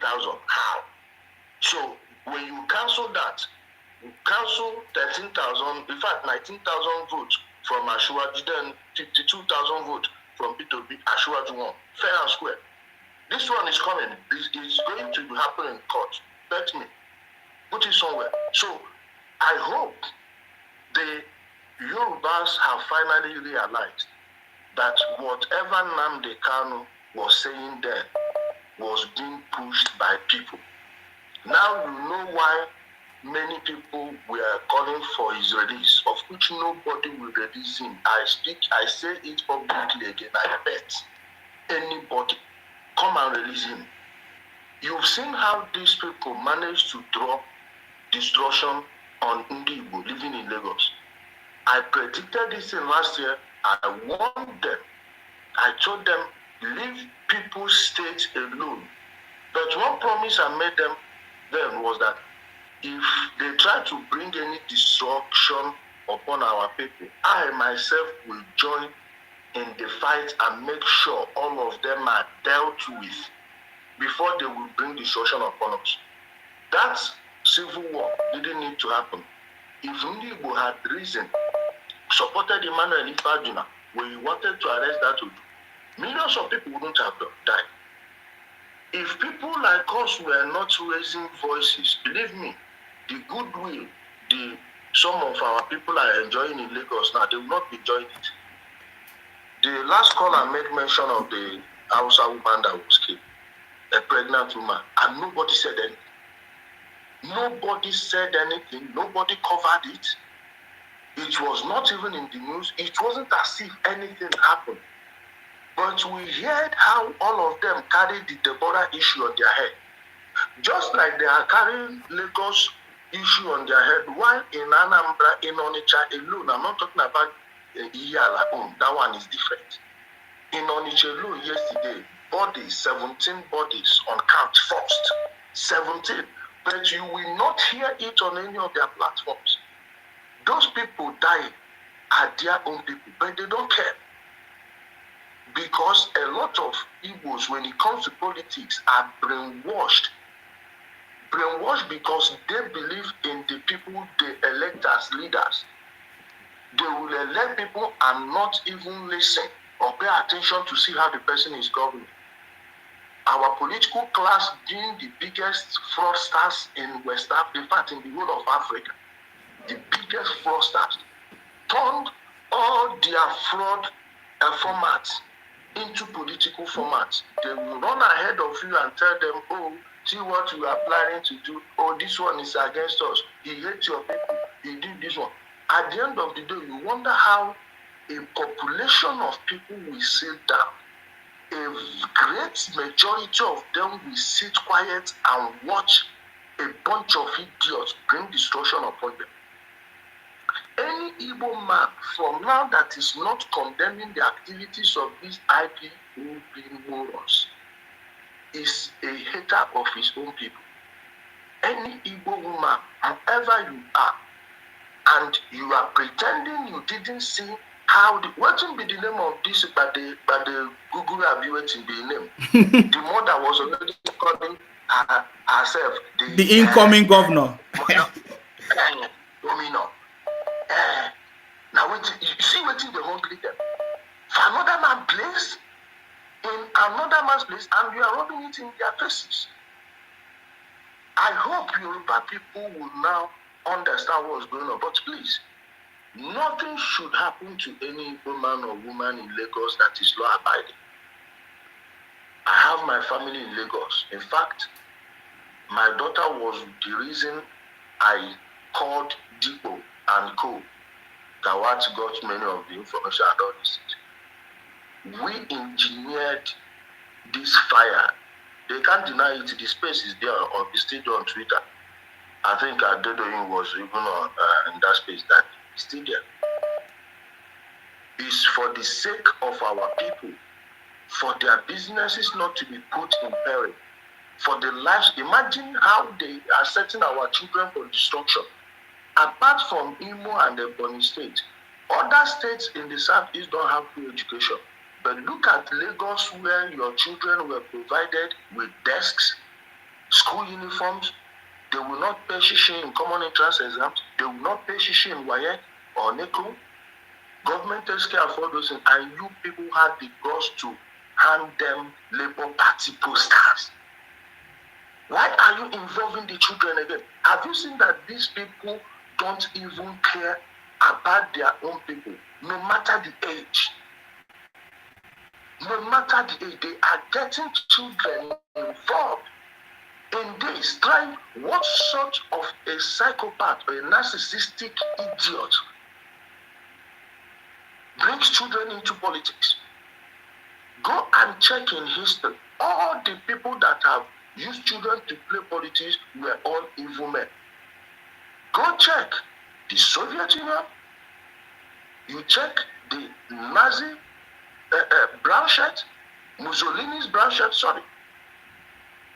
The Soviet young pioneers.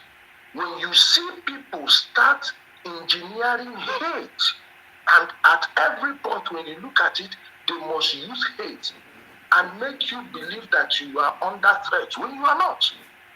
And if you don't have enough mental capacity to absorb and digest information, you will fall prey to what you are hearing, not to what you are seeing. Let me prove it to you.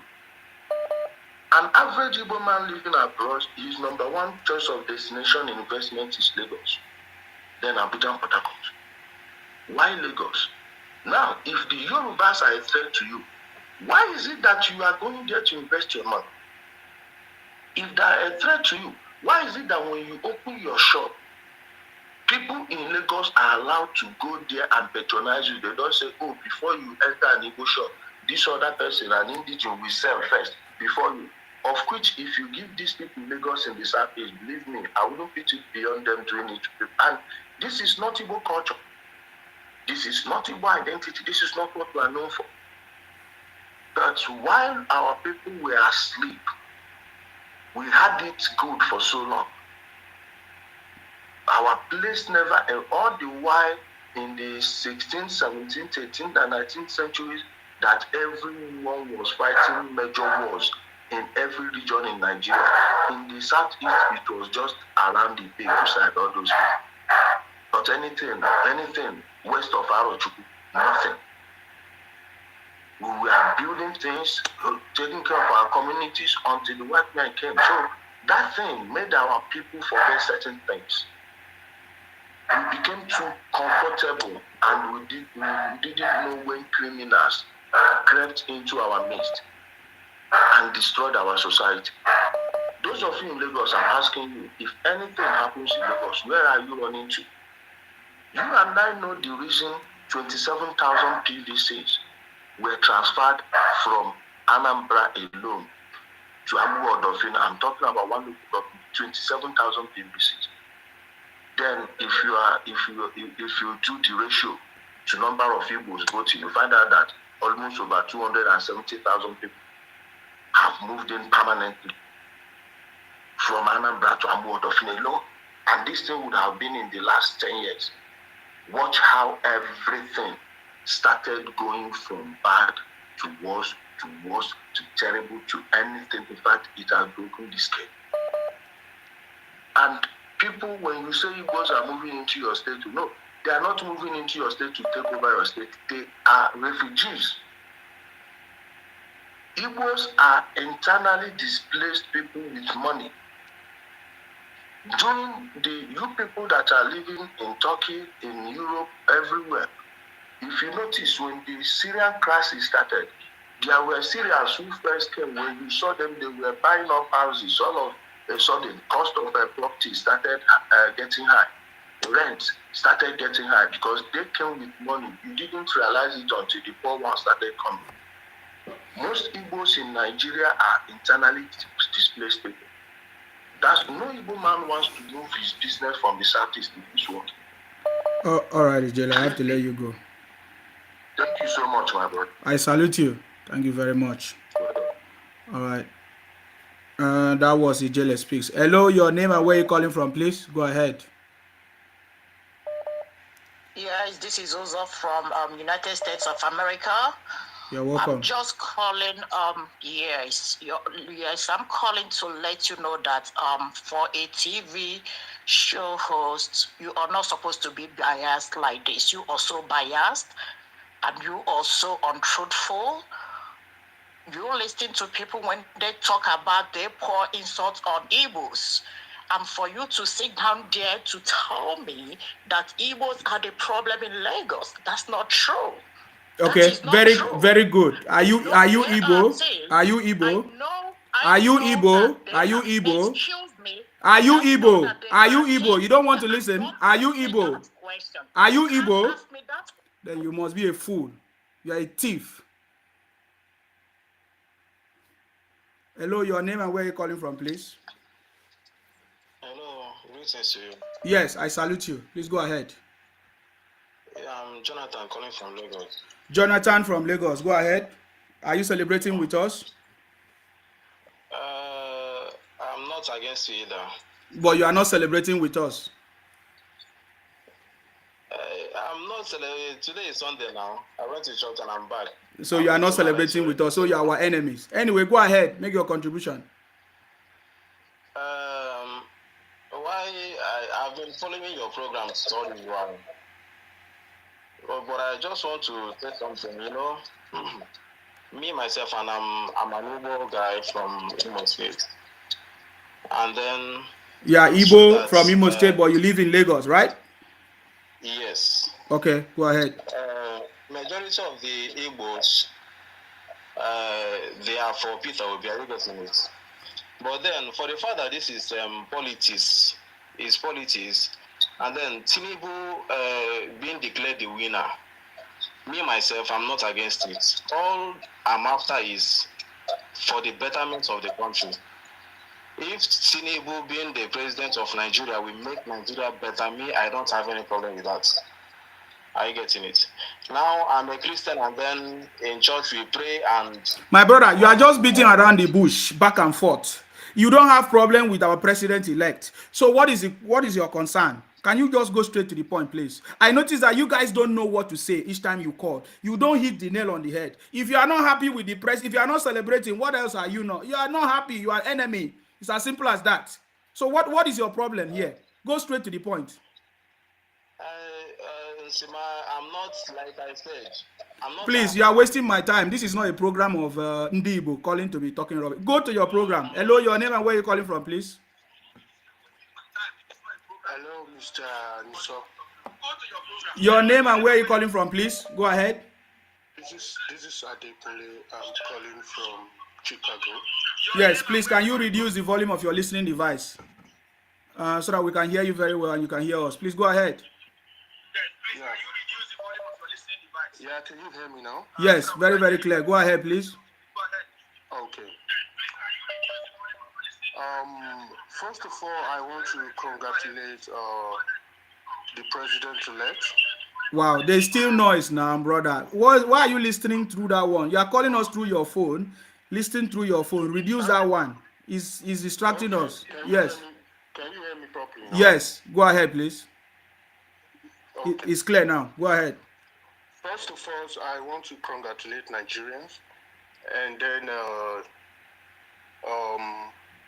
Lagos State, and I want to contribute. You see, the first problem we have in Nigeria is we as Nigerians, we need to love where we are from.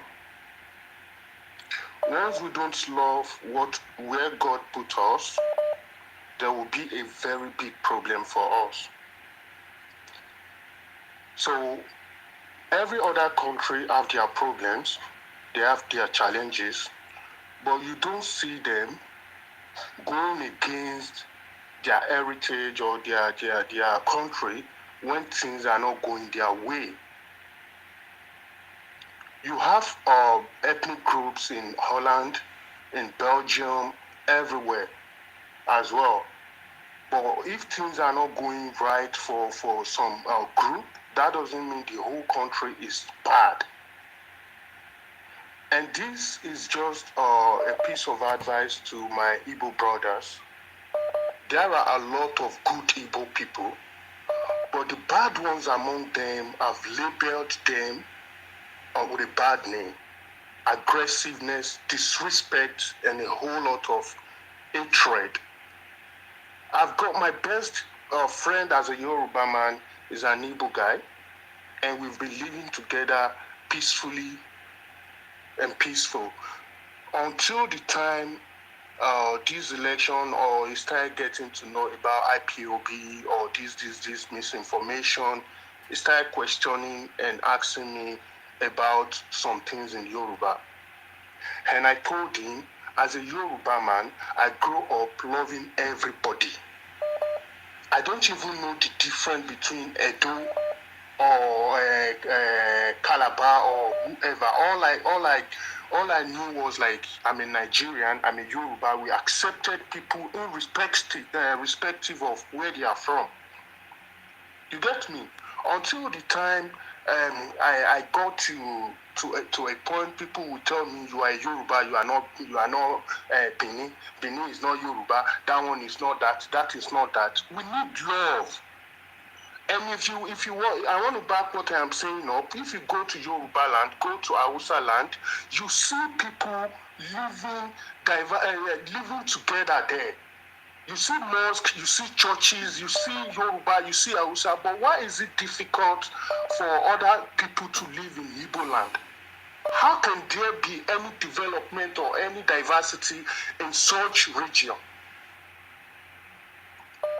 You need to love other people. You need to accept them the way they accepted you every other place.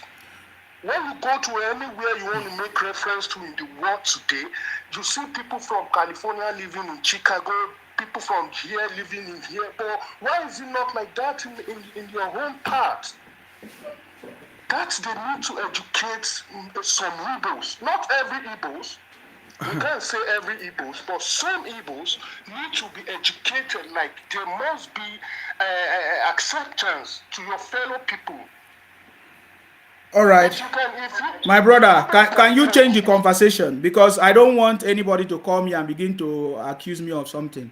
Forget about, I'm not here to educate the Igbos. They will educate themselves. After all, they say they are the most educated. You understand me? So let's talk about something else. Forget about, we are not here to educate them. Please. Let them go and educate themselves.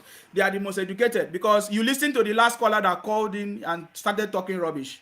So let's just forget all this. They are a bunch of criminals. I'm not interested in any bunch of criminals. You understand? If they don't want to respect themselves, other people will disrespect them. And anything they want to do, let them bring it on. You understand me? So just forget about them. I'm not educating anybody here. Anybody that don't want to educate himself should go. Especially this same group of people. They are all Biafra IPOP criminals. They thought that they can use force to come and conquer everybody. Now the Yoruba people have risen up. All of us in our state will also rise up. Go back to your place. It's as simple as that. So please, forget about educating anybody. Anybody that is a thief is a thief. You understand me? That's all I can tell you. Please, because I don't want them to start coming in my program and say, "Oh, Insima, you hate Igbos, you do this." You understand? Because that is what they want to bring. It is clearly obvious, my brother. It is very obvious. Even when you look at some interviews on Facebook or something, as a Yoruba person, you felt hated, because they will say who are the most ugly girls in Nigeria. My brother, you are even talking too much. You see all these people calling me now to say, "Oh, Nsima, why do you say this?" We witnessed how Obi ran a campaign where all of them, they were abusing everybody. Did you hear any Igbo man? In fact, if like they want me to change the conversation, when I change it, all of them will run away. They know me very well. I've been saying IPOP Biafra because I'm respecting some people. Did you see any Igbo man come out to condemn the Igbos insulting everybody in Nigeria? Even during this campaign, do you see any Igbo man? Do you see that? It's only Ijele that is trying to correct them. So don't worry. If any of them come to talk rubbish, I will put them in the right place. But I've been respecting them, saying this IPOP Biafra. But if they take it to that level, I will also take it to that level because I have evidence and proof in what I'm talking about. Obi ran a campaign here. Even Obi himself did not stop his followers from abusing people. They went to the extent of involving foreigners in Nigerian affairs. So, to the extent of involving foreigners, destroying Nigeria image in the face of people who doesn't even have a little idea or knowledge about how Nigeria is running. You see Oyibo people talking shit about other tribes when we've managed to brainwash an Oyibo person saying something stupid about a place you want your own brother to be a president. How is that reasonable? All right. You bring down somewhere and you still want to make from there. You want to take over Lagos by all means. Lagos has to be. Can any Yoruba man go to Igbo land and claim a piece of land? You will call Yoruba people Agbero. Is there no motorist in Igbo land? I can even show you the latest news now. Let me show you the latest news now. I believe that all of them know me now. Any of them that call me, they know me that I always say the truth. Let me give you the latest news now. What is going on as we speak? Let me show you the talks now. These are they will not say it's Yoruba talks now. Let me show you the latest news now on the screen. Okay, now this is the latest news now from INEC themselves. So nobody will say, "Oh, Nsima is lying now." Look at it on the screen. Breaking news, INEC Nigeria. Talks have invaded our Obingwa local government area office in Abia State. Security agencies have been alerted. The commission is monitoring the situation and will issue a statement shortly. Who are those ones? Is it the Yorubas that went there? Cops are everywhere. The other celebrities in Nigeria projecting violence, all these Igbo girls trying to manipulate videos. Are they the only ones in the polling units? We have other people there. Never will you see any video of such from people.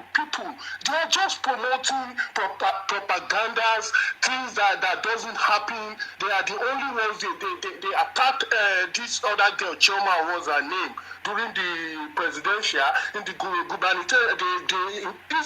She's not the only one. All right. Thank you very much, brother. Stop the hate and keep promoting all these others. They should stop all this hate on other tribes. Not only Yoruba they are fighting. Now the energy is channeled to Yoruba because they want to take over Lagos. Yeah, before it was Fulani, now it's Yorubas. You will see it now. Don't worry. Yeah. Let us see. You will see it. Yeah. Calabar people, you are fighting. Niger Delta, you are fighting.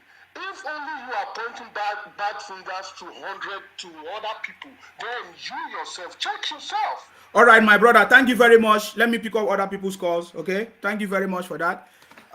Thank you for calling. In fact, I can even show you lots of things as we speak. Let me show you another one that they are doing. You know, and somebody is calling me to say, in Sima, you sit down there and say Igbos are the cause of the problem, which I've never said. But if you want to bring the problem, then we can analyze all the videos and all the problems and ask, where are these people from? Are they Ibibio? Are they Ijo? Where are they from? If that's what you want to do. But let us see if your propaganda this time around in this administration will move forward. We are here. Nsima is here to put you in the right place. You understand me? If you call me anytime and talk rubbish, if I don't abuse you, then you know me. Of course, I know you know me very, very well. Before you call me, you know me very, very well before you call me. You are only writing your name. That's why when I ask you, are you Igbo, you refuse to answer. Now, listen to this woman. Listen to her. You know everything they claim mafia, say you be Yoruba. And so on back one side. Wait, let me start from the beginning. And so you know everything they claim mafia, say you be Yoruba. And so on back one side. Because men, the real men, all the time, they fam, they don't talk. And so you don't first threaten this thing for back, I leave you. Because you don't know how to take it. Guy, look my eyes. Not be this thing they say bonjour. Not be Toto they say bonjour. Not be this Toto your mate bonjour. And sis, you see, because of this rubbish threat, every time we're going to threaten Igbo people in Soluomo, unless not be this Toto your mama say bonjour. If you try Igbo people again, man, in fact, I don't want even hear say, because if one Igbo head for this election of tomorrow go down, guy, now one I bonjour. And the main thing where we next born. Oga, Lagos not be your land. That Lagos, now Igbo and Yoruba land and other Nigerians that then get as far any land of the Lagos when I say for Igbo, na Igbo. The only one Yoruba knows say na Yoruba people own. Guy, not the land. Because you see, at the urge all the Igbo people, when they come out in full force, come vote for that Labour Party, mama see the bagger. That war when they try to formulate. Guy, if you come and see you go work more for Lagos. You go run as you did jobless when we say you not get front and back. You did say every month you go come they threaten Igbos with a mad say mugu. You be mugu man. You did curse your head. Bless say something they worry you for your head. If they leave you with a rant, you go they misbehave. You did curse. Now the same APC now make me the walk to do. You want make people on the do labor, they do hook up. Thunder fire you. You don't say don't say this mugu man. So there's no need for me to continue playing it. But you see, these are the conversations. These are the conversations. So I want to ask you a question. After you do all this thing and you I know we are going to be looking at all your conversations. People will begin to analyze every statement and begin to, take action to save their community so that this thing will not happen again. Did you hear the kind of mindset? These are the kind of mindset that is making you to act the way you are acting. If I want to ask now, the person that made this video now, that woman that made that video now, is it Ibibio? Is the person from Akwa Ibom? Is the person from Ijo? Is the person from Anam? Is the person from any other place? Is the same Igbo. So I don't know what you are talking about. Let us look at all the abuses and everything. It's the same place. Now you don't want to blame your people for everything they are doing. You want to come and talk rubbish. Go to your state. You have a state. Go to your state. If you don't want to respect another person, go to your state. Are you getting me now? If you want to come and claim king in another person's land, go to your state because it cannot work for you. Hello, your name and where you calling from, please? Hello, Isima. Yes, I salute you. Yeah, thank you very much for the good job. We really appreciate you. I think the whole Nigeria appreciates what you are saying. The lesson you are trying to pass across to everybody, and I believe the message is sinking Of course. to our people's heart. Yes. What I just want to say is that we have two types of Yoruba. I'm a Yoruba man, but we have two types of Yoruba. We have Yoruba liberals, and we have the conservative. The conservative are very, very, very small in number in Yoruba land. And we have the liberals. That's why they call Yoruba are liberals. So about 90 to 95% of us are liberal. That's why you see everything these people have been doing to us since 1966, they've been getting away with it. We don't do anything. If anybody offend you, you take action and deal with that person. And that person will not do it again. But in Yoruba land, look at what they did to Awolowo. We kept quiet. Nothing happened. They come back again. Look at what they did to MK Abiola. Abiola was killed in the prison. You know, even the Northerners were so scared. They thought maybe we are going to take this kind of action that Nigeria is going to break. At the end of the day, nothing happened. And who are these people doing this problem in Yoruba land? These are the liberals. They will go behind. And these Igbo people understand that Yoruba people, we have rancors within us. There are this side, because in Yoruba land we always fight, right from the beginning. You always have this side, you always have the other side. So these Igbo people know that this is the problem Yoruba have. So they kill behind the liberals. Such as people like Ayo Adebanjo, like Bode George in Lagos, like what's the name of this man? What's his name? Obi visited him in Lagos of recent. The guy that created palace for himself. You know, they went and killed behind them. And when they killed behind them, those are the ones that's going to face the conservative Yoruba. So the Igbo always at the back of the liberals. That's why they always get away with what they are doing. Imagine somebody is calling you, now want to educate the Igbo. They don't need your education. They don't want you to educate them. All you need to do is to take action. Simple. Just like what happened in Lagos. As simple as that. Yes. As simple as that. Look at what happened. People came out. They can see the action. They sit down in their houses. Stay there. Don't do it. That is how. These people you are dealing with, you don't know the mentality of these people. They don't care. They don't need your education. Deal with them. Look at what they did to them in the north. They were dealt with in the north. Look at what they respect. You see all the Igbo men now, when they talk about the northerners and respect the northerners because they have been put in their place. In just they dealt with them. A lot of lorries were used to carry Igbo people's corpse when they really dealt with them. So Yoruba need to don't educate anybody. We must take up our space, or else if we wait for the next 4 years, what we are going to experience. In fact, I haven't had a good sleep in the past 3 weeks. I do this. See, thank you very much for calling in, because I think the Yoruba people still think that is a joke. They don't understand it. Somebody calling in to say you want to educate. Educate who? They don't need your education. I couldn't sleep. And we were expecting the Lagos phone. Now it was shifted. Another week again, I couldn't sleep. Because can you imagine that idiot? Chinedu got power in Lagos.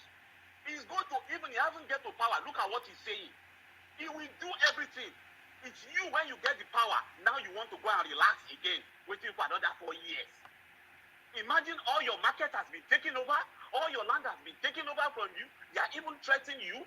No action, nothing. The liberals are the one that is more in Yoruba land. Imagine what they are doing in your land. I like the action you always say. The way you are saying it, the liberals in Yoruba land don't understand. They'll be crying, don't do that again. We have to tell you, you have to love your neighbor. You don't say all that. Go out and deal with these people. We all have our regions. One Nigeria that they are claiming is only working in Yoruba land. And there must be change this time around. And I want to please help me do this, Sima. We need big protest after Ashwaji and be sworn in, maybe in a 2 or 3 months' time. A big protest in Lagos, peaceful one, that all Yoruba people around the world, we are going to take our placard and say we want to take our land back. We want our governors to put up what a law, and the House of Assembly to put up a law to say at least Yoruba people need benefit in their own land. They can't be practicing one Nigeria in Yoruba land, and when we go to other regions in Nigeria, it's another thing entirely. So I want to tell all my people now that the people you are dealing with, you can see what they want to do. Please stop teaching them, advising them. They don't need our advice. Imagine what is going to happen to the coming, generations. The coming generation like a macaroni, they will bend down, they will prostrate and hand over Yoruba land into these people's hands. I'm telling you, if we don't take action. And then they later be crying later, just like what happened now. They will even wipe them out now. Well, they will wipe them out. The minute you hand them over states to them or country to them, they will just wipe them and they'll wipe them out. That's it. Thank you very much, Isima. I don't want to take too much of Thank you very much for calling. And that is the truth. I know the truth. And nobody can stop that from me. Hello, your name and where you calling from, please? Hello, your name and where you calling from, please? Go ahead. My name is Muhammad Yusuf. Please, can you speak up? Muhammad Yusuf, where are you calling us from, please? I'm calling from Edo State, sir. Muhammad Yusuf from Edo State. Please go ahead. What's your contribution? Yes, sir. So, the situation in Lagos is a very big one, as you can see. But I just want to pick some points according to what people have been saying. You see, first of all, it's about what I will say. It's about is it beatable or something like that, or whatsoever it's called. So what I want to understand, look at the statement he made. You said that statement dropped him. Why did I say that? Look at the statement. He said, I don't think in Yoruba. What do you understand by that statement, sir? He said, I don't think in Yoruba. Who do you think we are? We are Nigerians and we think like Nigerians. Is that not? And he's saying we don't think in Yoruba. You think in America, right? You think in Igbo. You think in Hausa. And he's saying you don't think in Yoruba. I don't think it deserves any Yoruba's vote. I don't think it deserves any Yoruba's vote. And what the Igbo are doing, according to the videos that have been flying all over the media, the Igbos need to be served in Lagos State. Normally, it is normal. You have the right in Nigeria, as one Nigeria, you have the right to vote anywhere, but you should not cross your limit. Is that not? You should not cross your limit. What is the meaning of Lagos is no man's land? Even the FCT, even Abuja is a man's land, is somebody's land. And they are coming here to say Lagos is not a no man's land. What kind of rubbish is that? That is stupid thing. And the second thing is this. How can somebody you are trying to rule Lagos State, one of the biggest economy in what's it called in Africa, and the people's common language you cannot even speak? That is a disgrace. That is a very big disgrace for somebody like him, whether it's Ibadebo or whatsoever his name is. And please, anybody that is coming here, any Igbo person that is coming here to tell you rubbish about about themselves, is hard time. You should just put a stop to them. This is very, very, very. I don't know what to qualify it as. It is nonsense. And the Yorubas are just looking at, according to what that man was saying, they are just looking at it as a mere thing. it is going to drop them if they don't take action from today. And I appreciate those Yorubas who stood up to defend their land. And somebody came here the other time. He was saying, I think 30 minutes ago, he was saying that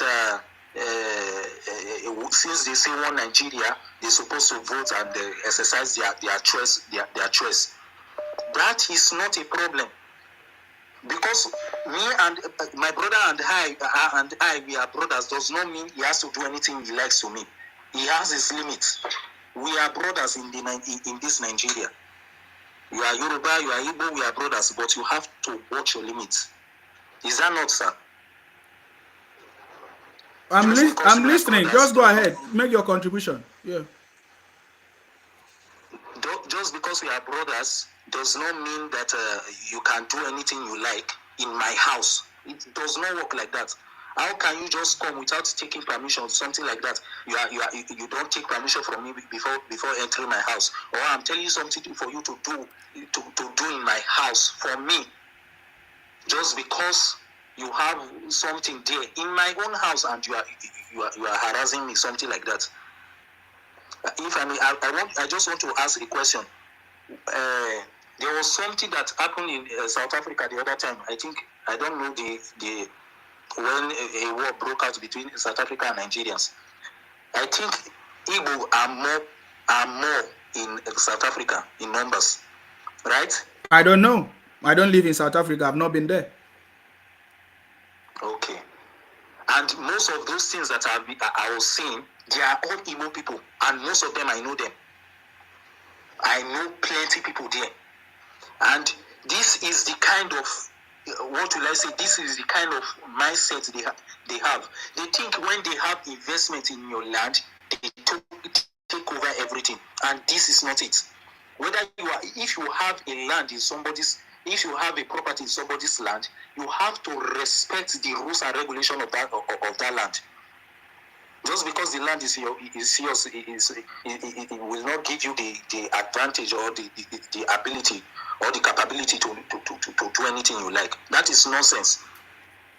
So the Igbos, whether you are saying they are Biafra or whatsoever they call themselves, they have to take time. A serious warning to them. This is very, very, very disgusting. And no Yoruba person can come to Igbo land and be trying such thing. No Yoruba person. And imagine I'm just pissed off because of the way they are doing their things. Do you know that what is it called? Peter Obi was the first governor to ever set non-Igbos out of Anambra, and he was the first person. He was the first governor to have ever stopped non-Igbos. Let me just be specific. Hausas from voting in Igbo land. Not even non-Igbos. He also drive away the Igbos. He drove away the Ebonyi State people as well. Okay. Why? Because he's tribalistic. I don't even know what to qualify him as. He don't even deserve anybody's votes. If Peter Obi, had it been Peter Obi won this election, then you don't know what kind of crisis Nigeria would have been. I'm just looking at people when some attacking people for their choice for their choice. This is nonsense. The other time I was talking on my to people, whether is obedient or Peter Obi, Labour Party supporters, I don't know. They don't even want me to say something. They think they have everything. I'm sure this is going to draw them to scratch. All right, thank you very much, my brother. Let us allow another call to call in. Another caller. Thank you very much. I appreciate your call. Thank you very much. Hello, your name and where you're calling from, please. Go ahead. Hello, sir. I salute you. Please, your name and where you're calling from, please. Go ahead. Yeah, it's I'm calling from Manchester. Yes, please go ahead. What's your contribution? Yes, sir. Yeah. Can I just say thank you for your amazing work. Yeah, my name is Samuel. Okay, can you listen through your phone? You are calling me through your phone, right? Yes, yes, So sir. reduce the volume of that one. You are listening. Then listen through your phone, please. Go ahead. All right, yes, sir. Can you hear me now? Yes, please go ahead. Yeah, so I just want to say thank you for your amazing work. I've been following you for a couple of days, and I'm very, very, very, very happy for what you do, and I pray God bless you. So I'm gonna make this brief. The solution now to this problem, we are in serious trouble with Igbo people, to be honest with you. And the solution now that all tribes needs to do is to create some kind of restriction. Movement. We need to restrict the movement of Igbo people into other tribes. We're not saying they're not welcome into other tribes. We're not saying they are welcome, but we need to restrict it. So what we need to do as people is we need to stop selling our lands to Igbo people. Right. So we must only allow them to rent properties. This is the only way we can stop them. Anything aside this, we can't. Because these people, you can't even go to their land, and then and buy land, or even try to contest for any seat. These people will even allow their own people, their own Igbo brothers in their land, say an Igbo man from Enugu, you can't go to Anambra and contest to be a governor or anything. You can't. They won't let you. It's not possible.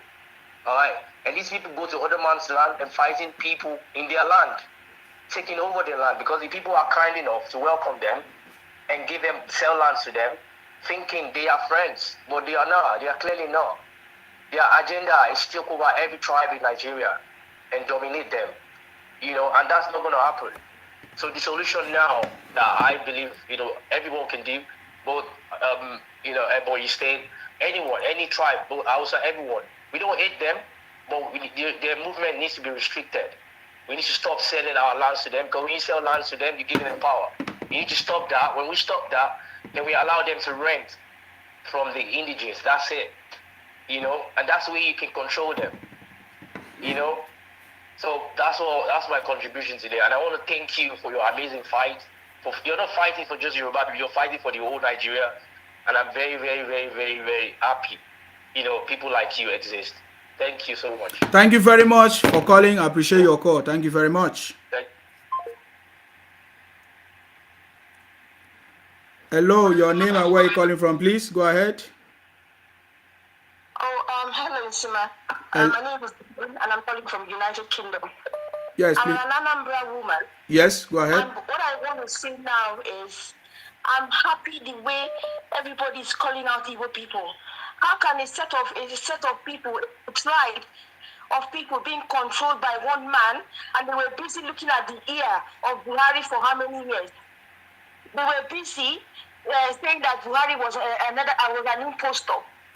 And now, another man that can't even express himself, can't even speak something that you will understand, will lock up the whole of Igbo land, will lock up the whole of economy of Igbo land, and the incessant killings, and nobody is saying anything. How do you expect that place to develop? How do you expect that there will be development in that region? Go to Igbo land, there's no light, bad road, everything horrible. Agbo road everywhere, mad city, mad town. I like what you're doing. If they have sense now, they will start picking up cues that you're doing something good for them. I like what is going on now. I like what is going on. Everybody's calling them out. They should go back home and sort out their states. They should speak up against evil and stop following all this useless IPOB, terrorist group. Can you imagine? So let it keep on going. Let them not go and develop their land. Let them go and start deciding for who rules another person's land, and they will speak. I don't see Igbo land developing in the next 20 years. They are going to stay in darkness and backwardness. Thank you for what you are doing. Keep going, and God will continue to strengthen you, and God will bless you. Amen. Thank you very much. Thank you very much for calling. I appreciate you. All right. Thank you very much. Hello, your name and where you calling from, please. Go ahead. Hello. Yes, your name and where you calling from, please. Go ahead. We can't hear you. Okay. I think the other person is not ready to speak. We can't hear you. How you call us? You are not saying anything. Hello, your name and where you calling from, please. Hello, my brother. I salute you. From here, God bless you. How are you doing? I'm fine. I told you that from the first time we spoke, I told you that people are going to call you all over the world to appreciate you for the good work that you are doing. You don't know what you are doing. You are enlightening people. You are educating people. I wish somebody like this guy called Macaroni can listen to you. I'm an Akwa Ibom person, but I felt for the Yorubas because of what the Igbos are doing. Going to somebody's land, you prosper in that land, and the only payback you can give to the people is to declare that the land is no man's land. So it has now become an Igbo's land. Can you imagine? Now, if the Yorubas don't stand up and protect what they have and appreciate what they have, they will lose it. I mean, okay, if you search around in Nigeria, is there any state, is there any region in Nigeria that is well developed, that people can now troop in like Lagos State? Let's be sincere. No. Even Abuja, is there any state? Okay, let's go to the north that the Igbos are saying that the north have taken power, the north have been controlling. Is there any state in the north that is as developed as the Lagos State in the south?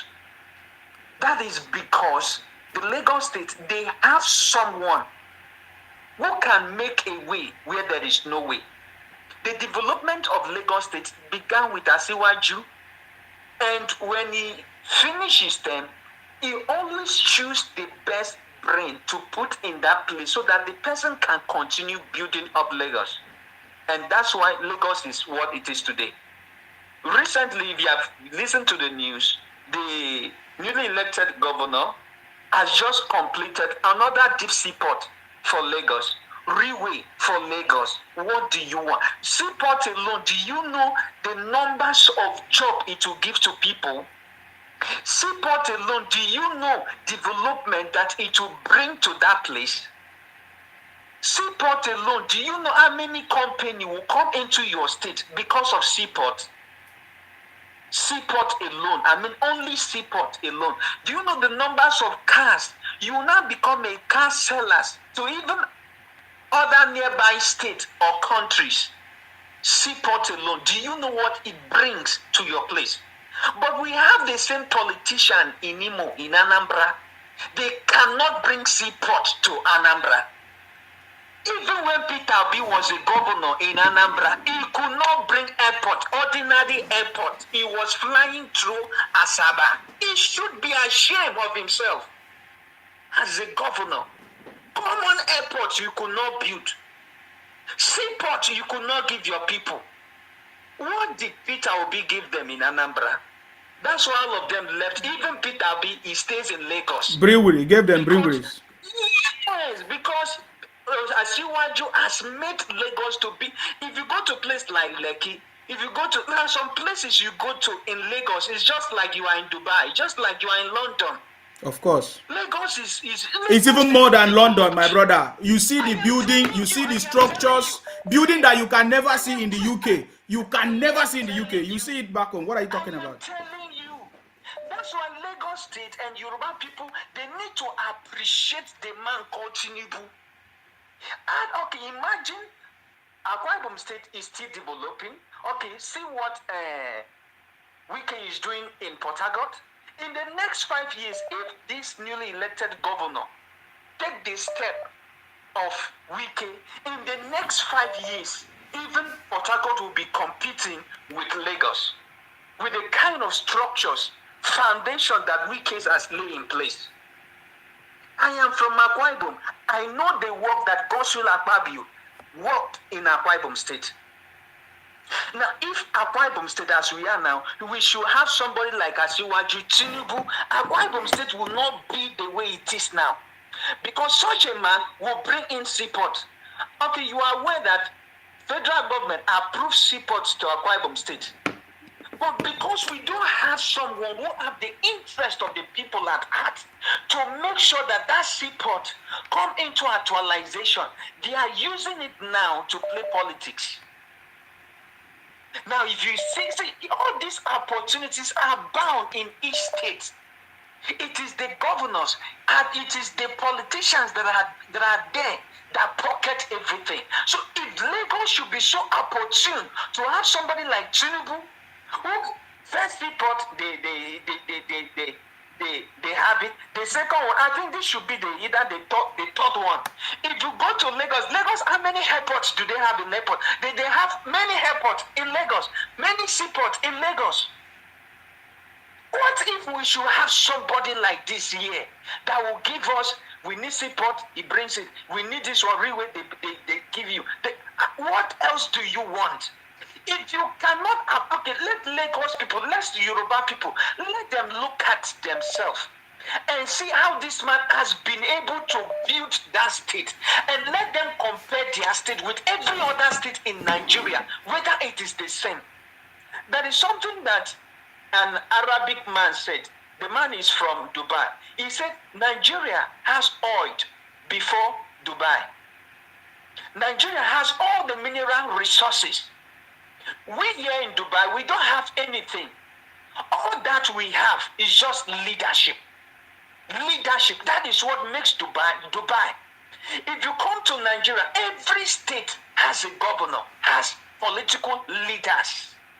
What makes Lagos to be outstanding today are the leaders that they have. What makes Imo State, Anambra State to be where they are today are their leaders. And the Igbos people are not thinking. These people are not thinking. I don't know whether my brother, don't worry, they will think now. We don't have much time. We have used already a lot of time. Don't worry, they will start thinking. But wait, don't go first. What is your comment? Do you know that Baba Tinubu have just produced the first female governor in Adamawa today? Are you aware? What do you have to say? What is your comment? Yes, she has won the election. She has won it. No. Has it ever been done that a woman become a governor in Nigeria? This is somebody that has brain. This is not my goodness. I thank God that helped me, that told me pray for Tinubu, that told me to follow him, to learn from him. Peter Obi does not have a winning attitude. He doesn't have that mindset. Imagine a leader crying to the followers. Who would the followers cry to? At the battlefront, a leader is crying. Okay, who would the followers now cry to? They are all failures now. The election started. They are already crying. Yes, now. Is that the winning attitude of the leader? You are telling me election was rigged. Didn't you also rig? Is it today they started rigging in election in Nigeria? Is there any election that they conduct in this country that they don't rig? You got to understand the system and then come out with a strategy that will help you to win. And Peter Obi don't have it. Osiwaju have it. He has all the secrets. He knows how to play. He knows the game. This is the man of the game. This is if Yoruba people, don't cherish Tinubu, in fact, after Tinubu, I don't know whether they have any other person in Yoruba land that can move them forward. And I mean what I'm saying. Exception of Tinubu, let a Yoruba man now mention only one person that is so outstanding that can move them forward. It was the same Tinubu that gave them the position of a vice president in this country. The same Tinubu. moving them forward. When you look at Tinubu, you see somebody like Osinbajo.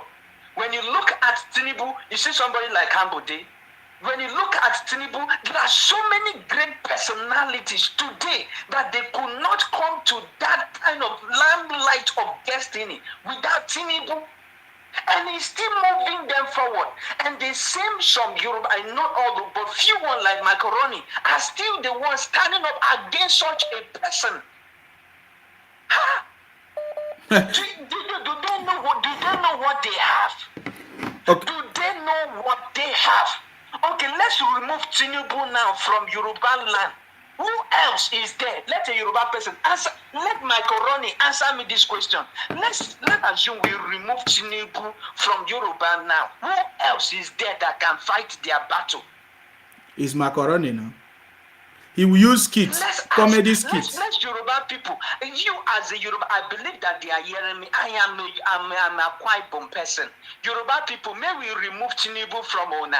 Who go fit fight on a battle, both in federal and in state? I swear, if they remove Tinubu from Lagos, you see their seaport, it will stop working in due time. They will take it to somewhere. They will make sure that their seaport die. They will make sure that their airport, they close it down. People will be flying somewhere. But this man has what it takes to bring in investors, to bring in company, to develop the state. And that is the same thing he would do in Nigeria. Yoruba people, do you know what you have? And you are fighting such a person? Every Yoruba man, woman, boy, and girl should be praying for Tinubu. I'm not lying. Okay. Apart from Tinubu in Nigeria today, which other politician has been able to accomplish the kind of thing Tinubu has accomplished in Lagos State? Mention one. Mention just one. Go to Igbo. Which politician has been so outstanding that stands out and helps his people, build his people? How many persons did Obi help while he was a governor for 8 years? Who can come out like this and say, I was nothing? Obi made me a governor. Obi made me this. Obi made me that. Go to Anambra. They have become drunkard because of Peter Obi establishment of drinking parlor, beer parlor in Anambra. That's why they can't think. That's why they can't reason. And once you become obedient, first they will remove your brain and then pour in maybe shit into your brain. You can't, they don't think. They are dumb, daft. My brother, thank you very much. Let me give chance for another person to call. Yes, stay blessed, brotherly. Thank you very much. Okay, that was educating and wonderful at the same time. Hello, your name and where are you calling from, please? Hello. Good afternoon. I salute you. Okay? Yes, go ahead. I'm coming from Bilbao here, okay? I'm coming from Bilbao, Spain, okay? First of all, I want to, the way you embarrass one of the callers, you know, this is a program a live program whereby if you are doing anything, you're supposed to. You're another criminal. You are a thief. You are calling me, tell me, say I embarrass one of the caller. You are a thief. Hello, your name and where are you calling from, please? Hello, Sima. Yes. Can you imagine this BR fraud? Calling my program and say I embarrass somebody. Yeah, you're a criminal. He's a boy. They are all both of criminals. My name is Roland. I'm calling from London. Please go ahead. What's your contribution? Thank you very much, Mr. Sima. Now I can sleep. Yes. You are the hero of our time. We defeated everything. God will continue to make your generation happy. Amen. You are really doing a very, very good. I called you 2 times yesterday. I don't even mind calling you every day, even after your program. Yes. Thank you very, very much. How would you compare Ashwaju to Mr. Obi that is listening to the advice of a madman? Exactly. There are two different sets of people. There are those two different sets of people. I just want to say a very big thank you again. Thank you very, very much for a very good job. You are trying to liberate the Yorubas. I just hope they hear your program and listen and act towards it. Thank you. Thank you very much. Thank you very much for calling. I appreciate you. Hello, your name and where are you calling from, please? Yes, so Mr. Sima, good afternoon. I'm Yes, I salute you. Go ahead. Yeah, salute, sir. Yeah, I think this morning my father was in the palace and they had a meeting Yes. with some prominent Yoruba and some Igbo's leaders that came in because our youth are threatening to close the market at Lagos. And he said, Chinedu said, what to border Lagos. So people. Sorry, can you touch your sound a little bit so that we can hear you? Yeah. Yeah, what I'm saying is this morning, my dad went for a meeting. My dad went for a meeting in the palace this morning. Yes. With some prominent Yorubas and some Igbo leaders. Because since yesterday, there's a tension. Our they refused to sleep when they heard that Chinedu said he's going to burn down Lagos because he's losing the election. Yes. So, and as such, our youth are threatening that the Igbos that are having their stores around our houses and in the market, they will probably close their shop. Yes. That they will no longer sell there. And they are even accusing some local government officials of selling the shop, of giving the shop to Igbos rather than giving it to Yoruba. So there's a tension. So there was a meeting this morning, and some Igbo leader who came there are able to beg and beg the king to pacify our youth, that the situation has not get to that extent. Even I'm telling you, as of yesterday, some of the strong hardened landlord, they have started giving Igbo tenants a quit notice. They say whether they like it or not, whether they are good or not, say they are the same thing, that they must leave, as long as they believe that Lagos is no man's land. So, and the house is no man's house. So they should go and find where they feel that it is their owner, so that they can live there. So this morning, my dad was there. When he came back, he told me the agenda of the meeting, and they said we should try to talk to our youth, that everybody should calm down, that Chinedu is just making out, that they said they own Lagos, and now they have seen that they don't own anything. Even all those land they bought, my father said all those land where they bought, there was they don't have any document. They just give them no money receipt. So that does not show that you own any land. So, and that's the truth. None of them have the CFO. So we say they are just ranting. Even the Igbo leader said majority of the people like making mouth. Say they like ranting. It's just ranting. No, they are making mouth. That we should not look at that. That not all Igbos are like that. There are some reasonable Igbo that have serious business and they have their family to protect. So they don't want any fight. They don't want any trouble. And the king told them that they should go back and tell their Igbos people that they should respect their host community. And either they keep their mouth shut and they continue to make mouth, either in the public or in the market, or they are accusing or abusing any Yoruba, and that thing trigger any problem, they are going to face the consequence. That we are ready for them. So that's what my dad told me this afternoon when he came back. Yes. So there's no tension. We are watching. There's no tension. Sanwo-Olu is the governor, and it has come to be. Yes. And my father even told me that by the time Sanwo-Olu sworn in for the second time, there's going to be a lot of law that will change the policy about market. Although the market fall under the local government, there's going to make many amendments to the law, and they will see the changes.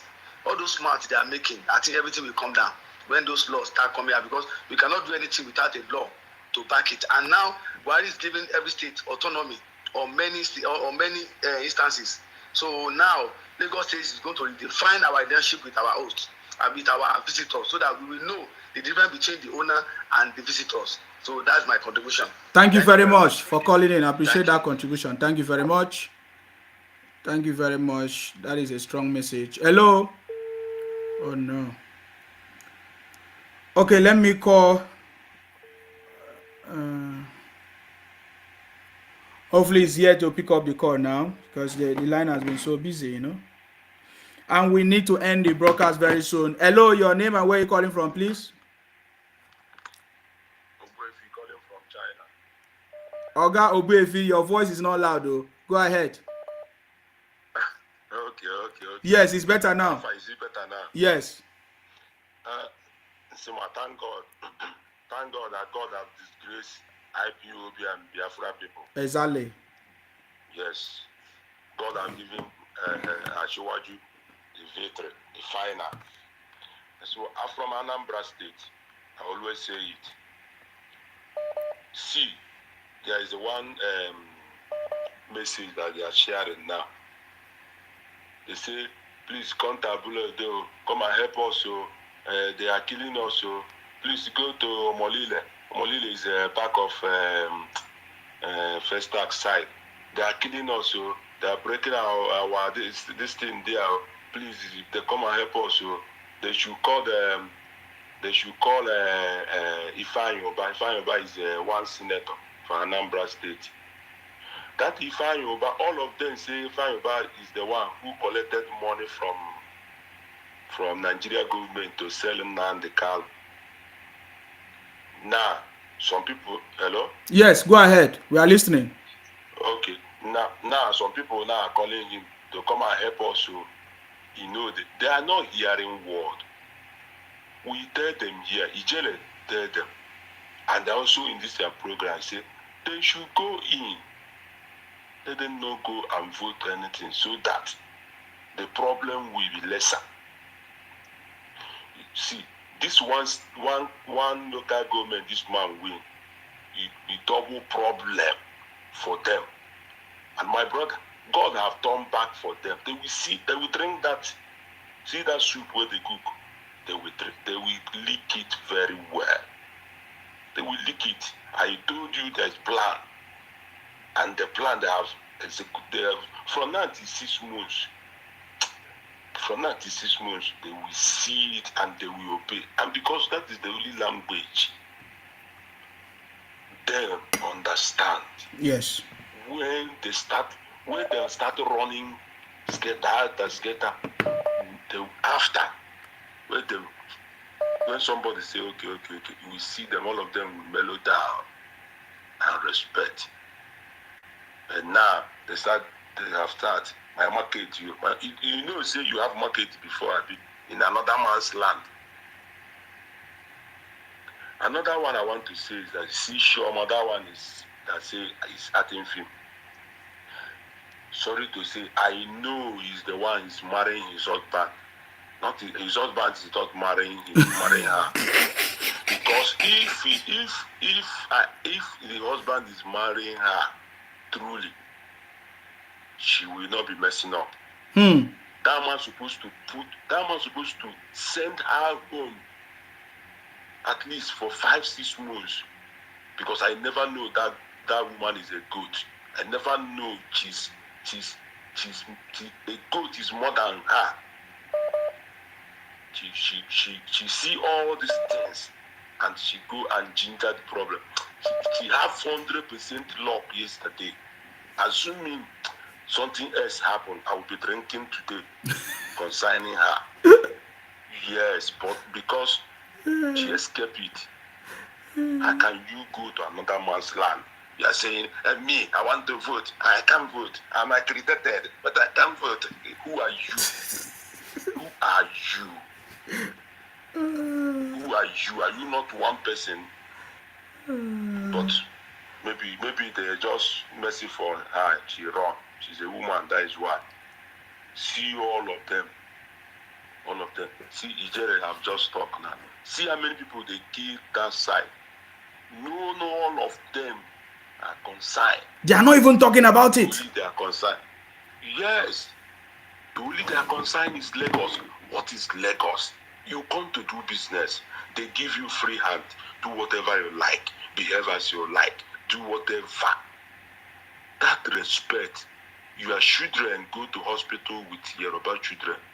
The same thing. Nobody say, this one is Igbo children. This one is Igbo. I have my children. Not that I don't have. I have children. That's why I'm telling you. I've grown up children that have already benefit in Lagos. Nobody will tell you. Even self, if there's where you will come, they will serve you more than that Yoruba people. They don't care. My brother, what I experience, I'm telling you, not that they don't have bad people. How can you put your finger in that person's eye? Why? Assuming this election is between this man, LP man, and Sowolu, no problem. You go there and vote, no problem. All of them know how to defend their vote. But he wants to tell Tinubu and Chiwolu that you own Lagos. Yes. So you vote them out. That's where the problem is. Control them. Yes. Yes. You chase them out. You do this. You will send out of Lagos. You do this. My brother, who will hear that kind of thing and take it easy with you? The only advice I want to give Yoruba people, wherever they are hearing us, let them treat this fuck up at least this year. Sanitize all they will sanitize, so that everybody will know, including me. I have one room in Lagos that I call my own. Hey, all of us, we know our level. All of us, we know, say, we come from somewhere. So that whenever, if we are in Lagos, we will know that we come from Anambra. Anyone they give you or any chance they give you, you will appreciate it. Know that these people give me this thing. Or any gift they give you, you know, yes. Because we cannot do it in that Anambra. I know what I'm talking. I am 46 years now. Because of 46 years, I know everything. I know so many things. I have moved with people who they high and who they low. I know so many things. What do Yoruba people trollate in Lagos? My brother, my village cannot trollate it. That is truth, and my village cannot trollate it. So you want to change government? Why can't you leave them? Let them choose whoever that will govern Lagos. If you want to vote, vote. If you don't want to vote, go your house. Now, all that beneath vote, south, vote. Only you now carry it on your head because they have removed you from IPOB. Then you use level. How can that level move forward again? They have just killed the level. I thank God they kill level, they kill OB, everybody, they have killed all of them. The movement cannot go again, cannot sell it again. And this boy they call, this man they call, this one, level man. Yeah, Badebo or whatever. They have just killed, yes. His career won't move forward anymore. I don't know how he can free himself. Yes. They have just killed him. You will cry to them, don't worry. You will later tell them that they are fools. They have just helped him to kill his career in Yoruba land. Because whenever I come out to anything, this thing they will present this to him. Suma. Thank you. Career work they go. Thank you very much, Obuefi. I salute you. Thank you. From China. China. Thank you very much. All right. Yes, all right, sir. All right, that was our brother. A nice conversation. Hello, your name and where are you calling from, please? My name is Don Raymond. Yes. Calling from Texas. How are you, my brother? I salute you. I'm fine, thank you. Yeah, thank you for your time, for your help, for your love towards everybody in Nigeria. Yes. May the Lord lift you up. Amen. Yeah, I don't want you to stop this program even though after the election. We're gonna call it Osima Ensebong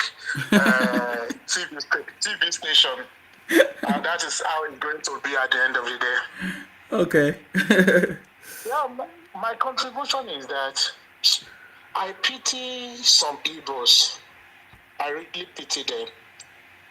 For them to dominate Lagos, I know they are still minority, but they are thinking maybe they are majority. Even though if they are minority, understand, wherever we have, my brother, that is our home. I'm in America. God bless America, because I defeat my family. I see someone. I never wake up one day and say, hey, fuck Americans. God punish America. Never. Because when I curse the America, I curse myself because I live here. My children live here. Understand? When you look at this country, Nigeria have a community here in Dallas. The Ghanaian have community in Maine. The Ethiopian, they control the economy of Rockville, Maryland. And we never power drunk one day say, hey, God punish the Americans, we won't die. Look at the Green Native America, they have different benefits. Americans white respect them. Understand? They respect them, they give them a lot of opportunity because they are the owner of the land. Look at Mexicans. Most of this name in Los Angeles, in California, most of the cities, now Mexican names now, but Mexican themselves, they always respect everybody. And they know that, we know that American bought the land from them. Understand? But they are in Lagos. What they have to do is to respect the Omonile quietly. Okay, after Civil War, you know how many Igbos that lost their parents? They don't even know their village. Some Igbos have been in Lagos since 1960. Some of them have never been to the village. And God bless you in Lagos. God bless you. God bless Lagos too. Understand? They have been talking about it won't help them. They carry, the Ghanaians, there was once in Lagos. The population in Ghanaians in Nigeria then, 50% of them lived in Lagos. When they left Nigeria, Lagos still remained the same, my brother. When Liberians came, they left. Lagos still remained the same. When Sierra Leone came, when they left, Lagos still remained the same. When they carry federal capital, go Abuja, when people are saying that, it is finished for Lagos, what happen? Population of Lagos multiplied by 2. When Igbo leave Lagos today, Lagos is still going to remain the same. Do you know?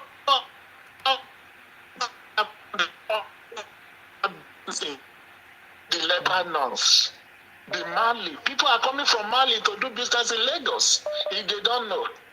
This is what they're supposed to do. Igbo is supposed to come together to build one state in the east like Lagos. The South are supposed to build one state to be like Lagos. And look at North. Kano is like a cosmopolitan of Hausa and Fulani. This is what they're supposed to do. But how are you going to become a cosmopolitan state without accommodating foreigners? Without accommodating even though your brother, your tribal people. The Ine, we don't like Abosi don't like Abia State don't like this and that. Does that even make sense? Look at Aqua Ibom there. I saw Aqua airline. Can't Ibom, Nigeria don't have airline. They claim to be rich people in the richest tribe in Nigeria. Why can't them come together and have Igbo airline, international flight, and upgrade one of their international airports and have big up to 20 airline. Don't take it to Lagos. Let people be flying from Lagos to Anambra or Enugu and board a flight to other country. Understand? That is smart way of developing your area. Not just Lagos. There are lots of killing everywhere in this election. And all what I'm hearing is Lagos. And all these Oniles, they are controlling their land. I know that the federal government owns the land through the Act of 1978 land decree. But they can go to local government tomorrow to town planning or whatever and remove the CFO. Or they forget about that and put fake one there. All right, sir. We don't have much time. Yeah. Okay. I want to say thank you very much for your contribution, sir. Okay. Bless you. Thank you very much.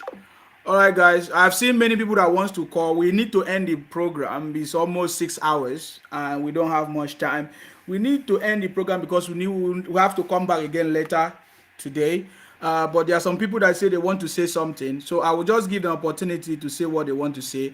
2 minutes, please. 2 minutes. Hello, your name and where you calling from, please. Hello, your name and where you calling from, please. Okay. You are not when you are calling me, you should. Hello, your name and where you calling from, please. Hello. Yes. My brother, good day. I salute you. Can you reduce the volume of your listening device? Okay, so I will just give the opportunity to say what they want to say. I will have reduced it. Are you hearing me? Yes, please go ahead. My name is Oluwatosin. I live in Abia State. Yes, sir. Yes. I'm a Yoruba man. I'm in Lagos now, from a Shimobu, live in Abba.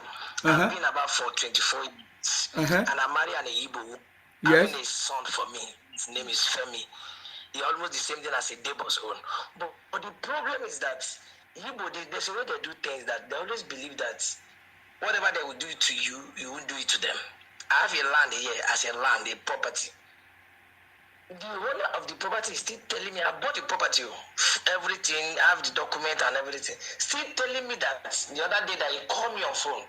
I don't know that it's a scarcity of money. I should come and give him money. Are you hearing me? Yes. And I asked that, are you begging me money or not? He says he's not begging me. He need 50,000 from me because I'm in his land. Are they in his town? I need to pay all these things. Get the point? Yes. I have to tell So my wife. are you owing him? Are you owing him? Are you owing him? No. Oh, Say okay. No. Are you getting my point? Yes. That's what they does. You get what they believe that so far you are a stranger, here belong to them. You must buy to their law. And whenever they complain about Lagos, I will look at them. What the hell are you people is? The way you behave here is even the worse than the way they behave in Lagos. Any small thing they will tell you this is their land. Any small thing this is their land. Are you getting my point? Any small thing this is their land. But when they go to another place, you tell them this is your land, they will say, okay, you are not telling them you are here in a Yoruba land, this and that. Are you getting my point? My own son is my wife is Igbo. I'm a Yoruba man. I'm from Lagosian. From Shomolu. But there's a way things does here. If you want to check it the other way, you gotta look at what is going on. Are you getting my point? They will complain one thing, and they don't want you to complain the same thing. Okay. They don't want you to complain the same thing. All markets in this Abia State, now the whole markets in Abia State, you must be an indigene of Abia State before you be a chairman of the market. There is no school. Mention a school for me in Abia State that's non-indigene. Work there as a teacher. No. You must be an indigene of Abia State before you can be a teacher. Okay, my brother, your time is up. I'm sorry. Yes. Okay. I'm sorry. Next time you will have opportunity to call in. Thank you very much. I appreciate it. Thank you. I just want to give a few people that wants to call the opportunity to just speak before I'll end it because they have been calling for a long time. It's just 2 minutes.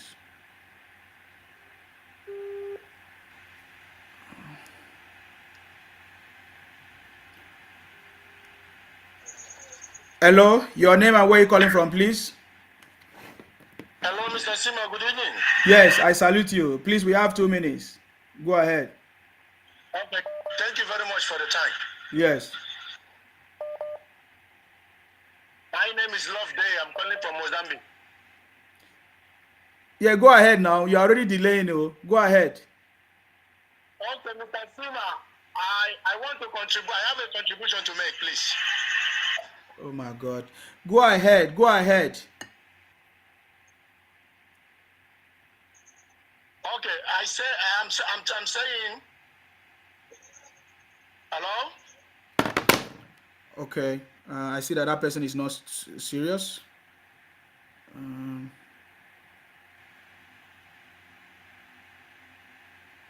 Hello. Your name and where you calling from, please? Hello. Yes. I'm calling from the US. Congratulations. We have a female governor. Yes. Confirmed female governor of Adamawa State. Yes.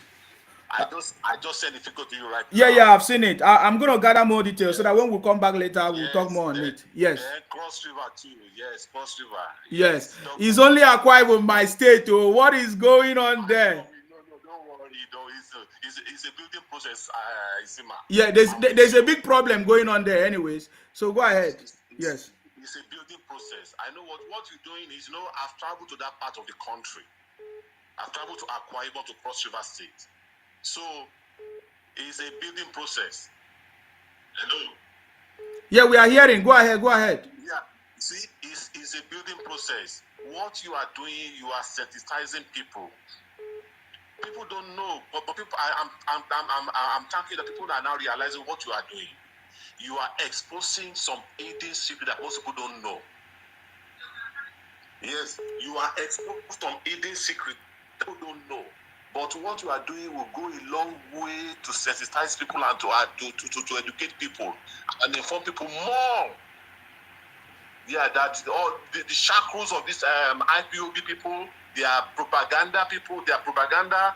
This fact, you are doing a great job, Insima. You are doing a great job. Thank you very much. I don't want to take your time. You are doing a great job. Thank you very much. Yes, thank you very much for calling. We don't have time. Even the video will end automatically. Because it was set for 6 hours. So we have done almost 6 hours.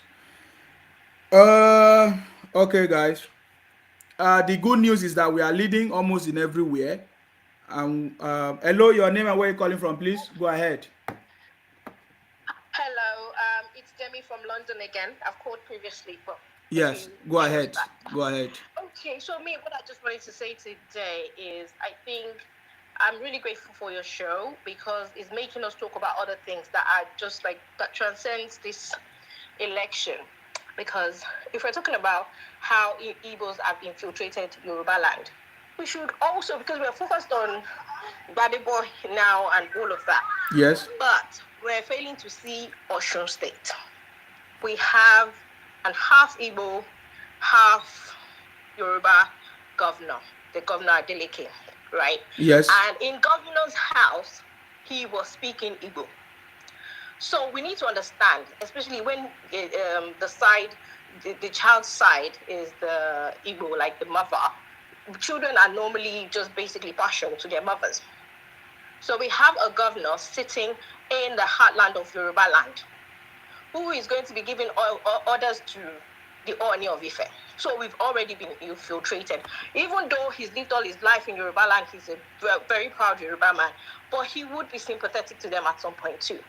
These are some issues that we need to be looking at in the long run.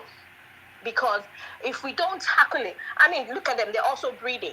Because we have the Davidos, who's also married to another Igbo woman, who's going to, I pray that they get blessed with other children. We would have this problem eventually. So we should have laws that, will tackle things like this. So we don't have this kind of uprising in the future again, because we would have it. They've already infiltrated. They're already in our land. Like someone was saying in the comment section that they've overrun Oyo State as well, Ibadan and all of that they're everywhere. So Yorubas really need to fix up, and we really need to have forums like this going forward to really start talking about how we move our land forward. Otherwise, we wouldn't have any land or any heritage to leave for our, children, our offspring. That's just my only contribution today. And thank you so much for giving us this opportunity to actually talk about the future of, Lagos, Nigeria, and beyond. Yes. So thank you very much for your contribution. That's a wonderful conversation, which we are going to dig deep into it properly. Thank you very much. I appreciate it. Thank you. Thank you. Somebody's asking for the record. You can always get it. We are on YouTube, we are on Facebook. Hello, your name and where you're calling from. Yes. Hello. Yes. Your name and where you're calling from, please. Go ahead. This is your Miss Samson from United States. I just want to quickly answer to the lady that speaks just now. Yes. There are some factors we are looking when we talk about somebody ruling. They never mention they want to take Osun State. Yes. One. Yes. Then secondly, Adeleke proved himself to be a Yoruba man. It don't matter that your mother is Igbo, Hausa, or whatever. We be like that from day go. Hausa, they marry Yoruba, Yoruba, they marry Igbo. That's not the issue. What the bone of contention and your topic that we are fighting since is how will you come to somebody's territory because you buy property there and you say this your property? It's a no man's land. Yeah, I yes. want that lady to understand It's not that nobody's fighting ethnicity fight. Nobody's fighting Of course. tribalistic fight. Yes. No, that's not the issue. Adeleke that you're talking about, they are proud to be Yoruba. They do everything. They go to palace, they greet the Obas, they were represented by anything about them is Yoruba. But if any chance they show a sign and the Igbo people they are saying because our sitting governor, his mother is Igbo, we own Osun, then we get with them the same way. That is the problem. Nobody even had problem with Igbo in Lagos until they started saying this is no man's land, it's our land too. We get most property. That is where the problem comes from. Thank you. I just want to correct that sister. Nobody is going about. My mother might be Igbo, but the fact remains, like some people say, if you are not an Igbo man, there are some things you can never do. Even in Alaba, they make me understand that if you are not Igbo, you cannot contest for chairmanship. Inside Alaba, it don't matter how long you be selling with them, it don't matter what you are selling. If you are not an Igbo man, so it goes across everywhere. That is what they are saying. And guess what? Before I leave, they make us sensitive about what's going on. Nobody care about Gbadebo until we start hearing like we will send their king away, we will send them to where they belong. That's what ignites all this conversation. If they have been quiet, they might probably be lucky. If they say if all those things came out earlier before the presidential, they won't even win Lagos. Their message woke Yoruba youth up. That is just it. So if Adeleke did the same thing, let Igbo start saying sort of word that we own Osun. Trust me, they're gonna get the same kick they get in Lagos. Thank you. Thank you very much for your call. Okay, this is my last call I'm going to take now, and after which that's it. Then we'll come back again, definitely. By that time, I'm going to get lots of other information. Yes, please go ahead. Can you reduce the volume of your listening device, please?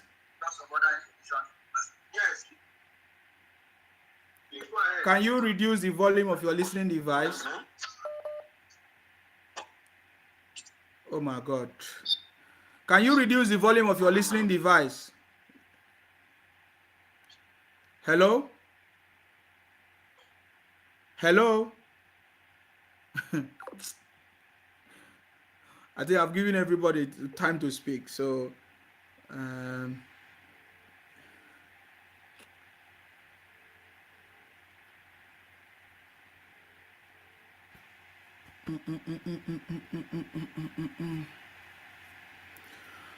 okay, all right, guys. The message has been delivered properly. The message has been delivered properly.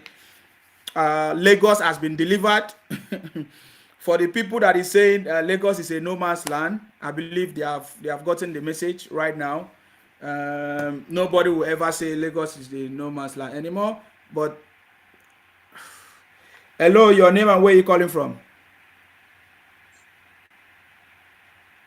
Okay, I think I've tried now. So nobody will ever say that anymore. Nobody. I mean that rubbish has been settled with, but it's not. That is not the end. Proper procedures should be put in place so that this will not repeat again. And I still hear some of our Yoruba brothers saying, oh, they are not serious, they are just talking. For example, when Chinedu made that statement, he's not talking, he's not just talking. There is something that is backing it up, and that is why they are doing it. So the Yoruba people should not take any statement for granted. It's a message. Act immediately before it becomes too late. Everything still boils down to what I'm saying. You have to be proactive. Even our security forces have to be proactive.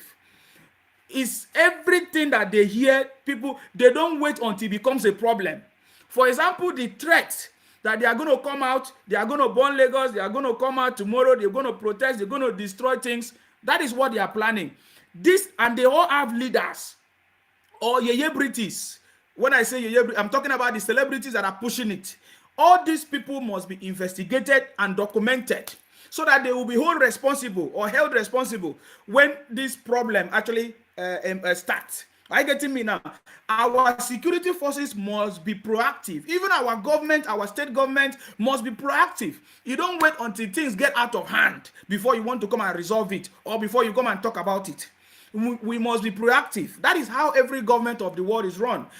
They say when you see something, say it and it will be sorted. You don't wait until it becomes a bigger problem, before you know it, they say, oh, fire happened here, so we are trying to do. No. You make use of the information.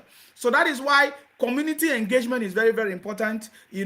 All this information is very, very important, and we are going to be here, of course.